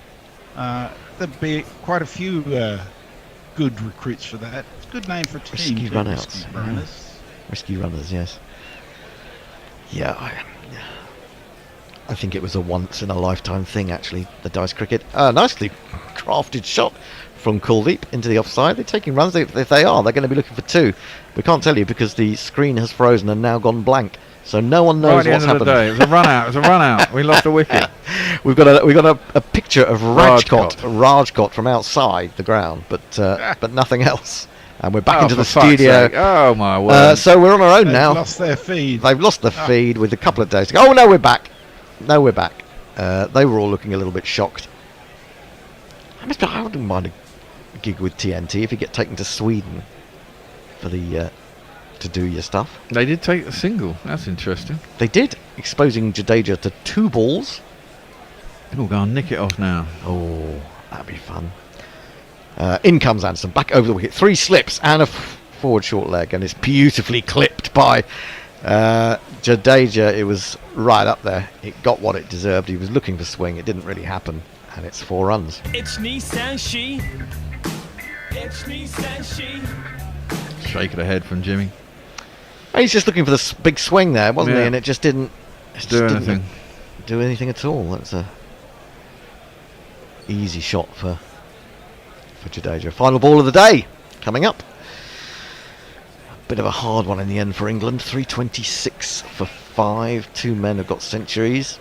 3 wickets in the first hour. Yeah, that was just flattering to deceive. Well, yeah, but useful as well in the end because... Yeah, if they hadn't got any wickets. Precisely. It would have been a horrible day. It'd be frightening. Final ball of the day then. Jimmy into Jadeja. Comes down late on that one, but keeps it out. Up towards mid-on it goes. And that is the end of the day. Jadeja finishes on 110. Kuldeep has a single to his name. And...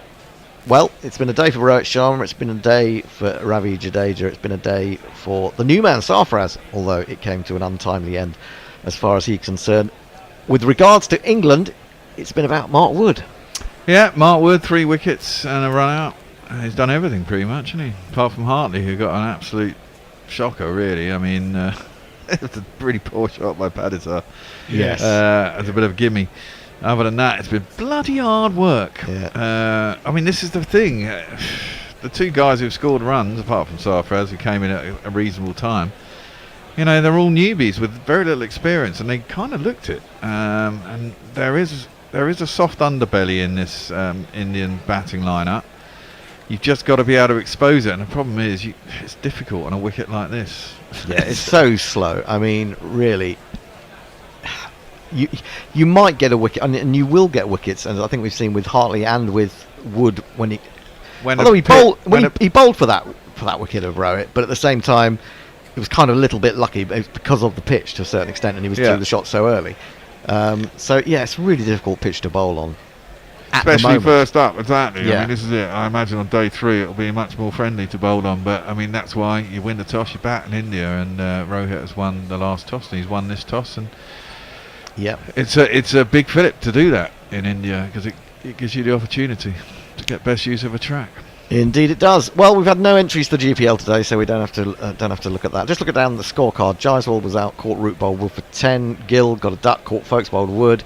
Patidar caught Duckett bowled Hartley for 5. Rowan 131. Jadeja 110. Sarfaraz run out by Mark Wood for 62 off 66. Very promising innings from him. Kuldeep 1 not out, just the 7 extras, and Jarrell, Ashwin, Bumrah, and Siraj to come tomorrow. I say, from an England point of view, hopefully just tomorrow morning, and no further.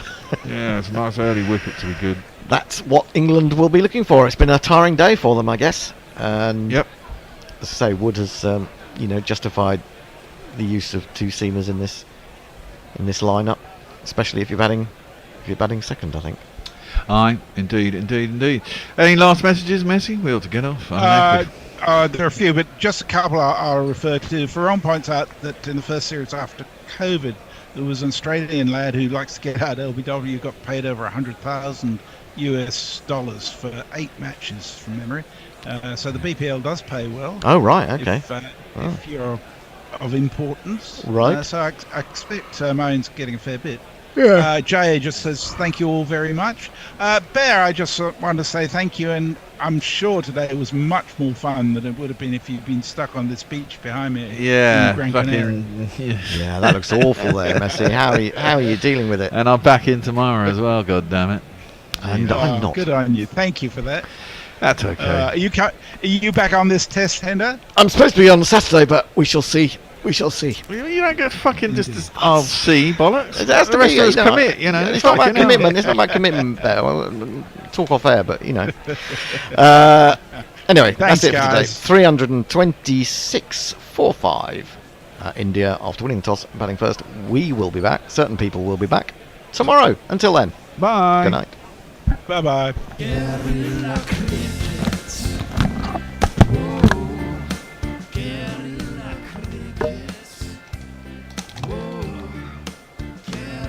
Take guard, man the barricades, patrol the cover boundary. At last the time is come, this is a cricketing emergency. Hear this call to arms for every cricket revolutionary. Take up your bats and stumps for the test match insurgency. At first they tried to silence us, but we would not be silenced. They threatened us with lies, so we threatened them with violence. Che Guevara, Sangakkara, Joseph Stalin, Douglas Jardine, Robespierre, Darrell Hare, Vladimir Lenin, O'Brien Kevin, guerrilla cricket. It's not about the winning, it's about how many rules you break. Even in cricket commentary, this is the best advice to take. Pick guerrilla cricket, it's the finest choice you'll ever make. There's so much more to cricket than rev counters and a slice of cake. At first they tried to sanitize us and clean up our act, but people like it filthy, and we know that for a fact. Fidel Castro, Lenny Pasco, Carlos the Jackal, Umar Akmal, Mahatma Gandhi, Grant and Andy, Brendan Behan, Austin Ian, guerrilla cricket. Stick with us, cause you know we're not the kind of thing that you see on the TV and the radio. So vive la revolution. First they tried to buy us, but we would not be bought. Okay, we were, but then we ran away, and we will not be caught. We would not give up the ghost when they left us all for dead. They decapitated us, but we just grew another